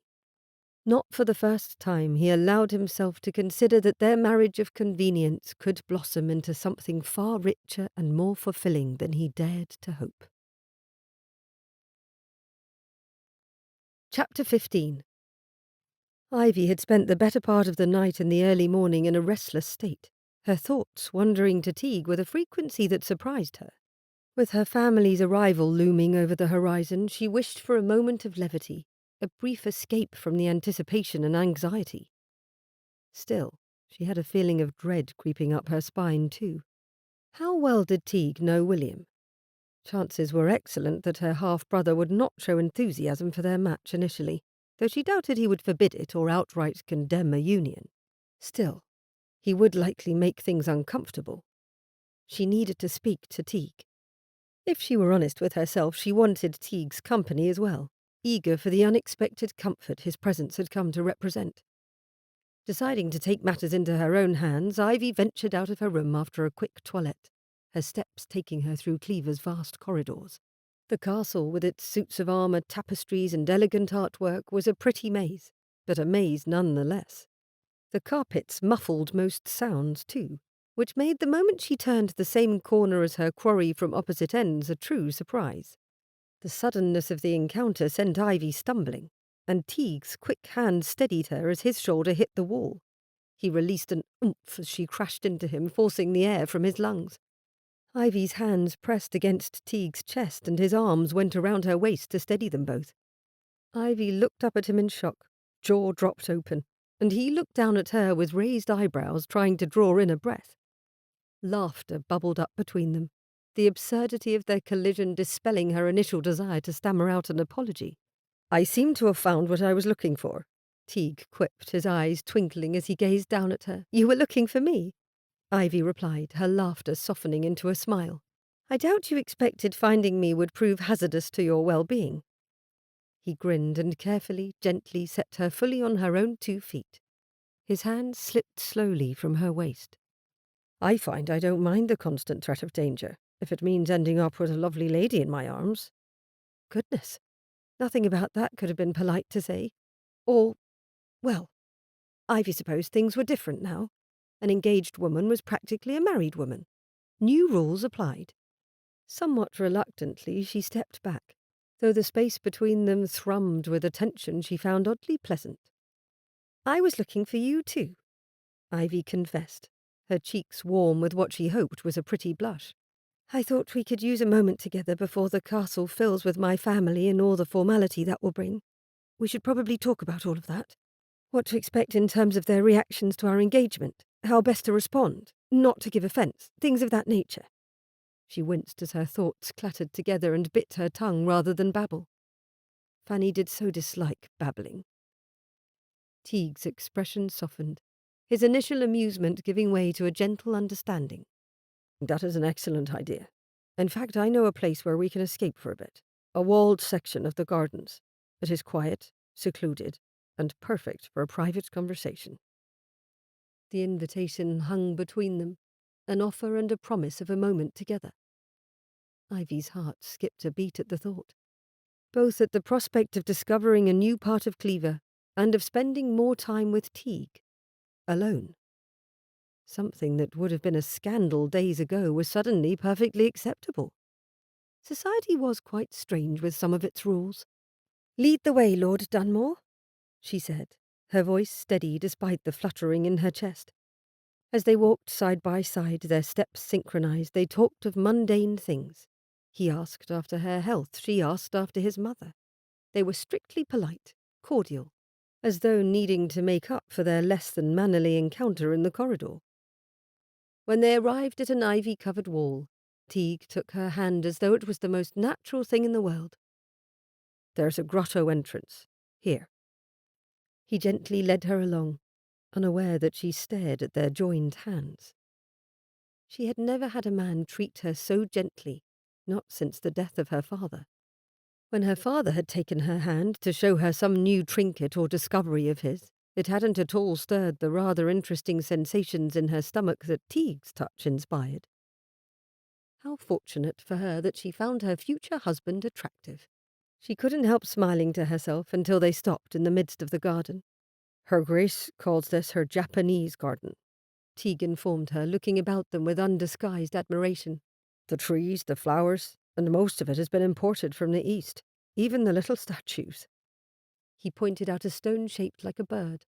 "No one can see inside, even from the castle towers." "Oh, have you tested that theory?" she asked, taking in the garden around them.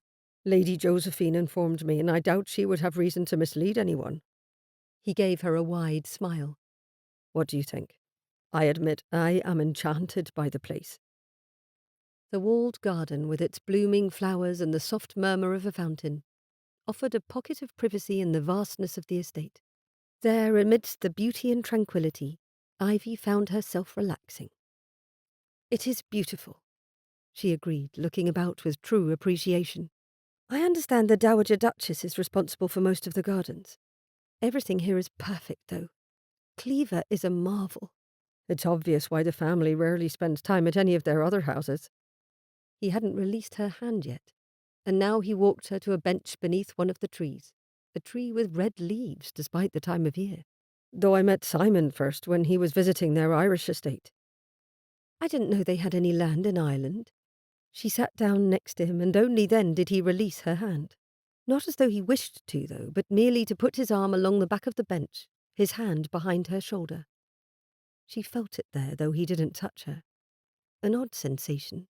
That's the Farley part of the title. He gave her a wide grin. Eileen has convinced him to spend part of the year there, to be nearer us when we're at home. The need to discuss her own family's arrival became less urgent as Ivy found herself asking, "What is your home like?" "Ah, Dunmore's barony. I suppose you would have reason to wonder about it now, wouldn't you?" The lilt to his words became teasing, and she felt herself blush. "I hope you will like it there, Ivy, darling. It's not a castle like this. More a house, built 200 years ago by a Catholic family who ran afoul of the English during King James's reign. The English crown took possession and eventually gave it to one of my ancestors, created a barony, on the condition that no one in the family could be Catholic." He heaved a sigh, his dramatics discouraging her from saying anything pitying about that situation. "It is very English. My ancestors did their best to please their kingly benefactors." "Goodness!" She gave him her full attention, watching him as he spoke. She rather liked his mannerisms. His eyes were quite expressive, his lips quirked upward on nearly every word. "That is a bit disappointing. I have been in English homes all my life. I'd wondered how an Irish baron's home would be different." He chuckled at that, and she felt his thumb brush lightly against her shoulder. It nearly made her shiver, but she kept her response in check. "We have put our little touches here and there, mostly in the art. Irish art is a wild thing to behold." "I imagine so." She angled her shoulders toward him, putting the one he had touched in closer proximity to the hand on the back of the bench. "Do you have any flower gardens?" "Half a dozen of them at the last count." He grinned at her, then nodded to the display around them. "None so grand or expensive as this, though my mother takes special pride in the roses." "I will be certain to praise them liberally when I see them," she promised with a grin. "What is your favourite part of your home?" "I have two. Within the house it's the library. That should not surprise you, given our conversation about books. But I think along with all the books, it is the landscape painting hanging above the fireplace that makes that place feel the most comfortable. It is a piece by Thomas Roberts, a true Irishman." Sensing his warmth for his home, Ivy could not help but feel her own excitement build. "And the other place you favour?" "A hill about a mile from the house. On a clear day I can see the land for miles, and even on a foggy one, I can stand on that hill and breathe in the free air in a way I have never been able to anywhere else." As he went on to describe his home, not just in terms of its architecture, but through the art that adorned its walls and the landscapes that surrounded it, Ivy found herself imagining a life there beside him. It was a life painted in the broad, bold strokes of his affection and excitement to share it, so different from the careful, constrained existence she had always known. The realization came to her, when his thumb began to draw a circle on her shoulder, that she wasn't merely learning about a place. She was discovering the man who called it home. She found herself anticipating exploring both, the place and the man beside her. She blushed. Did people explore each other? An odd thought, but it immediately sank into her mind. The thought of visiting Dunmore's barony, of walking through its gardens and standing beside Teague on that hill, filled her with a sense of adventure she hadn't known she was seeking, as well as the hope that she would belong there somehow. He fell silent after a time, his gaze unfocused, his dark eyes thoughtful. Then he blinked and the moment shifted. His easy, teasing smile returned. "Listen to me blathering on about a place you will see for yourself soon enough. Assuming your brother doesn't run me out of England for daring to ask for your hand." The peace that had settled in her heart abruptly vanished, though she managed a smile fatigue. "I liked hearing about it. That topic of conversation is far more pleasant than thinking about William and Fanny." She winced. "That isn't fair of me to say. They have done their duty by me and my sisters. They have kept us safe, housed, fed, and seen to our education." For a moment Teague appeared troubled. The teasing light in his eyes dimmed. "A thing one would expect from a brother, or any decent folk." Something about the way he said it bothered her. like feeling a draught without knowing from whence it came. She ignored the feeling and continued. Regardless, I think it's important we talk about their coming. He hesitated, then nodded his agreement. We should. I don't plan to wait long between their arrival and asking for an audience with your brother. Is there anything you think I ought to know, going into such an interview with him? Announcing my intention to wed you might be a bit of a surprise. He raised his eyebrows as his words took on their teasing quality again.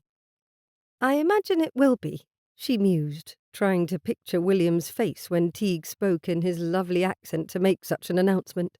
It was difficult to say which of his many expressions of dismay he might wear. Added to the fact that he's bringing his own candidate for your husband with him, I cannot think he's even considered the possibility of you finding your own groom. Her breath caught and she gave Teague a startled look. What did you say? Who is William bringing with him? You didn't know? Teague's smile faltered, replaced by an expression she had not seen him wear before, though it was so briefly on his face she may have imagined it. Was it worry? Lord Martin Brunsby, a bachelor trying to get a seat in Commons because he's a younger son. Oh, she heaved an impatient sigh. He did threaten to choose someone for me. Knowing William, his candidate, as you say, will be the farthest thing from what I would choose for myself that I can imagine. Perhaps.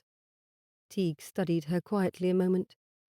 Though I would not consider myself a gentleman without saying this. If you like him better than you like me, I'll release you from our agreement. Had he plunked a bonnet on his head and announced himself the Queen of England, she could not have been as shocked. Her lips parted and she felt a surge of feelings that were as confusing as they were quick to come to the surface. He would set her aside, easy as that. He would be willing to release her. Did he even want her as his wife to begin with? Suddenly both his hands were on her shoulders and his eyes were wide. Ivy, I can see what I said upsets you. Take a moment, darling, I had no wish to give offence. That is the furthest thing from my mind. She stared at him aghast. Colourful words she had heard the men in her life mutter from time to time all came to the tip of her tongue. Again the strength of her reaction surprised her, but she squared her shoulders beneath his hold and tilted her chin up. Then you had better explain what you mean in clear terms, Lord Dunmore. He clicked his tongue against the roof of his mouth and the humour returned to his eyes. Horrid man. I'd no notion you liked the idea of becoming an Irish baroness so much. How dare he imply that was the crux of the matter? She nearly said something about it too, but he preempted her. Think, darling. I had this whole mad scheme to marry you when I found out you needed a husband, and I was under the impression that our company was mutually agreeable. He sounded like quite the politician in that moment. You agreed for the same reasons. Added to it, you wanted to look after your sisters, gain some independence. What sort of man would I be to hold you to something you had agreed to before you knew there were other options? It is not the mark of a gentleman, I'd say. She pursed her lips. That was hard to argue. It would not mean much if a man who offered her freedom did not give her a choice in how she obtained it. He nodded slowly as though he felt her indignation cooling. There you are. Better. Then his grin reappeared, quick as a wink. I intend to make myself the more attractive of the two choices, you understand. It is in my nature. The Irish never give up when presented with a challenge. In fact, I think it is only fair you know precisely what I offer. With that pronouncement, he leaned forward and kissed her. Teague had not planned to kiss his betrothed, not for a while at least. The upper classes could be stuffy about that sort of thing on occasion, and downright dismissive of it at others. He had hoped, though, to do a lot more flirting before taking Ivy in his arms and sharing a first kiss. Call him a romantic, but he had wanted to make the occasion memorable. His impulsive nature, coupled with her adorable, indignant expression when he had suggested he would let her out of the engagement, took command of his actions. Mentally, he had hesitated for only a moment. His heart had already begun racing, though, and it dictated that he act in that moment. As he cupped her face gently in his hands, the softness of her skin against his palms was a contrast that sent a shiver down his spine. The initial contact was tender, a hesitant query into whether she would permit him this sort of connection. But as Ivy responded, a silent assent woven into the press of her lips against his. The kiss deepened as Teague grew in certainty of her approval. Teague was acutely aware of every detail, the warmth of Ivy's lips, the subtle sweetness that lingered upon them like the taste of honey, and the faintest hint of her breath mingling with his. The world around them fell away, leaving nothing but their touch for him to take notice of. As he pulled away to catch his breath, Teague was met with Ivy's wide-eyed surprise. They had entered uncharted territory for her. He tried to find his reassuring grin from before, but it felt a bit shaky. There now. Not a bad sampling, was it?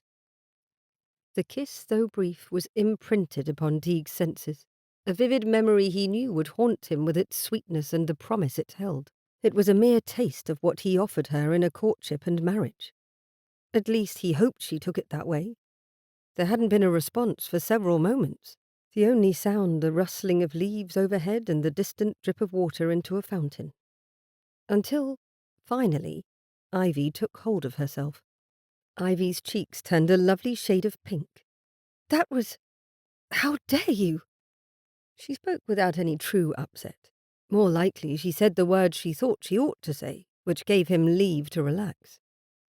There's nothing wrong with a kiss between a betrothed couple.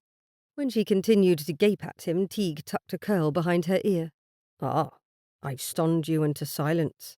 Must have been a good kiss then. That jogged her back into thought and voice. Lord Dunmore, Teague. You cannot simply kiss a person without any warning, then assume it was a good kiss. That brought his eyebrows up, and he leaned back, squinting at her. You didn't think it good? Shall I have another go? No! She swiftly came to her feet and glared down at him. You will not have another go at kissing me. She seemed to struggle for words. It isn't polite. You've a fetching look about you when you blush, he said, unable to help teasing her. Not polite. She paced away from him, then back, seemingly to say something scathing, then thinking better of it. He tucked his hands behind his head and watched her. Ivy, it was a kiss. You needn't fuss so, darling. William and Fanny will be here tomorrow, she stated with the woebegone air of someone announcing a funeral. You don't understand. They insist upon everything being appropriate, polite, above reproach.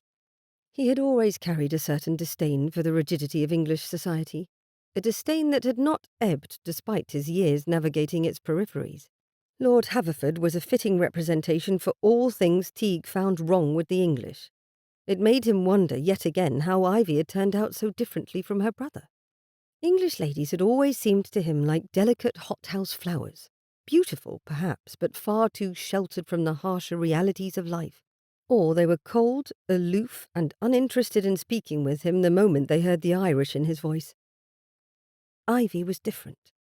Her curiosity for the world, her resilience, and the intelligence he had seen in her eyes, these were qualities he was grateful she hadn't hidden. She challenged his notions of the English, her strength and sincerity carving through his usually justified prejudices. I have met your brother. I'm well aware of what he's like. He chuckled. I've debated him too, and won. His expectations need not govern everything in life. Yet she seemed genuinely distressed. He took in the look of her again, the way her eyes had turned large and troubled, the stiff way she held her shoulders.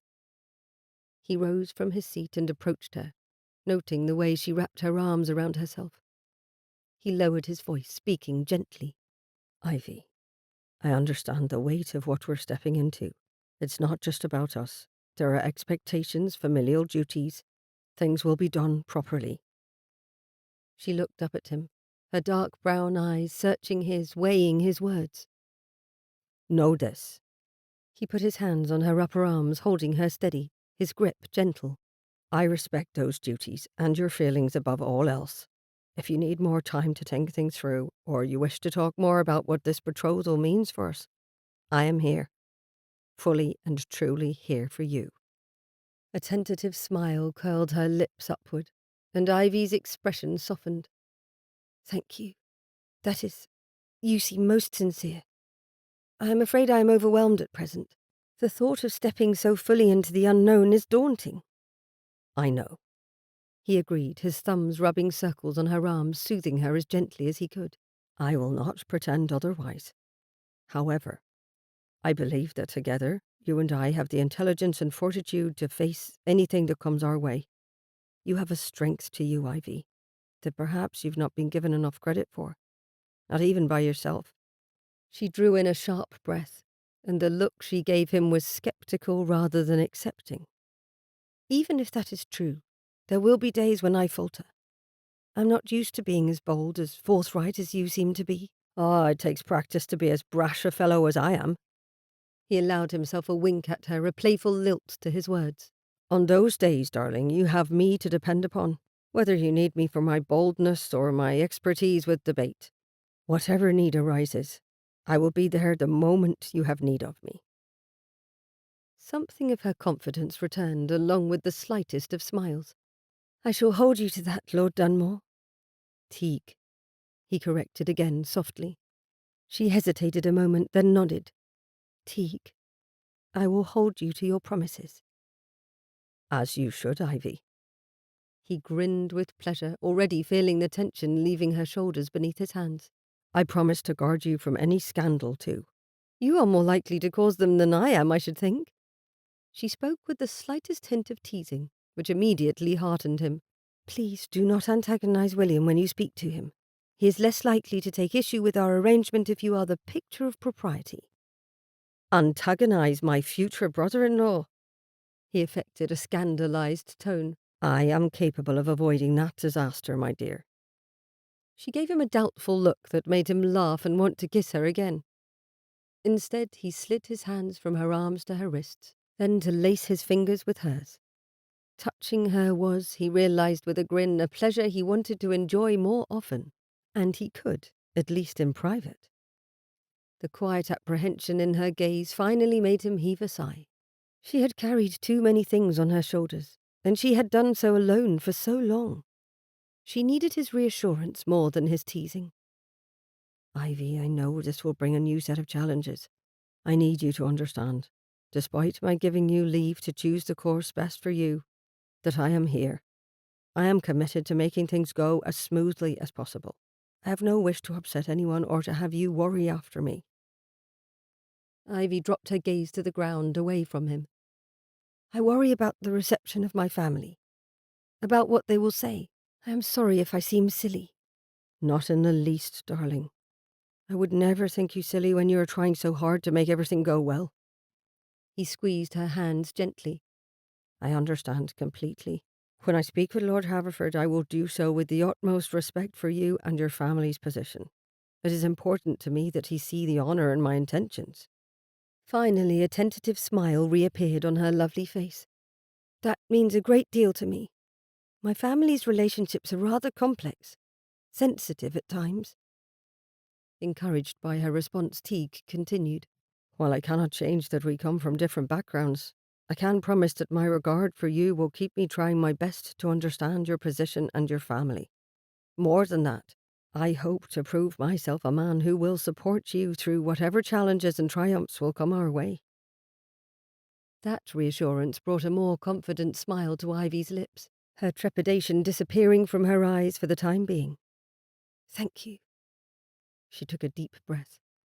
Thank you for listening to me most of all.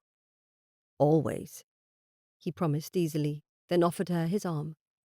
Now, shall we return inside and see if any breakfast remains? She accepted his escort. That sounds like a good idea. Ivy had made him reconsider a great deal of what he thought he knew about the English. For so long he'd seen a pattern in their behaviour, a stiffness, an arrogance that had made him feel as though he worked to bring down a wall of English opposition. Maybe they weren't all as alike as he had thought. Perhaps there was more potential for his work in Parliament than he'd given himself leave to anticipate before. Chapter 16. The guardroom of Castle Cleaver, with its elegant beauty and silent sentinels of armour and weaponry, was the setting for a meeting that held the weight of Ivy's future. Standing to her right were Juniper and Bettany. Somehow Teague had managed to take the spot on her left. He seemed quite pleased with himself, too. The other principal guests of the household would have introductions later, but their graces stood waiting as well for the imminent arrival of William, Fanny, and Lord Martin. Ivy kept twisting her fingers behind her back, hiding the fidgeting yet unable to stop it. She kept glancing at her sisters, making certain they behaved. She didn't want Fanny criticising them first thing. A warm hand covered hers, stilling the twists, and Ivy looked up in surprise at Teague. He raised his eyebrows at her, gave her hand a gentle squeeze and murmured, "It'll be over in a trice, darling." She wanted to say something especially clever back, but that was when the doors opened, revealing William, Fanny, their 4 children, and a man Ivy had never seen before. Ivy's attention was momentarily torn between the newcomers and Teague. She could feel a sudden tension in his hands, a subtle stiffness belying his usually composed demeanour. It was a reaction she had not expected and told her a great deal. Despite his reassurances, the man was nervous. He released her hand an instant later, then the introductions began. Finally, William stood before her with Lord Martin at his side. William's voice filled the room, carrying with it a sense of self-satisfaction Ivy knew all too well. "Lady Ivy, my dear sister, allow me to introduce a friend, Lord Martin Alistair Brunsby." As their eyes met, Ivy was taken aback by the immediate and unwelcome sense of connection. "Lady Ivy, it is a pleasure to meet you at last. Your brother has told me a great deal about you." Lord Martin was everything society deemed perfect. His striking looks and confident tone were underscored by an air of genuine warmth radiating from him. She hadn't been prepared for him to be pleasant. Rather, she had expected William's choice for her to look, sound, and have the air of William himself. Next to her, Teague shifted ever so slightly nearer. A movement most might miss, but to Ivy it was a declaration. It was a reassurance, a silent promise that he was there, truly there, with her.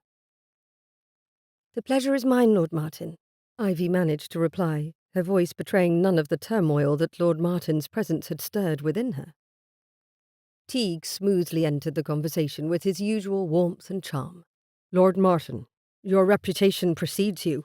I've heard of your ventures in estate management. Fascinating work." The compliment Ivy sensed was genuine, and Lord Martin's response a blend of appreciation and modesty. "Thank you, Lord Dunmore. I believe there's much we can all do to better the lives of those who depend on us. It is a shared goal, I presume."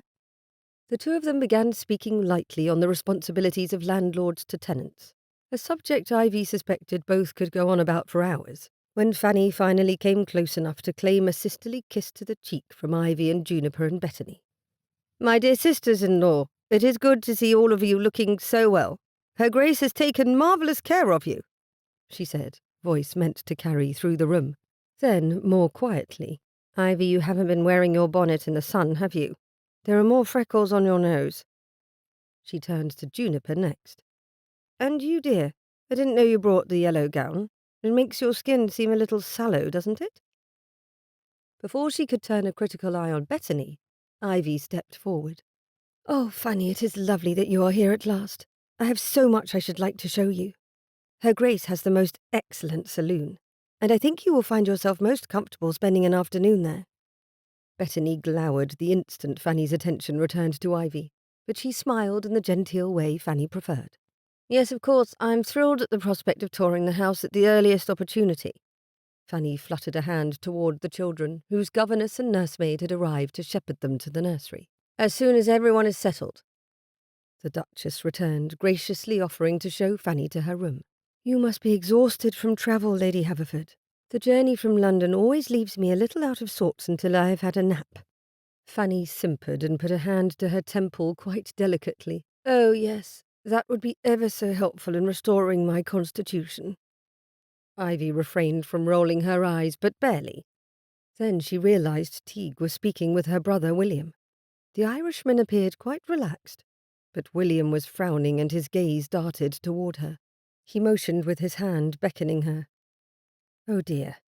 Teague was not wasting any time, it would seem. She approached them with a polite smile. "Have you need of me, William?" Lord Dunmore has asked for a private conversation with the two of us. William's brows furrowed. Have you a moment? That he wouldn't immediately insist on knowing the subject of said conversation was surprising, but Ivy nodded. Of course. His Grace said we are permitted to step into his office off the pre-guard room. Teague gestured back the way William and his family had entered. If that is acceptable to you, Lord Haverford. The three of them quietly moved away from the rest of the guests, going to the speaker-word room Ivy had heard much about but hadn't entered herself. It was well furnished, masculine, with comfortable chairs and a simple decor.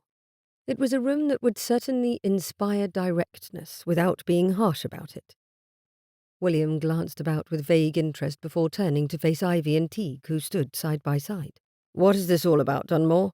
Has my sister done something for which we must make restitution? Ivy's eyes widened.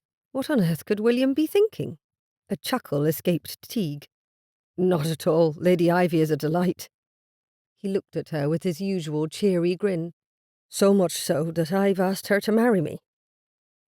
The man certainly knew how to get straight to the point. Ivy darted her gaze to William's, speaking swiftly as she saw shock widen her half-brother's eyes. I said yes. I want to marry Lord Dunmore. As a baron with a place in the House of Lords, you must agree that he's an excellent match. He also has the means to support me, and he's agreed to take responsibility for Juniper and Bethany too, if you approve.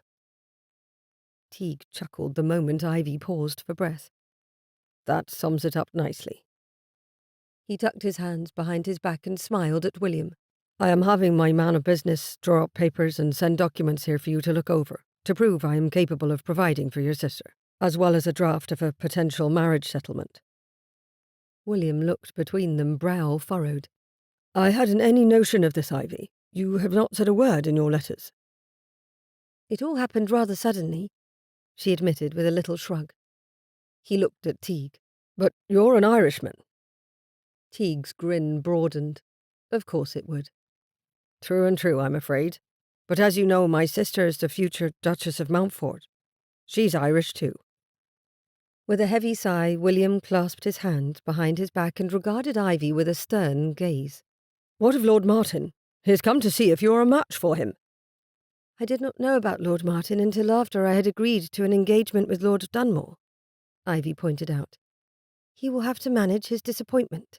Or, Teague raised a finger to speak. As I suggested to Lady Ivy yesterday, we can continue this engagement informally, with the knowledge that it isn't set in stone until the paperwork is complete. If she finds Lord Martin a better candidate, I wouldn't dream of preventing her from making a more desirable match. Ivy had to bite the insides of her cheeks to keep from scowling at him again. Do you want out of our agreement? She asked, voice sharper than it ought to have been, especially in front of William, who gave her a startled glance. You have brought it up twice now. He chuckled, eyes on her. Trying to be a gentleman, darling. It sounds as though we ought to proceed with negotiations if both of you have already agreed, William said with ill-concealed confusion. Though I appreciate the acknowledgement that there is still time and opportunity to make changes. Still, I believe my sister ought to be a woman of her word. His chest puffed out. There is no harm in Lord Martin coming to know her or the other girls. After William's statement and the group's tentative agreement on how to proceed, the tension in Ivy's chest constricted. Her thoughts raced as she evaluated her brother's words, Teague's offer of an open-ended engagement, and the unwelcome yet undeniable intrigue Lord Martin presented. The conflict within her was as sharp as the swords displayed on the guardroom's walls. Thank you, William, Ivy finally said, her voice steady despite the storm of emotions within. I appreciate your thoughtful support. She stole a glance at Teague, seeking some sign of his true feelings behind his gentlemanly actions. His smile was supportive, yet there was a depth in his eyes she hadn't noticed before, an underlying seriousness. Teague caught her a look, and his smile wavered for a moment. Lady Ivy, he began, his tone shifting to something more solemn. I mean what I said. Your happiness is paramount. If, in the end, Lord Martin or any other situation seems a better path for you. Ivy couldn't hide her surprise at the earnestness in his voice.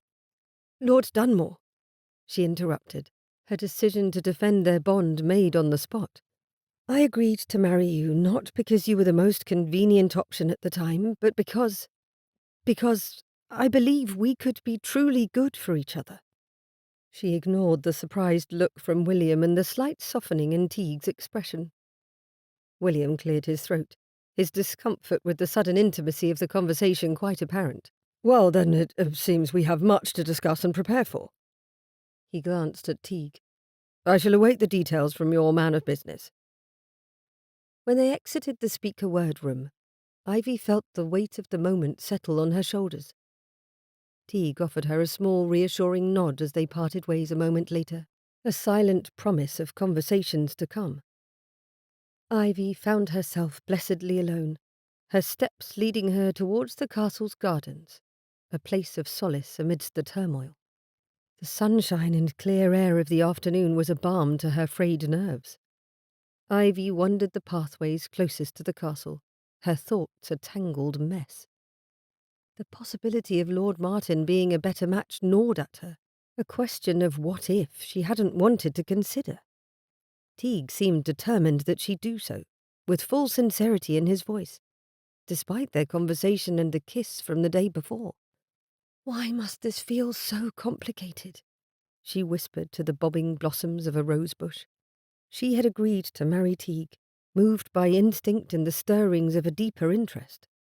The prospect of stepping back to evaluate other options, even with Teague's blessing, felt like a betrayal of her own good sense. As she reached a marble bench tucked away beneath a blossoming tree, Ivy sat, allowing the quiet of the gardens to envelop her. She watched the flowers bob in the breeze, their soft pinks and yellows making her wonder what they'd look like in different hues, in blues and greens through lenses of different colours. What lens ought she to look through to make the best choice for herself, for her life? The one her brother offered, or the one she already held? The thought of exploring a connection with Lord Martin or anyone else stirred a sense of loyalty to a possible future with Teague Frost. A strange thing, given the brevity of their acquaintance, perhaps. But every time Ivy spoke to him, she felt more herself than she had in ages. He did not mind her voicing strange thoughts or strong opinions. In fact, he seemed delighted by everything she said. He valued her words. He liked her younger sisters. He liked Ivy, and she rather liked him. Perhaps, Ivy mused, gazing at the branches swaying with the breeze. The real question is not about the better match, but about where my heart will be happiest. Chapter 17. Teague understood why the family's favourite room in the castle was the long gallery, not long after entering it for the first time. The room was enormous, over 130 feet in length, with windows stretching from floor to ceiling and comfortable groupings of furniture throughout. The setting made it possible for everyone to be in the same room, within sight of each other, and still able to pursue separate activities. He sat in a chair near one of the windows, elbow on the arm of the chair, chin in hand, glaring at the sunny sky. Teague was seriously wondering what had come over him to insist Ivy give the newly arrived Lord Martin even a moment's thought. I must be daft, he muttered aloud. I've never disagreed with that assessment, Eileen said from beside him, where she worked with an embroidery hoop and needle on a white expanse of cloth. Why were women always embroidering things? Not every handkerchief needed roses along its edge, surely. Your brother seems to have a specific reason for believing his statement, Eileen. Simon turned another page in his book, not entirely focused on the conversation, but sitting near enough to his wife that his arm stretched along the back of the couch, allowing him to brush her shoulder with his thumb. They were remarkably happy together. Teague admired how they made something so simple as sitting side by side look like the best thing a person could do. Relaxed as they were, content as they were, it made his own feelings of discontent sharper. Eileen sighed and looked up at Teague long enough to ask, Why do you think yourself daft, brother? He considered them, his sister and brother-in-law, both focused on their own activities, neither aware of the colossal fool he'd made of himself. He would have to tell them if he wanted any help or advice. He badly needed both. I told Ivy she ought to consider Lord Martin's suit for her hand. Simon snapped his book closed, and Eileen hissed and shook out her finger, apparently having pricked herself with the needle. She immediately held her finger to her husband, who studied it, gave it a kiss, then held her hand. "You are daft, Teague." Eileen shook her head at him. "Unless you do not want to go through with the engagement." "I want to marry her," he stated firmly. He had made his mind up about that already, or he never would have asked. "Then why would you tell her to even so much as glance at another prospect?" Simon asked, brow furrowed. "That seems counter to your wants." At this moment Eileen made a sound somewhere between a scoff and a laugh. "Teague is as ever and always his own worst enemy. He is more worried about Lady Ivy's perception of the matter than what he wants." "How do you mean?" Simon asked. Eileen gestured to Teague. "Look at him. He wants her to like him. He wants her to choose him. What he does not realise is how Lady Ivy will feel unwanted." "Oh, she made her feelings known on that matter," Teague interrupted, a little of his confidence returning. "I think I cleared things up on that front." "I do not like the look in your eye when you say that." Eileen looked him over with disapproval. "Fine. If you made your intentions and reasons clear, why are you sitting here fretting about things now? What's done is done. Set about courting the lady, and kindly stop sulking." "Courting the lady. There's where we enter the troublesome spot." Teague leaned closer to his sister. "As an engaged couple, because that is what we are, we haven't a need for chaperones. As I've provided her a way out should she want it, do you think she'll insist on them?" "Given that we are a house party surrounded by both your family and hers, I doubt there will be any great need for one. Chaperones are for stilling the tongues of gossips and those that would delight in scandal. You are among people who trust you and want what is best." Eileen gave a little shrug. "I would not worry over it, but I know you're a gentleman. You won't do anything scandalous." Simon gave his wife a look of surprise. "Of course you'd think that. You're his sister." Eileen sent her husband a narrow look.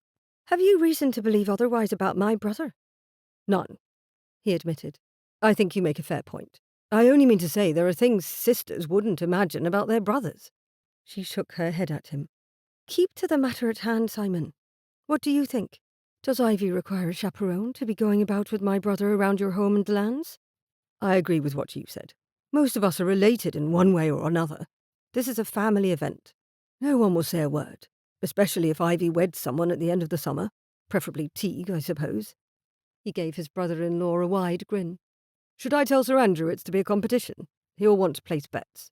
"I will remind you that a wager is what brought our courtship about," Eileen said softly. "I would not tease on that end too much." Simon chuckled and nodded to Teague. "There. Now there must be a wager. It's practically good luck for your relationship to be involved in one." "Irish don't need luck. We make our own," Teague responded, folding his arms over his chest. At ease over the chaperone question, he let his eyes travel to the end of the room where Lady Ivy and her sisters were sitting beneath the critical eye of their sister-in-law and the kindly eye of the Duchess. "They all look as though they're ready to be eaten by a dragon." "I thought only my grandmother had that effect on people," Simon muttered. "Damsels love being saved from dragons," Eileen pointed out, returning to the ridiculously large white square of embroidery. "Perhaps she needs a knight in shining armour, brother." "Perhaps you're right." He rose and moved in the direction of the ladies. He had crossed half the space required to join them when Ivy met his gaze, and ever so subtly he saw her head shift. It was the tiniest of motions, a little back and forth, a silent plea in the negative. "No, don't come any closer." He paused, raised his eyebrows. "Why ever not, darling?" If only it were possible to speak to a person without saying a word. The way her eyes darted from him to her youngest sister made him follow her gaze. Lady Bettany had struck him as the cheeriest of the three sisters, smiling and carrying about her beadwork, never holding back from sharing a charming observation. He had found himself hoping little Fiona would get to know Lady Bettany, as the two seemed rather similar in temperament. But Bettany had a decade of experience learning how to fit into a world that had not been made easy for ladies with spunk. At that moment, however, he saw none of her usual lightness of spirit. Lady Bettany appeared pale, and there was a tightness in her brow that made him wonder if she had a headache. Ah, Ivy didn't wish for rescue if it came at the expense of leaving her sister behind. He understood that. Very well. He affixed his charming smile in place and kept coming. For a moment, Ivy's eyes widened in alarm, but she turned her full attention to her sister-in-law as though she hadn't even marked Teague's approaching form. He interrupted without a moment's pause. "I beg your pardon, Your Grace. Ladies, I've a need to kidnap one of these fair maids a moment." He turned his smile from the Duchess and the Countess to the sisters, only briefly meeting Ivy's frown before settling his gaze on the one most in need of rescue.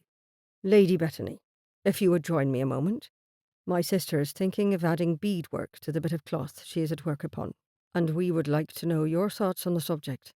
We've agreed you are the one with the best eye for such details."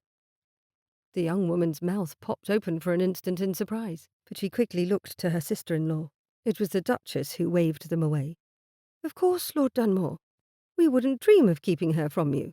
Your work is really quite fine, Bettany." "Thank you, Your Grace." Bettany rose, made her curtsy, then accepted Teague's hand as he led her away. He looked over his shoulder once before he reached the safety of Simon and Eileen's couch, intercepting a look from Ivy that sent his heart into a lively dance. It was a short glimpse, yet he read several things in it at once: approval, appreciation, and, quite possibly, attraction. He winked and turned before seeing if he had made her blush. Bettany settled happily in the chair he had occupied before, and Eileen, bless her, played along in asking about adding beadwork to the embroidery of the gown. "Gown?" Teague looked down at the white swathe of fabric again. "There's not enough cloth there for half a gown. Who do you plan to wear such a small scrap of a thing?" Simon's ears went pink, but his sister gave him a measured look. "You really ought not to worry so about my sewing." Bettany coughed softly into her fist, though it sounded more like she was trying to hide a laugh at his expense. "I thought it was an overly large handkerchief." His eyebrows went high, but Eileen put a finger to her lips. He scowled at her. "You've a secret you're not telling me." Her lips turned upward. "A little one. I shall tell later." He huffed and looked at Simon, but the man had grown tight-lipped and appeared to be trying to melt into the pages of the book in his hand. Fine. He had enough to worry himself about without diving into whatever secrets his sister and her husband wanted to keep. In conversation with Eileen, Lady Bettany relaxed and was soon herself again, though perhaps speaking at a lower volume than he thought necessary. Perhaps she didn't like being her full self in front of her sister-in-law. Pity she had to temper herself at all. He went to one of the tall windows, folded his hands behind his back and looked out over the stretch of land sloping downward from Cleaver's Hill. He had saved a damsel from a dragon. Hopefully that would win him another fair maiden's hand. Ivy and Juniper both relaxed the moment the Irishman swept away their little sister. Fanny had not been cruel, and likely as not thought herself helpful, but she had done nothing except correct every gesture Bettany made from the moment they sat down in the long gallery. She had admonished Bettany to temper her smile, to sit straighter, to put her knees closer together, to keep her ankles apart, tilt her chin up, keep her shoulders back, and on the list went. Perhaps Fanny meant to make up for lost time, given the fortnight the sisters had been away from her care. Bettany had drowned beneath the shower of criticism like a flower in a pot overflowing with rainwater. That Teague had understood in the few seconds he'd had to assess the situation, then done something about it, struck her as deeply sweet. She had every intention of telling him so, too, the moment she freed herself from Fanny's conversation. Unfortunately, Teague left the room with Lord Farley some time before Fanny had finished regaling all of them, even the patient Duchess, with stories of her last 2 weeks in London.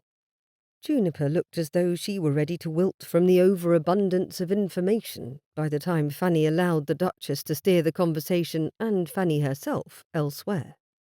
"Do come and look at the nursery with me, Lady Haverton. Now that James is ready to move on, I would appreciate another mother's perspective on how to keep the rooms for younger children pleasant when we have guests." Fanny preened, obviously overjoyed at the idea of a Duchess wanting her opinion on anything. The moment the doors closed behind the pair, Juniper slumped over against the arm of the furniture and released a soft moan. The Duchess is a saint, and Lord Dunmore ought to be knighted for his rescue of Bettany. I think a knighthood is a step down from being a baron, Ivy said with a soft smile. It was not so bad. She has obviously stored up a great deal of things, stories to tell, gossip to share, critiques to distribute. Bettany appeared, standing before them. Ivy, if you do not marry Lord Dunmore, I might have to. She spoke as though earnest, her hand over her heart. I truly expected he had come to steal you away, but I was the chosen one. She fluttered her eyelashes. A most valiant man, kind, thoughtful, witty. Ivy's cheeks warmed and she folded her hands tight in her lap. It was kind of him to whisk you away. You will marry him, won't you? Bettany asked, her usual cheerful grin returning. No more of this Lord Martin. Oh. Her face turned red and she leaned closer to whisper. He just came in with Sir Andrew. Indeed, the handsome gentleman accompanied the baronet into the room, both immediately coming to where Ivy and her sisters were. Lady Ivy, Lady Juniper, Lady Bettany, Sir Andrew said, bobbing a brief bow to all three. We are in search of more gentlemen, or nobles, I suppose, since everyone here seems to have a title and they are all higher than mine. His broad grin made it seem more a joke than an actual observation. He sighed heavily and looked to Lord Martin. We are swimming in lords and ladies. Lord Farley and Lord Dunmore left perhaps 10 minutes ago, Ivy answered, gesturing to Eileen, who was still working at her embroidery. Perhaps they told Lady Farley where they meant to go next. Otherwise, I'm afraid I cannot help. I shall ask Eileen, Sir Andrew said, turning at once to speak to the Countess. Lord Martin shook his head as the baronet strode away. I have never met a man so happy to poke fun at people with high ranks. It is remarkably refreshing to be in his company. I think one must lose their awe of such things as rank when one's best friend is a future duke. Ivy had stood to speak to him while her sisters both sat on the couch, watching Lord Martin with a critical eye. I understand you won your seat in the House of Commons recently, Lord Martin. Does that mean you have not socialised much with the men here who are in Lords? Very little politically, though quite often when it comes to parties and gentlemen's clubs. I went to the same schools as Farley and Sir Andrew, though I was behind them in age. His carriage was correct, his tone polite, his smile quite friendly. Nothing negative could be said or even thought of his presence. That did not stop Juniper from trying to poke him. Strange that we haven't met you before, Lord Martin, and yet you're well acquainted enough with our elder brother for William to invite you here. Bettany's smile curled up eagerly too. Truly, I had not heard him mention you before either. Ivy could blithely throttle them both. As it was, she cast them a warning look, the look of an older sister reminding the younger to play nicely with others. They ignored her, keeping their innocent smiles on Lord Martin. If that was not enough, she caught the guard, Sterling, out of the corner of her eye, smirking as though he was enjoying the show her sisters were putting on to disconcert Lord Martin. The man appeared unflappable, perhaps even amused. Alas, your brother and I have known each other these 6 months, and I have barely won his approval, it seems. I am afraid some of our political views are at odds. I am more closely aligned with His Grace's party than Lord Haverford's. We recently came to an agreement about better practices for tenancies. I think knowing that I have it in me to compromise is what finally gained his attention. Bettany immediately raised her eyebrows and Juniper wrinkled her nose. Neither were fond of discussing politics, as they did not take much of an interest. Not like Ivy did.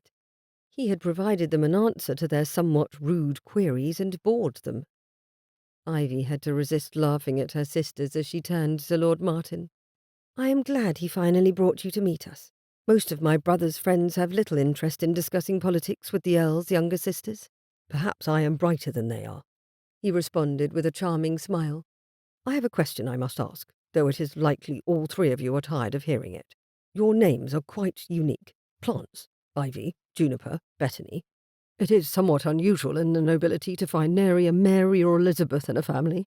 Did your mother have a special love for horticulture? Bettany's wicked grin came an instant before her answer. Oh, no, it was our father. All of us have plant names. She batted her eyelashes. Even our brother. Lord Martin's eyebrows drew together. Your brother's Christian name is William, is it not? It is, Juniper said, with a tamer version of their youngest sister's expression. Father named him after one of his favourite flowers, Sweet William, Ivy said at last, wincing somewhat. It was not her half-brother's favourite piece of family history that he had been named for a flower, even though the name itself was quite respectable and common for a man of his station. The fact that his name came from a plant rather than a conquering king wasn't one he liked. Lord Martin, to his credit, immediately covered his laugh with his fist, then cleared his throat. That seems like dangerous information for me to possess if I want to stay on his good side. Easy as that, he had pleased her sisters enough for the two of them to laugh and stop glowering at him. Indeed, Ivy relaxed somewhat too. He was not a bad sort at all. When Sir Andrew came back to fetch him, he said, "They have gone to the boat-house. There's talk of a rowing race if we can gather more interested parties. Do you row?" "I did well enough at university," Lord Martin answered, some eagerness in his tone. He bowed to the ladies. "It sounds as though I am needed in the boat-house. Good afternoon, ladies." After the two men left, Juniper tilted her head to the side and gave Ivy a speculative look. "There isn't anything wrong with him, at least not that I can spot easily." Bettany sniffed. "I still like Teague better." Ivy absently corrected. "Lord Dunmore. You should not use his Christian name." "He gave me leave to after rescuing me." Bettany grinned happily. "As I hope to call him brother before long, I intend to accept that invitation, at least in private conversation. Besides, you have already said yes to him." "I know." Ivy gave an impatient roll of her eyes. "Bettany, I am quite aware of that. He is the one who has said I ought to consider Lord Martin as an option." "Does Lord Martin know about the engagement yet?" Juniper asked, hands folded properly in her lap. With an expectant tilt of her head, she added, "It's unsporting if he does not know and he's in a competition. Can you imagine being in a race without knowing about it? Just leisurely walking while the other person darts ahead?" "It is not a competition, and I do not know what he knows." Ivy slumped into the chair where Fanny had perched not a half-hour before. "He strikes me as the sort of man who would not give attention to a woman already engaged. I will assume he does not know." "Not fair, Ivy." Juniper shook her head. "Who exactly does know?" Bettany asked. "I have not spoken of it outside the three of us." "Nor I," Juniper added. "I thought it best to wait until you or Lord Dunmore announced it." She blushed when Ivy sent her a glare for nearly using Teague's given name. "I have spoken to only our family about it. William, the two of you, and Teague himself."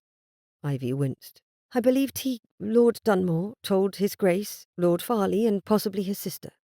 "A tight-knit group, then?" Juniper glanced toward Sterling, whose face was a mask of indifference. "And whatever servants have been about to hear, I suppose? There must be gossip." "It is not really a secret," Ivy protested softly with a sinking feeling in her stomach. "Perhaps I should speak to William about it. You're right. Lord Martin should know the circumstances under which he was brought here have changed, if he truly was only brought to meet me."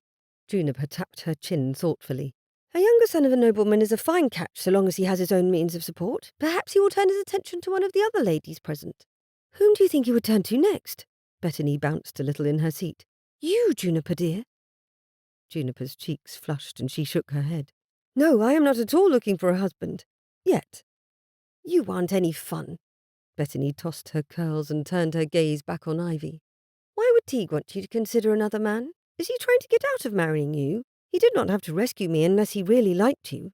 "Or he is kind and would have done it no matter what," Ivy put in somewhat defensively. "He says he is trying to be a gentleman by considering my feelings first. He says if Lord Martin is the better prospect, I deserve that if I think I would be happier with him." "That is ridiculous. I am certain if we made a list of their attributes, of all the good reasons and bad, they would come out quite equal. The worst thing about Lord Dunmore," Juniper said with an even tone, "is that he lives in Ireland. That is far away. But if we go with you, it is not too terrible. You did say we could go with you if William approves." "Precisely." Bettany gave her hands a clap. "If they are similar in terms of positive reasons for marriage, I still choose Teague." Ivy gave her sister an exasperated look. "It is not your choice, Bettany."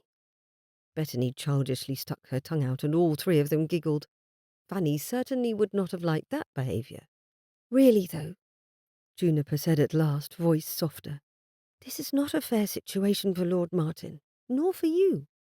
She stood and went to sit on the footstool directly in front of Ivy's chair, solemn. "What do you mean, for me?" Juniper leaned closer to Ivy, her voice soft but firm, carrying the weight of her convictions. Ivy, while I understand Lord Dunmore's intentions might be noble, suggesting you consider Lord Martin places you in an unfair position. It is not just about choosing someone as if they are books on a shelf. It is about where your heart truly lies. Lord Martin, he deserves to know the full picture too. It is only fair to him and to you. She paused, her gaze thoughtful as she considered her next words carefully. Marriage isn't a competition or a list of attributes to compare. It is about finding someone who complements you, who brings out the best in you and stands by you through every challenge. Whether that person is Lord Dunmore or not, it is a decision that should be made with clarity and honesty, not under the shadow of doubt or obligation. Ivy stared at Juniper in silent admiration for several long moments. Though the oldest, she had often suspected that her middle sister had more clarity of thought, if not outright wisdom, than Ivy possessed. Juniper's strengths were lovely and unique to her, and they were part of the reason Ivy wished to wed and get both her sisters away from Fanny's censuring and William's indifference. "Thank you," she said quietly. "It feels like so much to consider. It would be easier if there was love involved." With a sigh, Juniper reached out, taking Ivy's hand in hers. "Whatever you decide, know that Bethany and I are here for you. We want your happiness above all else. So let's ensure everyone involved has all the information before any more steps are taken. It is the only way to navigate this with integrity and respect for everyone's feelings." Bethany grumbled from her place on the couch. "Does Juniper always have to be right?" The other two laughed, but Ivy nodded. "This time, I think so." She needed to have a rather important conversation with Teague. Chapter 18. Waiting outside a woman's quarters like a rogue of the worst sort had Teague on edge. It did not help that Sterling, positioned at the end of the corridor, wore a somewhat disapproving frown instead of his usual mask of indifference. Teague kept glancing at the guard, nearly speaking several times, but wound up saying nothing. What would he say? "Stop looking at me like I should not be here?" Ridiculous. He had every right to stand in an empty corridor, waiting to speak with his betrothed before dinner and the subsequent musical evening. Still uncomfortable, he leaned against the wall opposite to the quarters shared by the three sisters. His shoulders had barely brushed the wallpaper when her door opened, and he practically leapt forward to intercept her. "Lady Ivy." Her loveliness immediately set his heart pounding. This evening she wore a gown of soft pink, which complemented her dark eyes and the soft flush in her cheeks. "You are stunning." The pink cheeks turned red. "Thank you, Teague." She smoothed the skirts of the gown along her hips, a self-conscious movement he found as endearing as it was enticing. "Are you waiting for me?" "I am. I thought we could have a chat, if you're amiable to that." He held out his hand, bending at the waist in a near-courtly bow. "Please?" After watching her, speaking with her, slowly coming to know her, Teague fancied himself able to read some of the emotions in her expression. The subtle lighting of her eyes, the tiny forward tilt of her head, told him he had done something that merited her approval. He intended to do more. She placed her hand in his, and he guided it to the crook of his arm, walking down the corridor toward the ballroom staircase. She spoke first. "Did the men reach an agreement about a possible boat race?" He chuckled. "Indeed we did. We should have enough to man 4 boats, if everyone Farley invites accepts his invitation. There's talk of going to the river, rather than doing the thing in the lake as they've done in the past. Have you an interest in boat racing?" "None at all," she admitted with a slight upturn to her lips, "but the men in this castle seem quite obsessed with it." "Including our newest addition, Lord Martin." Better to bring up the subject they needed to address than continue to dance around it, he supposed. "He's quite the sportsman." "I am not the least surprised," she said, giving him a rueful glance. "He is charming, well-spoken, athletic, and was a delight to partner in cards last evening. Truly nothing like the kind of man I expected my brother to offer for my consideration." Teague agreed with her assessment, and wanted nothing more than to lock Lord Martin in a closet for all his good qualities. "He's logical when it comes to his politics, too. Thinking ahead." "Should you not speak more disparagingly of him?" she asked, amusement in the tilt of her head. "Or are you trying to push me toward him?" I confess I know not what to think from one moment to the next." He gave her his best innocent expression, all wide-eyed and narrow-lipped. "I wouldn't wish to insult your intelligence or judgment by suggesting he is anything other than a good match for a lady, though perhaps I am a bit too self-assured in thinking you will still find me the better choice." "Oh?" She raised her eyebrows at him. "What advantages do you have that I ought to know about?" Teague couldn't resist the opportune moment, and there was a wonderfully situated little alcove for him to tuck her into, so he did. He backed into it, bringing her with him with one hand on her wrist and the other going gently around her waist, drawing her gently against his chest. "I have plenty of advantages, darling." He released her waist to tilt her chin up, barely grazing her skin. He did not need to direct her much. She seemed quite eager to lean forward. She wanted a kiss, did she? He smiled to himself, then touched his lips chastely to her forehead. "There now, wasn't that grand?" he teased, looking down into her eyes as they glowed first with surprise, then indignation. For a moment she opened and closed her mouth soundlessly, looking as though she wished to lecture him, but with enough confusion on the matter that she couldn't settle upon what to say. "You can either be upset I did not give you the kiss you wanted, or you can be upset you wanted it in the first place," he informed her with a smug little smile as his hand went back around her waist. "I don't think you can say a word against me in this case." "You are rather infuriating." When she spoke at last it was in a hushed voice. "I can say that much against you." "I think you like it," he protested with a grin. "I'll not kiss you again until you ask me to, Ivy." "You are a beast." Then the slightest pause before she said, "What makes you think I will ask?" "Nothing but a great deal of hope." He tilted his head to study the flush of her cheeks, the way she pursed her lips and that little wrinkle at the top of her nose. "You wished to speak with me, did you not?" "You were the one waiting for me in the corridor, like a tiger preparing to pounce." He chuckled softly. She hadn't stepped away from him, which told him enough about how much she enjoyed his nearness.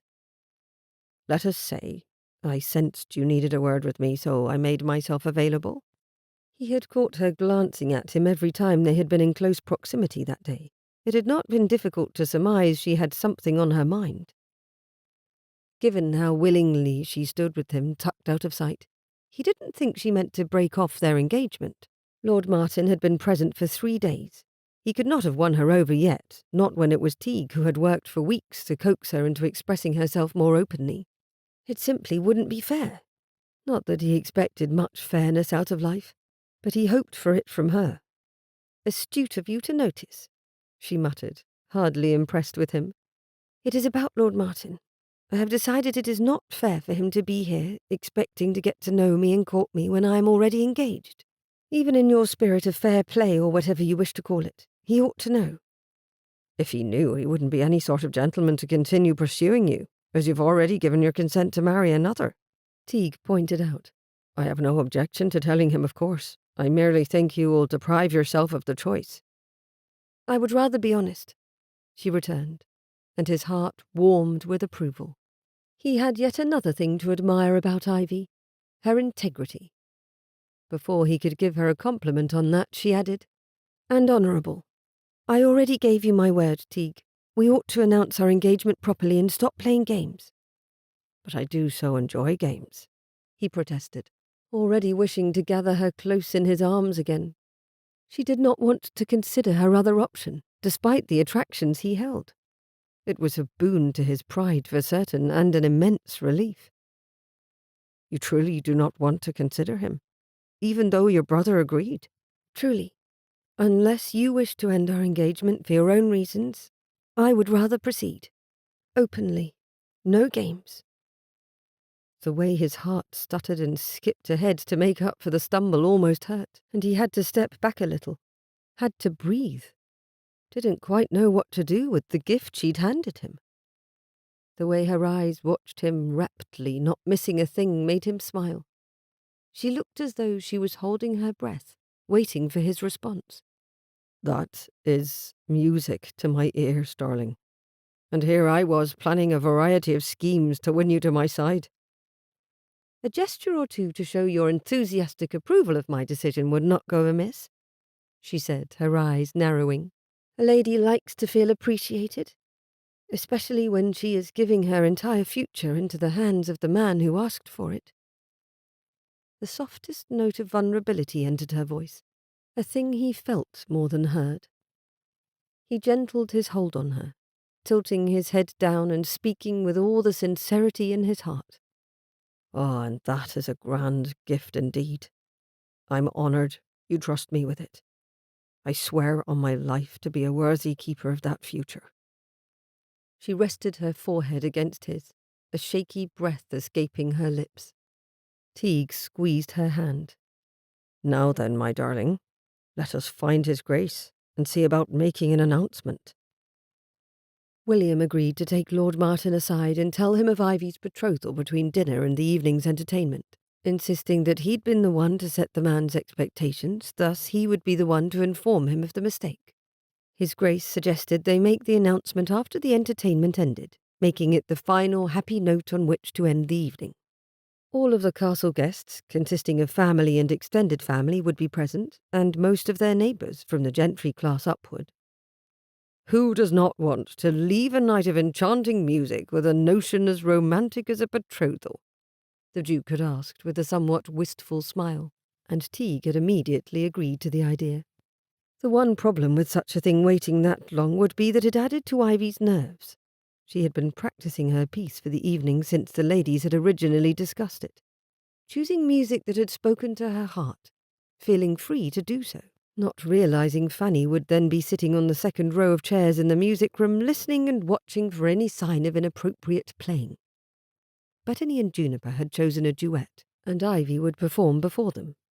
As Lady Farley had taken the reins of the hostess from the Duchess that evening, she carefully ushered each woman up at their turn and informed the guests of what they would play. Ivy sat with William and Fanny on one side, her sisters on the other, and gripped the music in her hands tightly. She did not think she would need it, as she loved Nocturne. It had been composed by John Field, an Irishman who had spent his lifetime composing and selling his music in England and throughout Europe. After the Duchess named her and her somewhat unconventional piece, she didn't dare look at Fanny. Her sister-in-law had always insisted the sisters never play or perform a piece not well established as socially acceptable. Polite. Well known. Ivy sat at the piano, hesitating before placing her fingers on the keys. This song reminded her of evenings long ago, her father humming while she drifted off to sleep. Everything about it was gentle, soft, loving. And that would be how she played the piece. Under the tender glow of candlelight, Ivy's fingers glided across the ivory keys, each note of John Field's Nocturne unfurling into the hushed room with all the warmth in her heart. She closed her eyes, allowing the music to flow gently, peacefully. It was as though the piano itself sighed under her touch, its melodies not just played but felt, each phrase a memory, each arpeggio a whisper of happier days. She thought of her father showing her illustrations of faraway lands, his hand taking hers to walk through the garden with a magnifying glass to look at insects, his proud smile when she grew heated in her conversation about a book. Her approach to the composition was less a matter of technique than of heart. Ivy did not merely interpret Field's work, she infused it with her soul, her body swaying with the swell of the music, her eyes closed to better inhabit the world it conjured. The world where she'd been safe to be herself with her father. It was a performance that blurred the boundaries between musician and melody, where each note was a testament to the joy and gentleness of her past. The last notes trembled in the air as her fingers trembled on the keys, and a tear slipped through her lashes along her cheek. She missed her father. What would he have thought of her current situation? Her betrothal? She dearly hoped he wouldn't be disappointed, that he would understand her choice. She opened her eyes with a serene smile. When she turned her head to acknowledge the genteel applause, her gaze went first to Teague.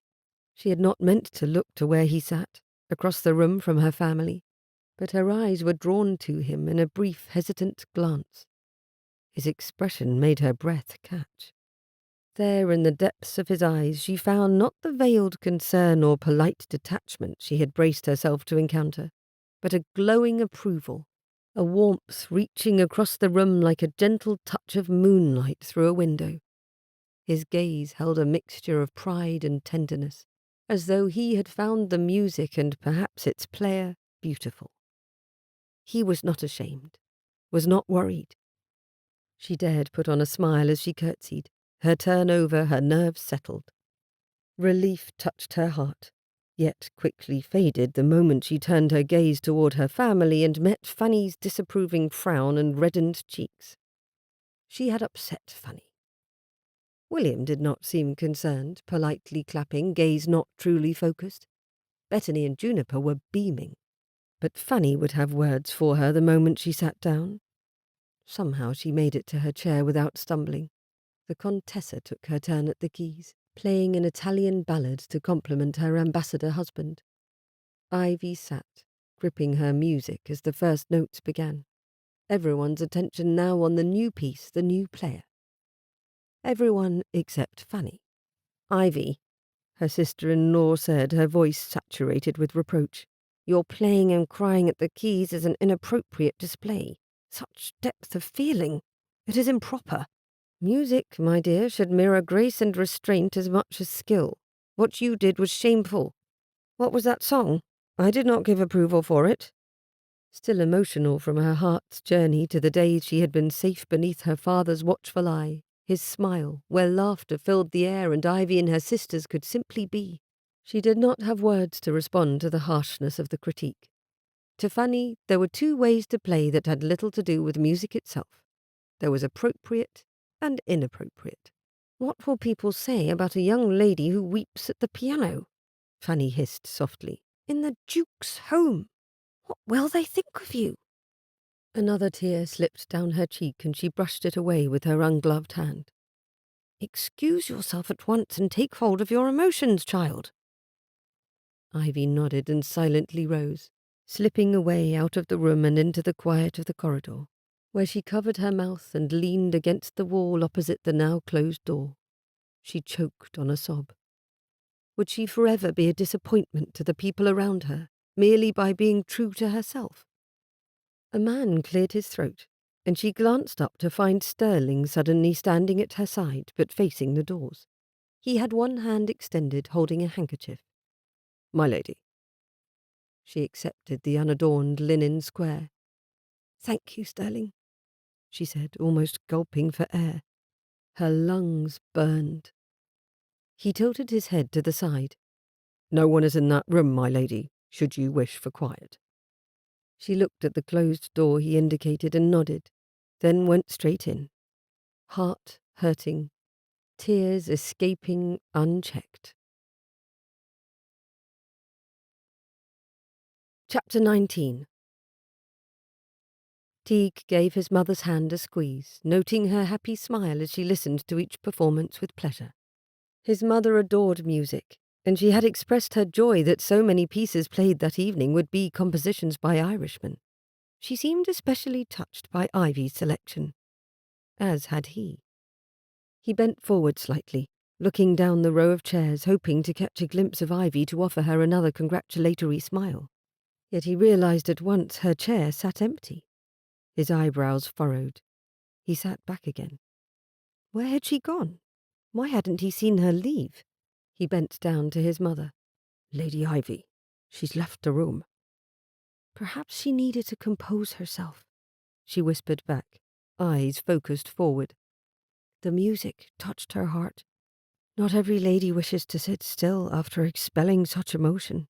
"Step into the corridor. You'll likely find her there, her heart all aflutter." She gave him a warm smile. "She plays beautifully, son. One can tell she has a gentle soul. I think you chose well." He took his mother's hand and gave it a gentle squeeze, thanking her in the Irish tongue. "Gorav Margaret Meher." He kissed her cheek, then rose and carefully wound his way through the chairs and out the room. Stepping out of the music room, he immediately found Sterling at attention, another guard at the side of the door. Their gazes flicked to him, then away. Other than the two of them, the corridor was empty. He raised his eyebrows at Sterling. "Lady Ivy?" The guard, posing as a footman, tilted his head to the side, glancing at a door. "Through there, my lord." He grinned his thanks and went to the door, ready to praise his betrothed for her skill. The moment he opened the door, however, he caught sight of her standing with her back to him, her shoulders hunched, head bowed, body shaking with sobs.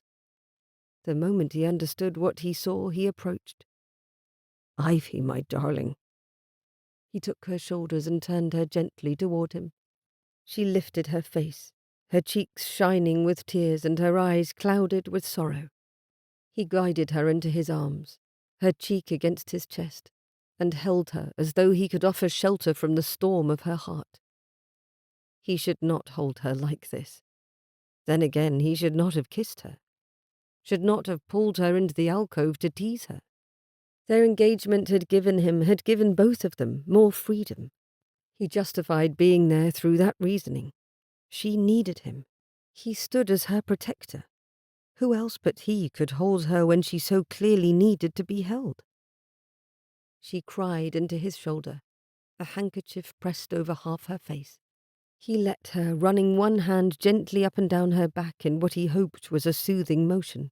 He murmured nonsense words to her, assurances that everything would be all right, that she could cry as much as she wished, half in English, half in Irish, until her shoulders ceased shaking and her body shuddered with one last sobbed breath. Then he finally dared ask, "What happened, Astor? How did you come to this after such a radiant, beautiful moment?" Still leaning against him, she shook her head. "Does it matter?" Carefully he eased back from her, hands coming up to hold her forearms. He gazed down into her eyes, studying the sadness within them. "Everything about you, your life, your heart, matters, especially to me." He didn't know where the words had come from, though he knew they were true, spoken from the deepest recesses of his heart. They were not married. She was not his responsibility, but he wanted to be her protector, the one who soothed her. He did not want her to think for even a moment that she did not matter. "Ivy, tell me true. What has happened?" She swallowed and lowered her gaze to the level of his cravat. "I disappointed my family, Fanny, and likely William. I didn't behave how I ought to behave, the way a lady ought to behave." His fingers tightened slightly and her head tipped up in response. "What do you mean, the way a lady ought to behave? Did I miss something? Did you turn a handspring after your performance? Or perhaps you tripped the next lady to go up? Or were you saying slanderous things about the Duchess?" She made a soft sound that could have been a laugh, but he suspected her throat remained closed from her tears. "Teague, don't be ridiculous." "Then you don't be ridiculous," he returned with a gentle smile. "I cannot imagine for a moment you did a single thing that one could call unladylike." Her head shook in denial. "I was too emotional as I played. The piece wasn't the right choice." "I have never been so moved as I was watching you." He touched her cheek, inwardly upset it was a gloved finger that skimmed along her jaw. "You brought tears to my mother's eyes. We thought it was beautiful."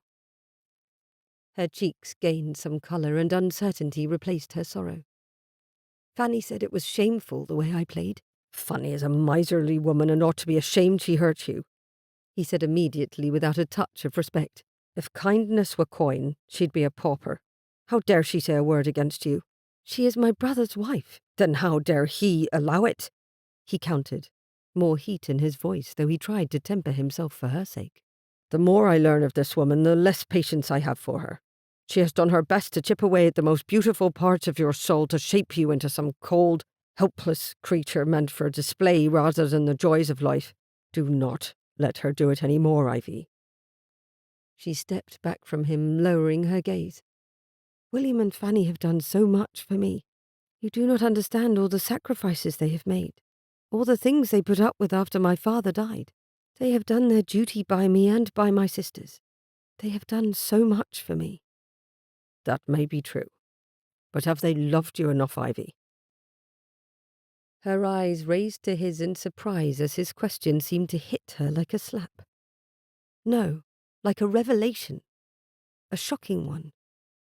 She had never asked herself that question. It hadn't seemed relevant, given all the things she owed her brother and sister-in-law. Fanny was always going on about how important it was to show her gratitude. I suppose they have loved me, and Bethany and Juniper, in their own way. His gaze turned far too serious. But was it enough? Was it what you needed? He leaned closer, both his hands coming to take up one of hers. Did you feel loved and cherished? It was a strange question for him to ask, perhaps, given he had offered for her without loving her himself. Ivy didn't let herself dwell on that. Instead, she focused on his words, on what he was really asking. They had treated her with fondness at times. Most often, though, she had felt tolerated until she did something out of step with William or Fanny's expectation. Then she had mostly felt like an annoyance. Her eyes pricked with the threat of more tears. She looked up at Teague with shock. No, I suppose I did not. I thought as much, he said as his expression softened, the usual teasing glint in his eyes nowhere to be seen.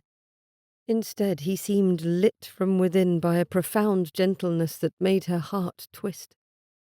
You deserve so much more, Ivy. You deserve to be loved, to be valued and cherished for yourself, not for the way you behave in public, not for whether you meet expectations set by someone else, for your own self. For so long she had equated William and Fanny's strict expectations and criticisms with love, believing that their guidance was for her benefit. She remembered countless moments of trying to mold herself into the image of perfection they demanded, each attempt leaving her feeling less like herself and more like a beautifully decorated porcelain doll, admired for its appearance but void of warmth. She had questioned whether her father hadn't prepared her enough for adulthood, wondered if he had somehow failed her. Yet she had never dared to give voice to the thought. Her father had loved her, cherished her, and nourished her curiosity and passions. He had encouraged her. Somehow Ivy had let William and Fanny's disapproval hold more weight in her heart than her father's love. Yet in the last several weeks at Cleaver, in a home where loved ones teased and talked, encouraged one another and laughed together, she had felt confused, utterly and completely confused that she never heard anyone give censure. Never seen the Duchess wince at a word or action undertaken by her children, by their spouses. Indeed, the Duke and his wife were quick to laugh, quick to praise. For the first time since her father's death, Ivy had felt happier, more like herself. No one had turned away from her either. Her cousins had sought out her company. People seemed to enjoy being around her. Juniper and Bethany were acting with greater confidence. She looked up at Teague, seeing the intensity of his stare as he waited patiently for her to speak. He never rushed her, never discounted what she said. He teased and flirted and he listened, intently, as though she mattered. Why do you like me? She dared ask. His brow wrinkled. Now that's quite the question. Where William and Fanny had often been quick to point out her flaws, Teague had celebrated her strengths. His laughter and shared moments of genuine joy felt like a balm to the wounds of her spirit, wounds she had not fully acknowledged until now. Teague's concern for her happiness, his easy acceptance of her emotions and his encouragement for her to express herself freely made her feel seen and valued. Do you have an answer for it? She needed one, desperately. His gloved hand brushed her cheek again as he studied her closely, measuring words, perhaps, fitting the right ones in the right place. The first time I saw you in that theatre box, watching the play as though you wished you were part of it, I thought you charming. The joy and excitement on your face, merely to be a part of a crowd watching the story unfold, stirred my interest. When you were here, I thought myself the most fortunate man in all of Britain. His lips curled up in a smile. There are whole lists of things I like about you, my darling. Every time I see you, every time you speak, there are more reasons for it. I think it will always be that way for me." His answer had exceeded anything she hoped for. She covered his gloved hand on her cheek with her own. "You like me for my own self." A slow nod confirmed her words. "I do." His eyes softened, crinkling at the corners as he regarded her with a fond smile. "I always have. I always will." It was quite the promise. "When we are wed, Ivy, our home will be a place where you're always free to say what you wish, play the piano how you wish, read what you wish. Your sisters, they will come with us and never know a moment's unkindness. Juniper can read her novels and spout her opinions unchecked. Bethany can smile and laugh without anyone quieting her." Her heart warmed as he spoke, and she leaned into the palm against her cheek. He meant every word he said. He would provide the sort of home she had grown up in, and he would give her the freedoms she longed to have. A new realization settled in her heart. The place he wanted to give her would not be at all what he said, not unless he was there. It was Teague who would make wherever she was feel like home. "It will be grand," he said, everything about him seeming perfect to her in that moment. He looked as though he would say more, his lips slightly parted, hesitation in his eyes. The door opened slowly, giving them both plenty of time to lower their hands and step apart. Sterling entered, eyes on the ground as he bowed. "My lord, my lady, the entertainment is nearly at its close." Teague's smile turned crooked. "Is it now? I suppose we had better return then to make our announcement, if you still wish for that, Ivy." She relaxed and nodded. "Indeed, I think it is past time for it." She took his arm, and he led her past Sterling, whose handkerchief she returned with a grateful smile. Chapter 20. I have never been so humiliated in my life. The calm, icy tone Fanny used made all three of the sisters wince. William stared at his wife with an incredulous frown. They were in the sitting room assigned to the ladies, the room that connected Ivy's bedchamber to Juniper and Bethany's. "How could you agree to this, Ivy? Marrying an Irish baron, and announcing it like that after your inappropriately emotional performance?" The memory of Teague's arms about her, his look of pride when he announced their engagement, kept Ivy from apologizing. Her betrothed had praised her performance and found beauty in the way her emotions influenced the music. She much preferred his kindness to her sister-in-law's criticism. Fanny's reaction was not at all what Ivy expected. She acted as though personally insulted by Ivy's decision. Ivy cut a look to William, but found him staring at his wife with perplexity. "His Grace thought it a good time to make our engagement known," she said slowly, clearly. "But you said yes to him, without consulting your brother or me first." Fanny clutched a handkerchief in one hand and the arm of her chair in the other. Her knuckles were white. "After we brought a suitable husband with us, practically delivering him into your hand, this is how you repay our generosity, our thoughtfulness." Perhaps that was the issue at hand, then. Fanny didn't like her own plans circumvented. Ivy kept her spine straight as a steel rod. "I am of age. When Lord Dunmore proposed, I knew nothing of your coming, nor of Lord Martin. I made the decision that best suited me. I still think it best, too." The scornful, sharp laugh Fanny emitted made Ivy wince. "A selfish, foolish decision. You cannot let her go through with this, William." When she turned to her husband, Ivy did as well. William stared at his wife with a bemused expression and said slowly, "We are already in negotiations. Lord Dunmore is a fine choice, and he offers much for Ivy in both stability and respectability. I have no objection to the match. She will be a baroness." "An Irish baroness, which may as well be an Irish scullery maid," Fanny insisted, tone growing petulant. "Honestly, William, how can you condone this?" Never before had Ivy seen her half-brother and his wife at odds with a decision. That he didn't fall in step with Fanny this time surprised her, and likely the others in the room too. "I gave Ivy my preferences for her marriage prospects before she left London. Lord Dunmore fulfills all my expectations. What's more, he seems to genuinely like her. I think he will make my sister quite happy." Fanny's eyebrows threatened to become one with her hairline. Like her? Happy? They barely know one another. Think of the scandal. The Duke and Duchess of Montfort have overseen their interactions and have vouched for Lord Dunmore. I cannot think of anyone who could object under those circumstances. William's tone crept toward impatience. The Frost family is already connected intimately with the Dinards. Lord Dunmore's sister is the future Duchess of Montfort. The red in Fanny's cheek marked her as someone who objected to all the circumstances, strongly. Daring a glance at Juniper, Ivy saw her sister as startled by the unfolding conversation as herself. Bettany's hands gripped each other tightly. It seemed Fanny and William had not discussed the matter at all. Fanny had not even known of the engagement until they had announced it before everyone went home or turned in for the evening. William had not thought to tell his wife, and she had not thought a monumental decision regarding his sisters would be made without her.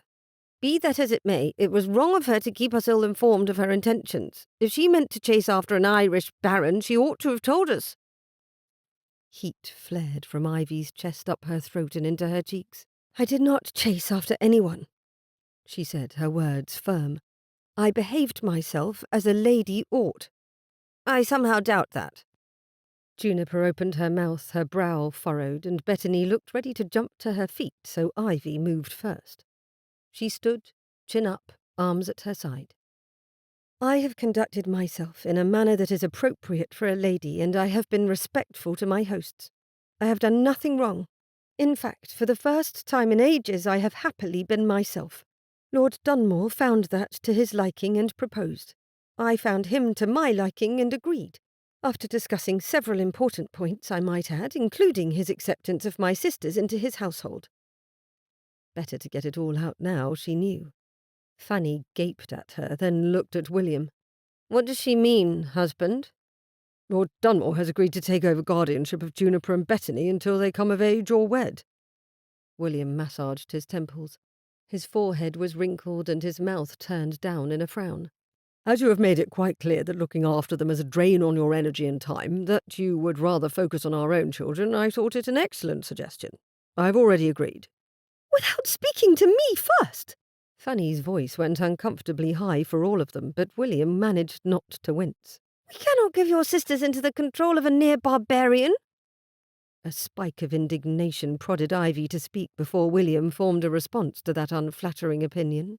Lord Dunmore sits in Lords, Ivy said, tone cool. He is a respected peer of the realm. He is a guest of the Duke and a gentleman. Do not call him anything less within my hearing again. Bettany's happy gasp was immediately drowned by Fanny's impatient huff. How dare you speak to me like this? After everything I have done, all the sacrifices I have made, the patience I have shown, what ingratitude and disrespect! Fanny. William's low, warning tone caught them all by surprise. What is the meaning of this? Why are you acting as though Ivy's engagement is a personal affront to you? To us? You cannot mean to say you approve of how she spoke to me. She will be a married woman in 3 weeks. She has every right to defend her husband, as I would hope you would speak to defend me if someone called me a barbarian within your hearing. William no longer looked perplexed so much as weary. It is done, Fanny. The negotiations are underway. Ivy will marry Lord Dunmore and become Lady Dunmore. So long as Juniper and Bettany have no objections, they will go to live with her after they have returned to our home and supervised the packing of their things. Of course, he turned to his younger sisters. If either of you are uncomfortable with the circumstances, we may discuss them. You will always have a home with us. Thank you, Juniper said. I would like to go with Ivy, please. As would I, Bettany added quickly, perched on the edge of her seat. Ireland sounds lovely. Fanny finally rose to her feet, hands clutched over her heart. After everything we have done for you. Then she turned to William. You would trust Ivy to look after the other two. She will be married. William gave his wife an incredulous frown. It is perfectly appropriate, and they all seem to have turned out well enough. Fanny, I thought you would be relieved. So had Ivy. Fanny had only really ever made her feel like a burden. William had tolerated them all with occasional moments of fondness, but really he had mostly left Fanny to see to them. "We are grateful, Fanny," Ivy said, having to keep her head still lest it shake and deny the words as she spoke them. "You took care of us after Father's passing. Now you are free to see to your own concerns." For a moment Fanny looked affronted. Then she glowered. "An Irish baron. Well, you have made your bed, Ivy Amberton. I hope you enjoy your lie-in." Ivy shocked herself and everyone else by laughing. "I truly think I will. I feel happier and more myself in this moment than I have felt in years." Fanny gasped. "Well, I never." Ivy thought of Teague, of his wit, his quick tongue and charm, and said with a grin, "That is a shame, Fanny. Perhaps you will in future." Fanny sniffed in offence and swept out of the door without waiting for William. He stood slowly and looked at Ivy. "Perhaps she is merely shocked. It will be a significant change in our household." Ivy voiced her thoughts on the matter with more gentleness. "She needs to feel important, I think. A new project may help." William looked at his three sisters, appearing somewhat concerned for them, as though he did not know if he ought to leave them or if there was something more he ought to say. "Ivy, congratulations. I am certain Fanny will come to see the good points of your match. Juniper, Bethany, good night." She had never felt so thankful for Teague's place in her life. In the weeks since she had met him, he had told her to trust to her own happiness and judgment. Without his kindness, his gentle encouragement, she would have crumbled completely under Fanny's disapproval, if only to keep the peace. After the door shut behind him, Ivy looked at her sisters. "I had not expected this evening to go in that direction. Not in the least." Juniper's smile was soft and encouraging. "Well, it seems our evenings have become far more thrilling than any society ball. Who knew our sitting room could rival the theatres of London for drama?" Bethany, quick to find the humour in any situation, chimed in with a wistful sigh. "And here I thought our lives would be limited to choosing ribbons and attending teas. Now we're to be the heroines of our very own adventure, living among the barbarians of Ireland." Ivy, despite the seriousness of their discussion, could not help but smile at her sister's attempts to restore their good humour. "Indeed, we must ensure our decorum is impeccable, lest we scandalise the Irish with our English manners." Their shared laughter was a gentle balm to the evening's tensions, a reminder of the joy and resilience that lay at the heart of their family. "I dare say," Ivy added with a twinkle in her eye, "our experiences in Ireland shall make for the most captivating theatrical. The Amberton Sisters, an English adventure in the wilds of Ireland. How does that sound for a title?" Bethany nodded, her eyes alight with mischief. "Splendid, but let us not forget to dedicate a scene to navigating the perilous waters of family gatherings. Or it could be its own play entirely. The Great Engagement Announcement, the Comedy of Manners." As their laughter filled the room once more, Ivy's profound gratitude for her sisters kept her worries over Fanny's reaction at bay. She and Teague would marry. Her sisters would be with her, and they would build a new family, a happier one. Imagining Teague sitting with her, laughing as Bethany went on dramatically and gently teasing Juniper into sharing her own thoughts, came quite easily. That she could picture him as part of their conversation, seamlessly fitting the sisters into his life, made the last of her anxiety over Fanny's outburst fade away. She had made the right choice. She knew it, felt it in her heart. Teague was the right choice. He was everything she had hoped for and quite a few things she had not even thought she needed. Thinking of him made something inside her feel a glow, like a lamp in the window lighting her way home. All would be well. Chapter 21. The day after the musical performance and Teague's betrothal announcement, a large party of the house guests summoned carriages for a trip to Lambsthorpe, the local village. The Amberton sisters had all piled into the same carriage as Eileen, Lady Josephine and Lady Attella. The men accompanying them, Teague included, elected to ride on horseback. "A terrible idea, most likely," Lord Attella said cheerfully as they discussed the decision, riding ahead of the ladies' carriage. we are giving them yet more time to discuss the men in their lives, while we are not present to defend ourselves or refute their claims. Lady Ivy, as a newly engaged member of their set, will likely be treated to an extensive discourse on the management of a husband." Sir Andrew sounded far too cheerful, almost gleeful about that prospect.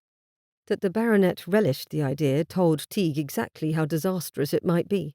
But Simon looked over his shoulder and gave Teague a broad grin. "Given that Dunmore's sister is one of the married ladies dispensing advice, he ought to be terrified." Teague gave an easy shrug, his mood eased rather than irritated by the banter. "I am neither afraid nor intimidated. If you lot can survive matrimony, I am certain I shall find great success in the endeavour." The good-natured teasing did not rile him in the least, though he noticed one of the gentlemen with them looked less amused than the majority. Lord Martin had applauded with the rest the evening before, not appearing surprised at the announcement thanks to Ivy's brother speaking to him ahead of time. He had known Ivy too short a time to have developed any feelings for her, yet Teague could well imagine the frustration of being thwarted at winning such a lady's favour. Had Teague's offer to Ivy ended with her choosing Lord Martin, the thought itself caused a feeling rather like a knife through the ribs. He had been fortunate she had chosen him, all things considered. Incredibly so.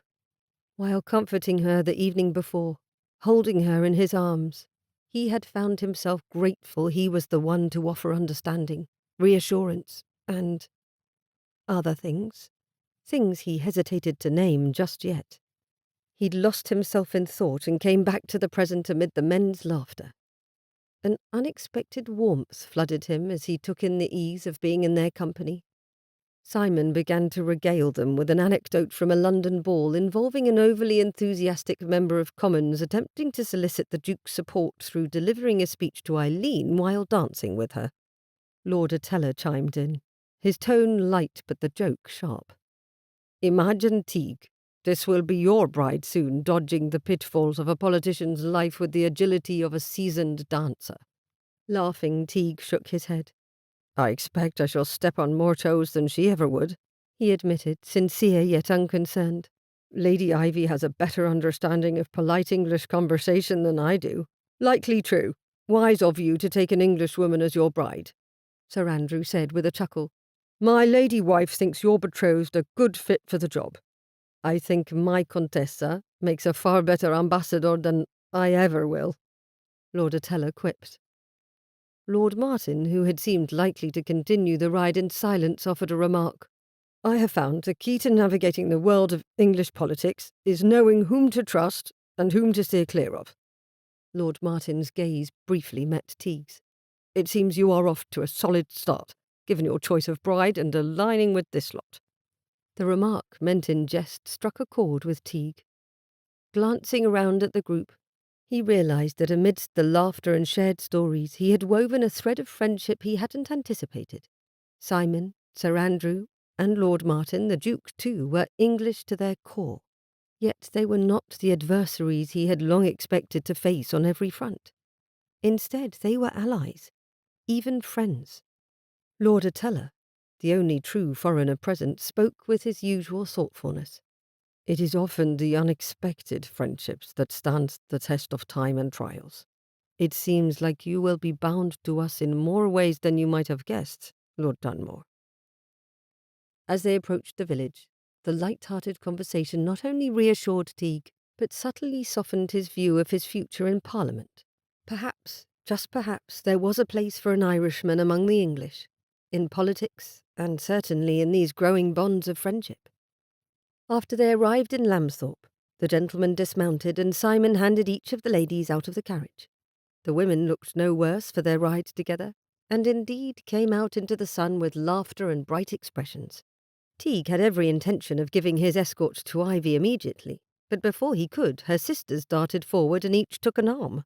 "Oh, no, you don't, Teague." Bethany gave him a broad grin most would think unbecoming a lady of 19 years. Juniper's smile wasn't as wide, but it still had a teasing curve to it. "Quite right. Ivy may have agreed to wed you, and William might approve, but you have yet to secure our blessing." He looked over their heads at Ivy and found her pressing her lips together, as though to keep herself from speaking, yet the way her eyes danced told him she found the whole situation entertaining. He didn't mind entertaining her or her sisters in the slightest, not when it made her dark eyes dance like that.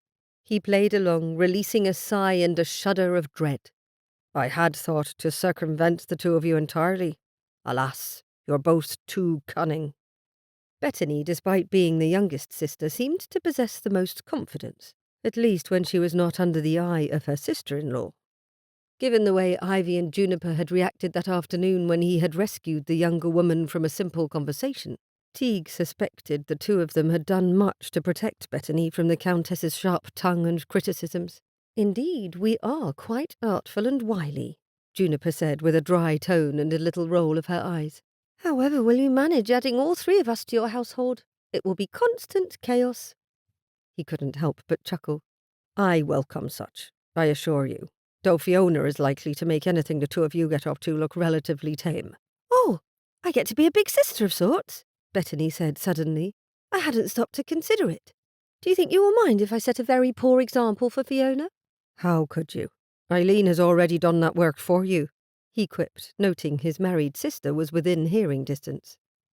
In every family there were often patterns and roles played out time and again, things that the members of the family accepted without knowing it. Adding a wife would necessarily put most of the burden of learning how to be part of the family on her. But bringing Bethany and Juniper into his household, his life, meant learning about them, their roles, the dynamics the sisters shared. Eileen did not let his statement remain unchallenged as she turned about while on the arm of her husband and raised her eyebrows at him. I am the very best example of femininity and strength, Teague Frost. That you do not know how to cope with it is a mark against you, not me. Bethany snickered and Juniper ducked her head, smiling. It struck him as an intriguing challenge to meld their families and discover how they would all fit together. Fiona Maher and himself adding 3 entirely new people to their home would necessitate many changes, most of them, he hoped, pleasant. Thankfully, Teague loved a good challenge. Ivy sighed, hands lightly clasped before her. If this is how every family conversation will be, I wonder that you have not yet lost your sanity, my dear. It was the first time she had used an endearment for him, however mild, and it made his heart tick a touch faster. He sent a grin her way, hoping to show his full appreciation. Lord Martin had approached, an appropriately friendly smile in place. It seems your sisters have robbed you of your betrothed, Lady Ivy. Might I dare to offer my arm until such a time as you can reclaim his? There was nothing in the man's disposition that suggested jealousy. He was a good man. He'd likely have been a fine fit for Ivy too. Yet Teague was grateful he had asked for her hand first, and more so that she had chosen the Irishman over the Englishman rather insistently. Ivy accepted Lord Martin's arm, and the large party broke into smaller pieces as they roamed the village. Teague allowed Bethany and Juniper to direct him while he played escort, Lord Martin and Ivy following along behind, snatches of their casual conversation occasionally meeting his ears. Devoting himself to the younger Amberton sisters felt important.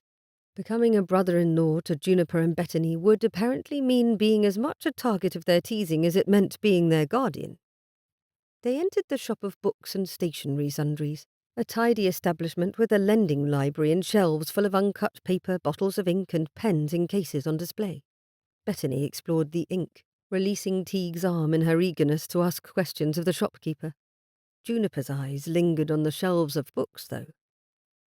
Teague drew her toward them after a quick glance at Lord Martin, who nodded and kept Ivy near the youngest sister. Have you as much interest in literature as Ivy? He asked Juniper. She lowered her head and her cheeks went pink. I'm not sure you could call my favourite things to read literature so much as written follies. I prefer a Gothic novel over a centuries-old romance. Ivy reads Daniel Defoe and Jonathan Swift. I prefer Anne Radcliffe, Percy Shelley, Robert Hewish, Francis Latham. He raised his eyebrows, finding it difficult to believe Lady Haverford approved of such sensational novels.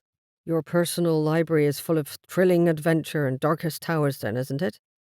Oh no. She shook her head a little. I do not keep them. I borrow them from libraries or friends who share my interest. I haven't any place to put books of my own. My brother and his wife insist that all books in the household belong in one place, and Fanny wouldn't countenance Italian mysteries being on the same shelf as something she deems more respectable. Displaying books of that sort would not give the right impression of the family. I had not really thought the purpose of bookshelves to give a good impression, except perhaps when it comes to showing a care for reading, perhaps a glimpse of the personality and values of the reader.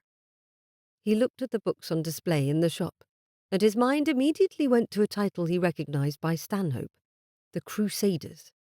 He plucked it from the shelf and held it out to Juniper. Have you read this one? She took the book gingerly and her eyebrows raised. Oh, no, I have read her other books. The Nun of Santa Maria di Dindaro was a favourite. She opened the book and saw the slip of paper inside, marking it as available to be lent or bought. I will take it back with me this very day. Excellent.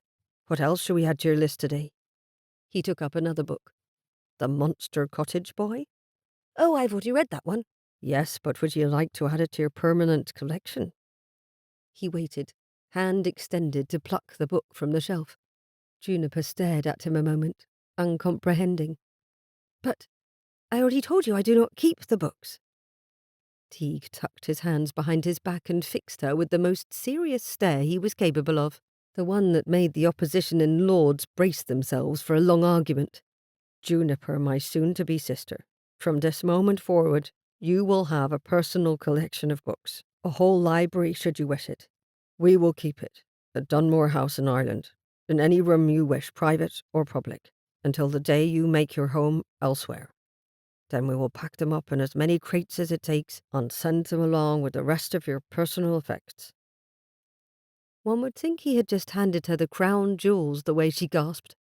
Then, throwing aside what he had come to think of as her usual stoicism, Lady Juniper Amberton embraced him, right there in the shop. Lady Haverton certainly would not have approved.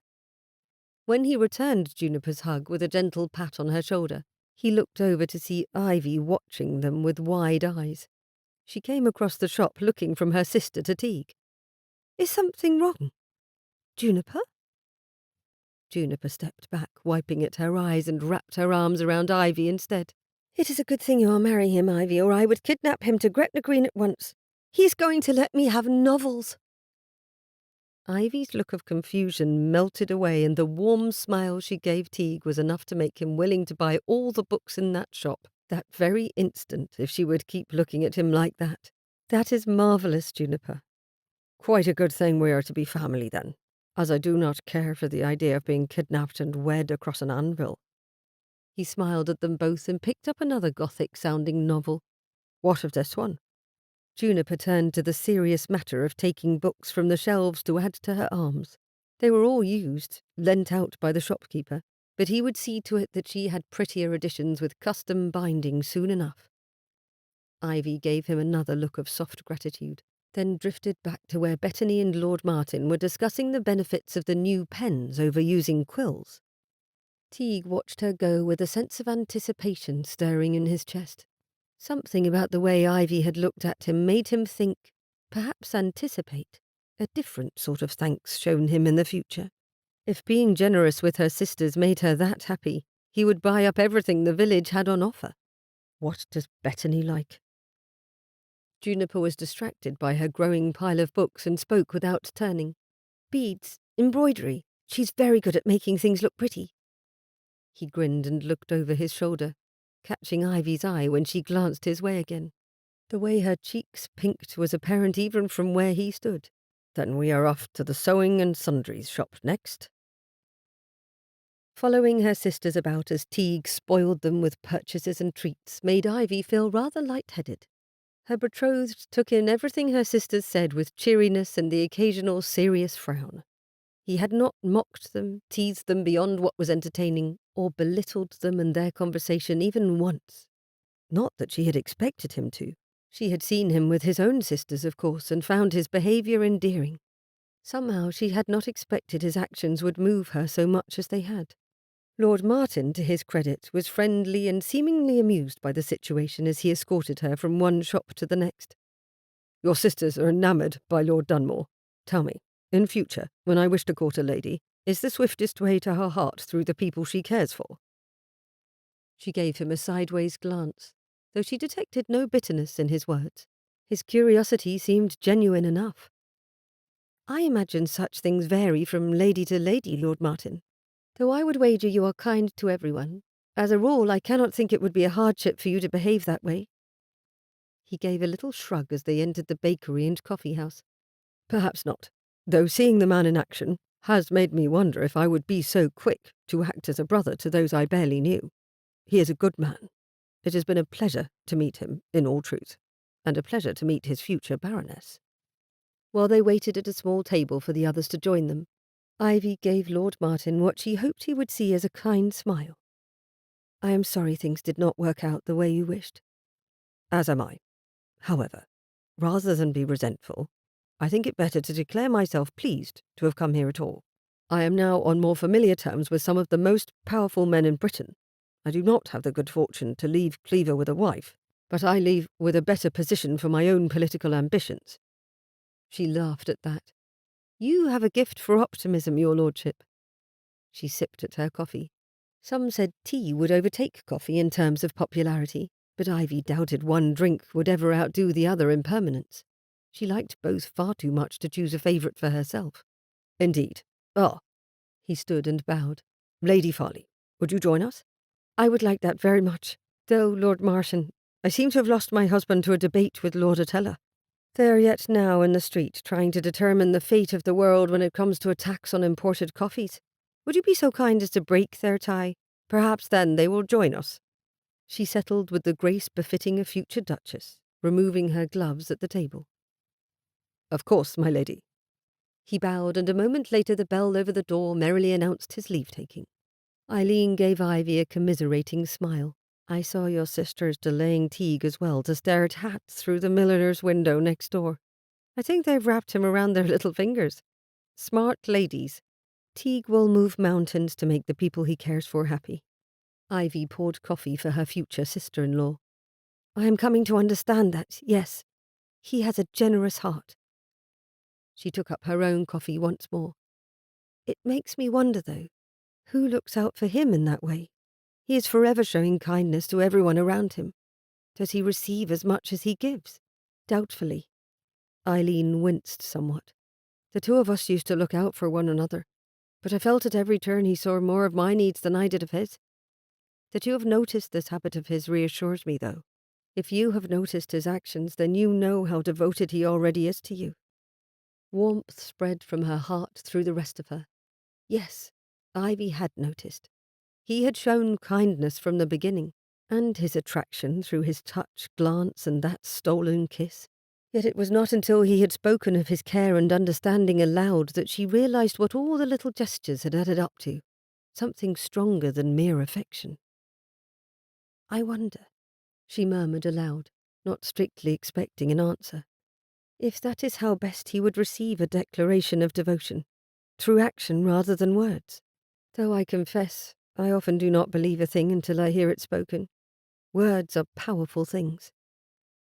You speak as though the two are separate languages, action and words. Eileen chuckled and wrinkled her nose. I would have both. As would I, Ivy said with a laugh, yet I cannot deny they are not equal in my heart. Perhaps they were not equal in Teague's. Her words of reassurance, that she wished for their engagement to continue, had not seemed to penetrate his understanding. Not until she had fairly demanded that they make the announcement of their betrothal. He had seemed to float about the castle since that moment. Perhaps he needed action more than he needed reassurances. When he came into the bakery a moment later, Juniper and Bettany chatting with excitement, she met his gaze for what seemed like the 100th time during the outing. His eyes sparkled with amusement. His smile stretched wide across his handsome face, and he winked at her. Despite a desire to duck her head as a modest lady ought, Ivy winked back. Somehow his smile grew warmer, his posture more relaxed. Ivy was determined to show him exactly how much she had come to adore him at the first available opportunity.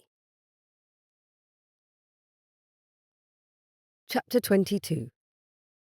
The thing about Catholic emancipation at this juncture is simply that other things take precedence, Lord Haverton spouted from his place standing near the hearth in the library. I do not disagree that the practice of keeping men of faith from taking part in the government is archaic. However, there are still many concerned with the fact that orders could come from the Pope himself, giving Rome a say in matters where it ought not to have any say. The men of the house party were scattered about in the library, a few of them with pipes in hand, some sitting in chairs, others lounging on couches, and a few standing like Haverton. The windows were open to keep the scents from settling and letting in cooler air from the courtyard below. Teague was near the doorway, arms folded, trying to keep his tongue in check. Haverton had not expressed his own view, only one that was generally held by his party. The Irishman cut a glance to Simon and then to the Duke. Simon was staring out the window, back to the room, listening more than speaking. His father, though, sat in a chair near the hearth with the look of a king sitting upon a throne. He spoke with a measured tone. The majority of our parliament is made up of Anglicans, whose official head is the king himself. Yet we have a fair share of Protestants, Methodists, agnostics, and the like. I believe the only time a man's religion ought to be considered is when he proclaims to loudly follow its tenets and then proves himself dishonourable by going against what he has sworn to uphold, which is, I am afraid, most of our government's representatives. Teague lowered his gaze to the carpet and allowed himself a smile. The Duke's library hosted nearly 24 men that day. Most were guests at the castle or at the Lambsthorpe Inn, as they had a hunt planned for the next day, and everyone was enjoying His Grace's hospitality for the evening. I believe we will see a change in the way we regard Catholics before the end of the decade, another gentleman remarked, a representative from Commons. It is something the people want, something they deserve. Lord Otello could tell us, I am certain, that there are politicians throughout Europe who attend Catholic Mass and are not told how to vote or rule by the Pope. The ambassador for the Kingdom of the Two Sicilies tipped his head forward in acknowledgment. It is true enough. Only those angling for service to Rome would consider such a thing necessary. We are in a more modern era. While religion may play a part in a man's life, we see it less and less when it comes to governance. Science and philosophy hold higher esteem, things that are provable, regardless of what one believes. Sir Andrew, standing near Teague, leaned closer. Not chiming in today? I haven't a desire to argue at present, Teague answered with a shrug. I am in too good a mood. Yes, I suppose love will do that to a man, the baronet said with a smirk. One cannot be bitter while also being besotted. The word love stirred Teague's mind and heart. Though he had yet to say it directly to Ivy, he had not been able to stop expressing it. Not when he had stolen 1,000 glances at her over the past several days. Not when he had held her in his arms after her musical performance, and possibly not since the beginning. It was an odd thought to turn over in a library, surrounded by men and pipe smoke. Yet one could hardly help when or where an epiphany came into being. Teague stood still, letting the acceptance of his feelings sweep through him like floodwaters, spreading widely, seeping into every inch of his heart and mind until the tenderness he felt for Ivy saturated his being. He loved her, fully, completely. A soft hissing sound snapped him from his startling revelation, making his eyes dart down, then behind him. Standing between Teague and the wall, crouched as though to keep himself hidden, was Lord James. The boy's eyes darted from Teague across the room to where his father, the Duke, was speaking again about the state of prejudice that existed in Parliament. The lad obviously had no wish to be seen. "Lord Dunmore," he whispered, his eyes comically wide. "Fiona needs you." He jerked his head toward the doorway, then hurriedly slinked along the wall to slip out of it. Teague glanced at Sir Andrew, who raised his eyebrows. "Do not look at me. I have been involved in more misadventures with the children of this castle than can possibly be fair. Off you go. See what the little miscreants want." As the conversation in the room had been informal, Teague did not take his leave of the crowd. He left the room without haste, however. In a true emergency, a servant would have come for him. Lord James and Fiona were obviously plotting something. He came out into the corridor and raised his eyebrows at the two of them. Fiona stood in the middle of the long carpet, hands on her hips, and James had joined her with a wide grin on his face. "We have been looking everywhere for you," his little sister proclaimed. "Now Ivy will think it is our fault that you are taking so long." That brought him up short. "Ivy sent you?" Both children nodded rapidly. "We're supposed to give you a message. James said, puffing out his chest a bit. "Then you must find her." "But it's not hide and seek," Fiona said with a little scowl. "She only gave us a clue. I think she doesn't want us coming after you both, which means it's something to do with the two of you getting married." She rolled her eyes with disgust. "Are we really going to have the ceremony here at the castle?" "We are," Teague informed her, opting to be amused rather than impatient with the messengers. "Before we go home to Ireland in September." He looked at James. "What is the message?" James shrugged. "I have no idea. She told Fiona. Fiona recruited me, but then she didn't want to go in the library with all the men present." "It smells of tobacco pipes in there," Fiona said with a shake of her curls. "Do you know how awful a smell is to get out of a lady's hair?" "Fie," Teague said before she could begin an argument with the Duke's youngest. "What is the message?" "Oh, that. Ivy said she wanted to meet you in the place where you gave her an Irish sample. Whatever in the world did you mean by that, Teague?" His sister tilted her head, curiosity in the gesture. "Did you let her try the toffees we brought from Belfast?" He cleared his throat. "Something like that." He glanced back the way he had come, but didn't hesitate a moment more. "Thank you for the message. Now you had both best get back to the nursery or wherever it is the younger guests are milling about. I'll be off to see Ivy." "The others are not all that fun." Lord James scrunched up his nose. "Everyone is so stuffy, especially Ivy's nieces and nephews. I'm surprised they haven't already tattled on us for slipping off." Someone down the corridor cleared his throat. Fiona and James both winced and looked back to see one of the footmen there, his eyebrows raised. The boy huffed. "All right, Broxton, we are coming." Fiona laughed and gave James a shove. "Told you they would send someone. We're lucky we escaped this long." "Off with you both," Teague instructed, taking himself to the nearest staircase. "Mind your manners, Fee." He didn't run through the castle. Even an Irish baron had more respect for proper decorum than that. But he did take the stairs to the ground level 2 at a time and stretched his stride as long as he could to eat up the ground between himself and Ivy as quickly as possible. The only sample he had given her of anything had been the kiss.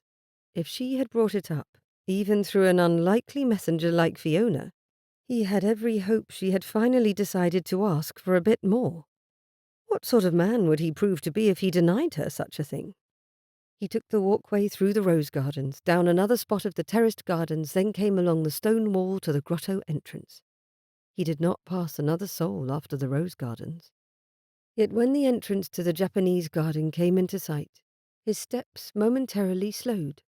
A sudden weight pressed upon his chest.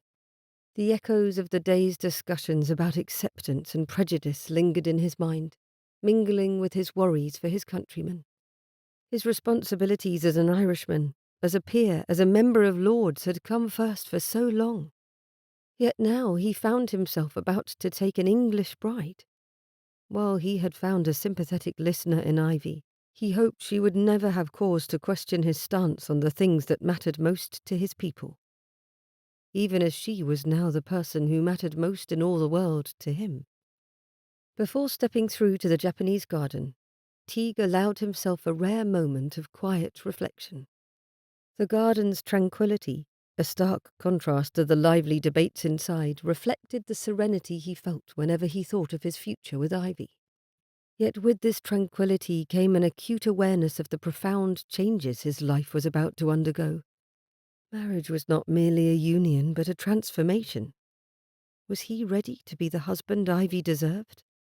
She deserved all the love and admiration, all the support and the praise he could give her. He took a deep breath, letting the fresh air and scent of green and growing things strengthen his resolve. Love meant more than acknowledging a feeling. It meant making a decision to embrace every challenge and the joy that came with it.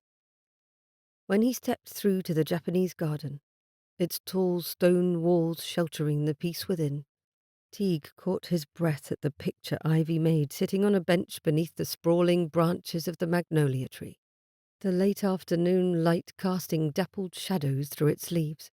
The deep green of her gown complemented the lush surroundings, making her appear as a part of the garden itself, an embodiment of the natural beauty around her.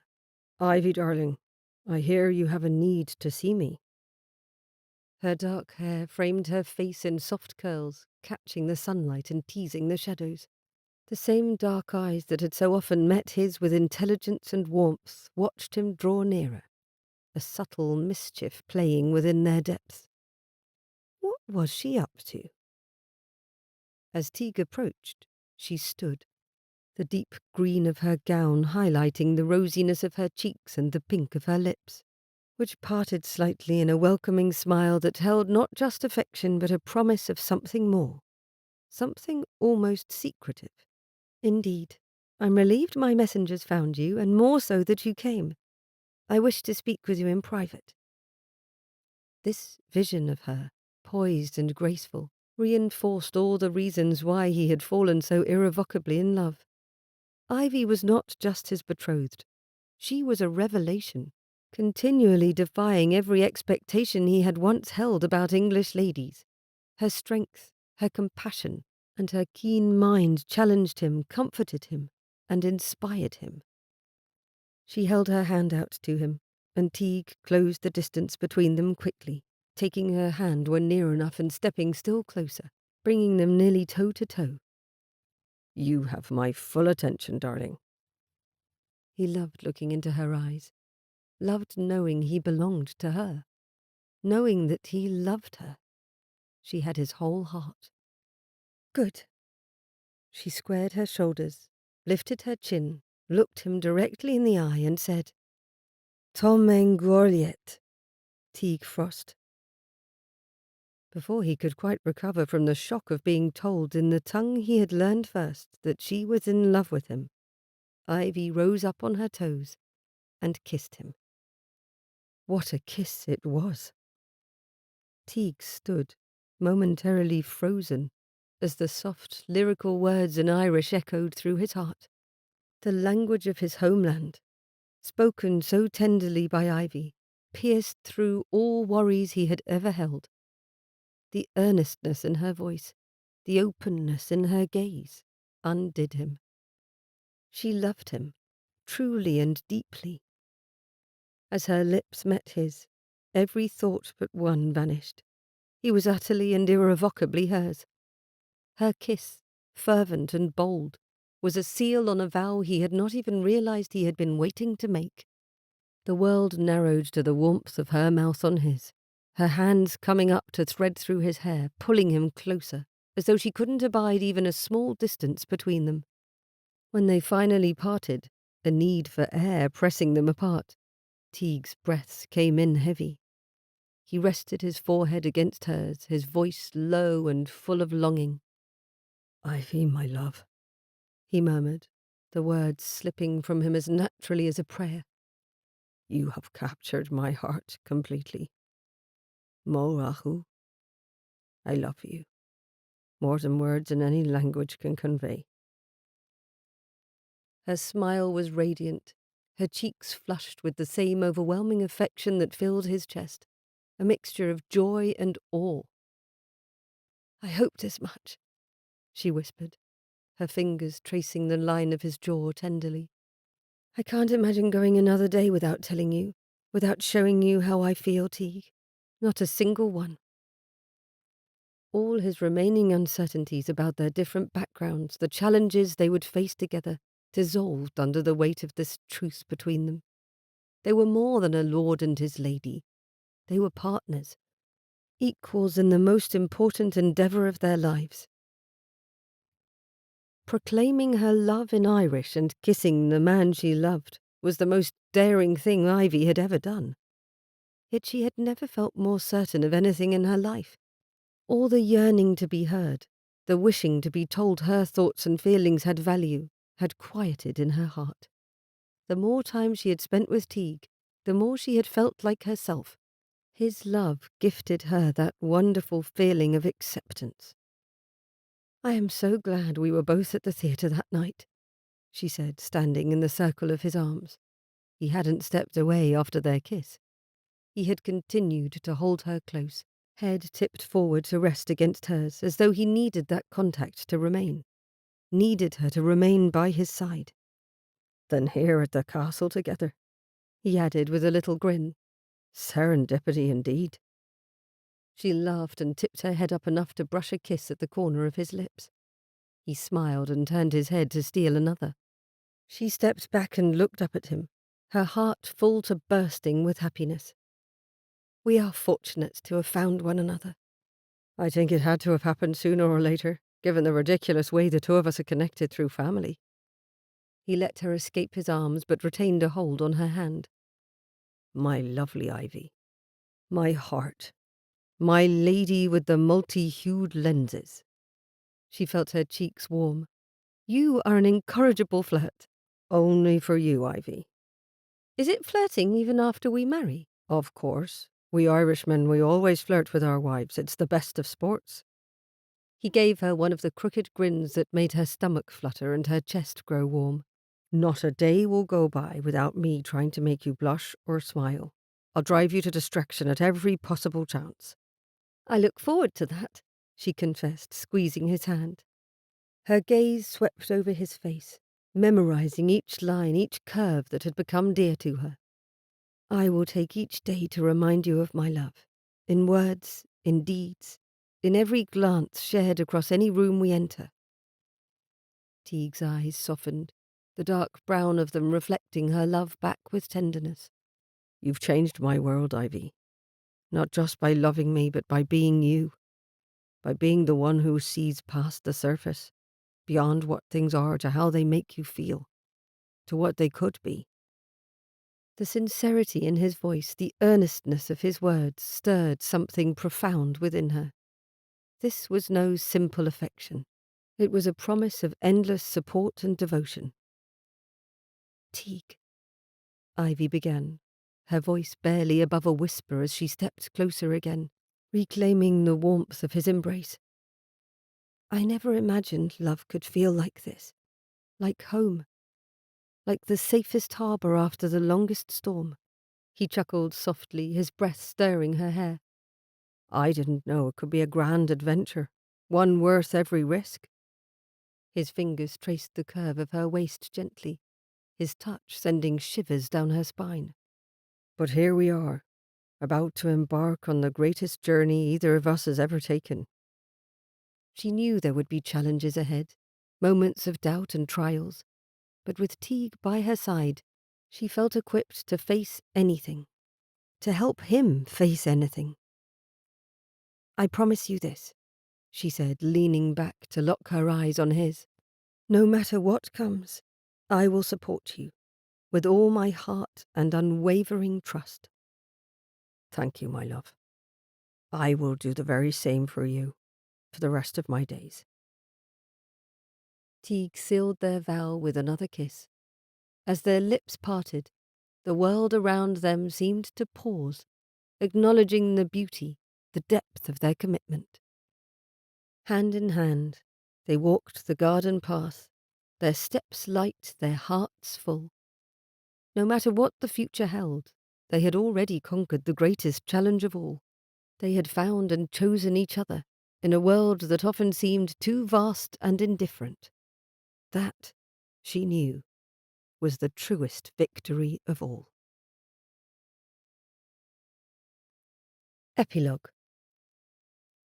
Ivy stood at the front of Cleaver Castle's chapel in a gown of green, trimmed with Irish lace, and holding a bouquet of flowers made up for her by Juniper and Bettany.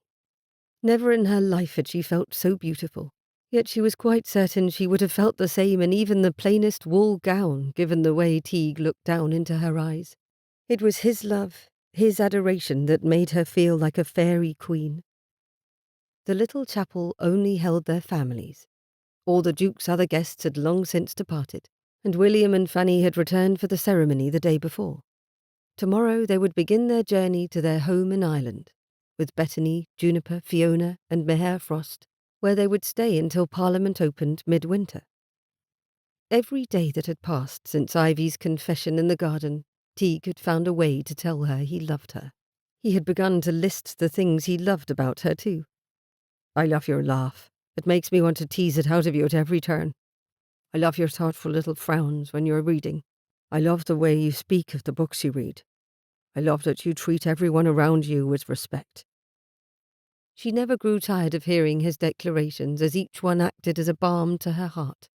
When Fanny had criticised her wedding dress that morning, Ivy had laughed with true amusement, and found it a little sad that Fanny tried to spread misery rather than joy. For Ivy's part, she had endeavoured to show Teague how she felt, every day. She learned more Irish words from his sisters to surprise him, even by asking for silly things in his tongue, like passing the salt at the table. She winked when she caught him staring. She made a point of brushing his hand or arm whenever she passed near him, and she had whisked him away to private nooks and corners to surprise him with a kiss or two. Her feelings for him grew, branching out like a tree reaching for the sunlight. She loved him with everything she had, yet startled herself by continuing to grow in that love. She listened to the words of the vicar and spoke her vows with full feeling, her heart thrumming along happily in cadence with her voice. I, Ivy Amberton, take you, Teague Frost, to have and to hold, from this day forward, for better, for worse, for richer, for poorer, in sickness and in health, to love and to cherish, till death do us part. The love that shone in his eyes assured her, every time she saw it, that she had come home. There had never been a prettier bride than Ivy. Of that Juniper felt quite certain. Her sister looked lovely in her Irish lace and the deep green her new mother-in-law said was the perfect shade for an Irish bride. Truly, as Juniper watched her sister at the wedding breakfast the Duke and Duchess had provided, she felt as though her sister's happiness was her own. Yet after a time with all the merriment and laughter, Juniper's mind grew far too crowded to sit still amid the sea of voices and clatter of celebration. When the celebratory meal came to a close, she gave Bettany a look that her sister knew how to interpret. Bettany raised her eyebrows in a question she needn't voice aloud. Do you need company? Juniper gave a subtle shake of her head, then slipped down a quiet circular stairwell. It led to the bottom of the ballroom stairs and out the doors to the stone terrace. It was a great relief to know Fanny wouldn't upbraid her for her disappearance later. Earlier that summer, her sister-in-law had proclaimed she had washed her hands of the Amberton sisters and their abilities to behave themselves in public. Truly, having Teague and Ivy take responsibility as guardians until Juniper and Bettany wed had been a gift, one Juniper intended to take advantage of. No more balls. No more hours spent in crowded sitting rooms during visiting days. She would do what Ivy asked her to, of course, but she knew Ivy would give her plenty of room and time spent away from all the noise and bustle of society. Truly, Juniper dreaded nothing so much as she did the exhaustion that inevitably followed too much time spent among noisy strangers. She leaned her elbows on the balustrades, looking down into the tiered gardens, her eyes taking in the landscape she had come to love with true appreciation. She would miss Cleaver Castle. It represented so much to her now, her freedom, her peace of mind, her tranquillity of spirit. Hopefully Dunmore House would become as dear to her in time. The way Ivy's in-laws spoke of it, it was beautiful and serene. They were so eager for her and Bettany to love it.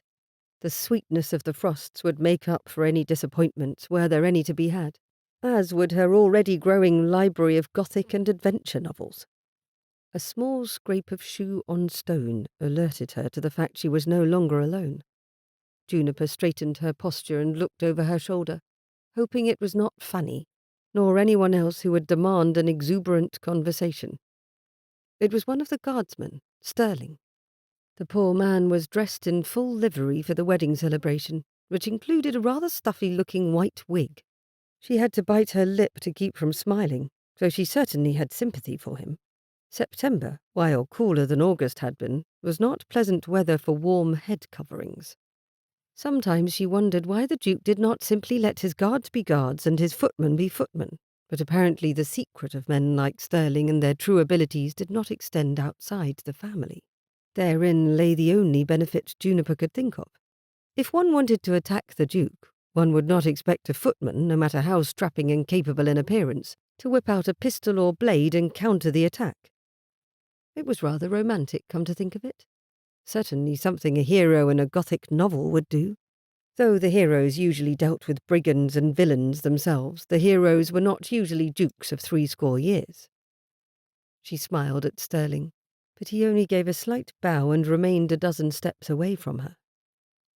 "I wonder," she said aloud, not certain if he would answer a direct question, "why a guard feels the need to follow me around when I am only distantly related to His Grace. Yet one of you has always been nearby when my sisters or I step out of doors."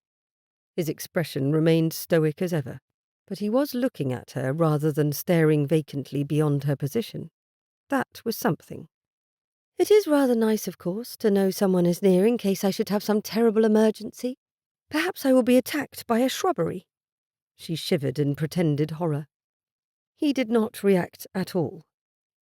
A shame, really. He was quite handsome. When he had spoken a time or two, his words spare, he'd had a delightful voice, low and even. Nothing about it could possibly agitate her, even after a long day of chatter. "You are excellent company, Sterling," she said, smiling a little. "Certainly my favourite among the guards. It will be strange to leave and not have a protective shadow hovering behind me when I take walks in the gardens, though I imagine you will be most relieved to have only His Grace's immediate family to watch over." She turned away again and released a little sigh of contentment. "I will miss this place, though I hope to visit it again many times in the future. Perhaps I will see you again, but on the chance that will not be the case, thank you for making me feel safe." For a long moment she felt certain he would not answer. That was fine. Probably for the best, to be truthful. He was a guard. She was sister to an earl. Then that low, comforting voice spoke softly. "You are most welcome, Lady Juniper." She smiled to herself, not turning around. Oh yes, she would look forward to future visits. If only to hear that voice again. This has been Lady Ivy and the Irishman, a Regency romance novel, Cleaver Castle Romances, Book 5. Written by Sally Britton, narrated by Jessica Elisa Boyd. Copyright 2024 by Sally Britton. Production copyright by Sally Britton.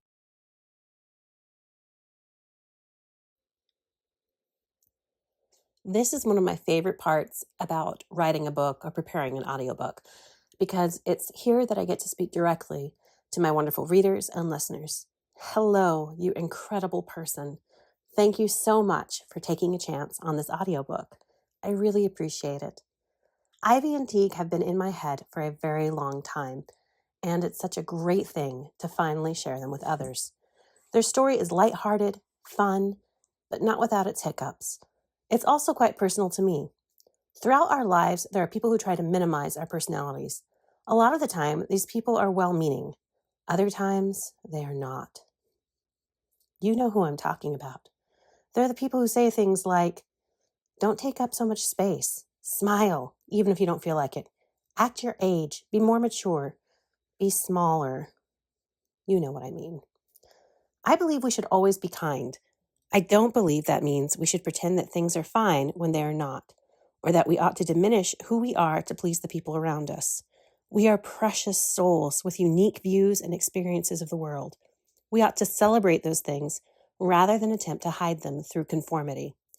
Yes, I realize this is a strange thing for an author of Regency romance to say, because that society that I'm writing about was governed by so many rules based entirely on keeping up appearances.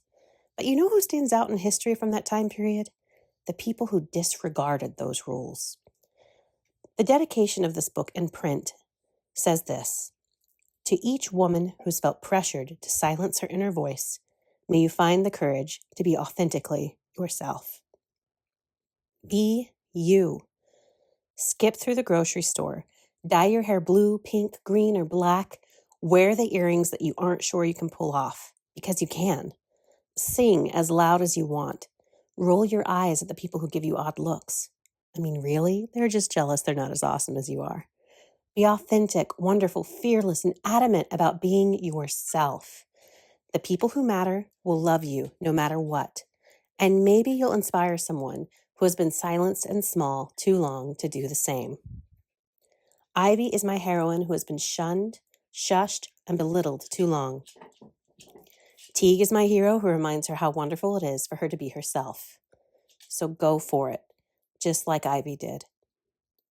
As for my usual notes and thoughts about historical accuracy, I did my best.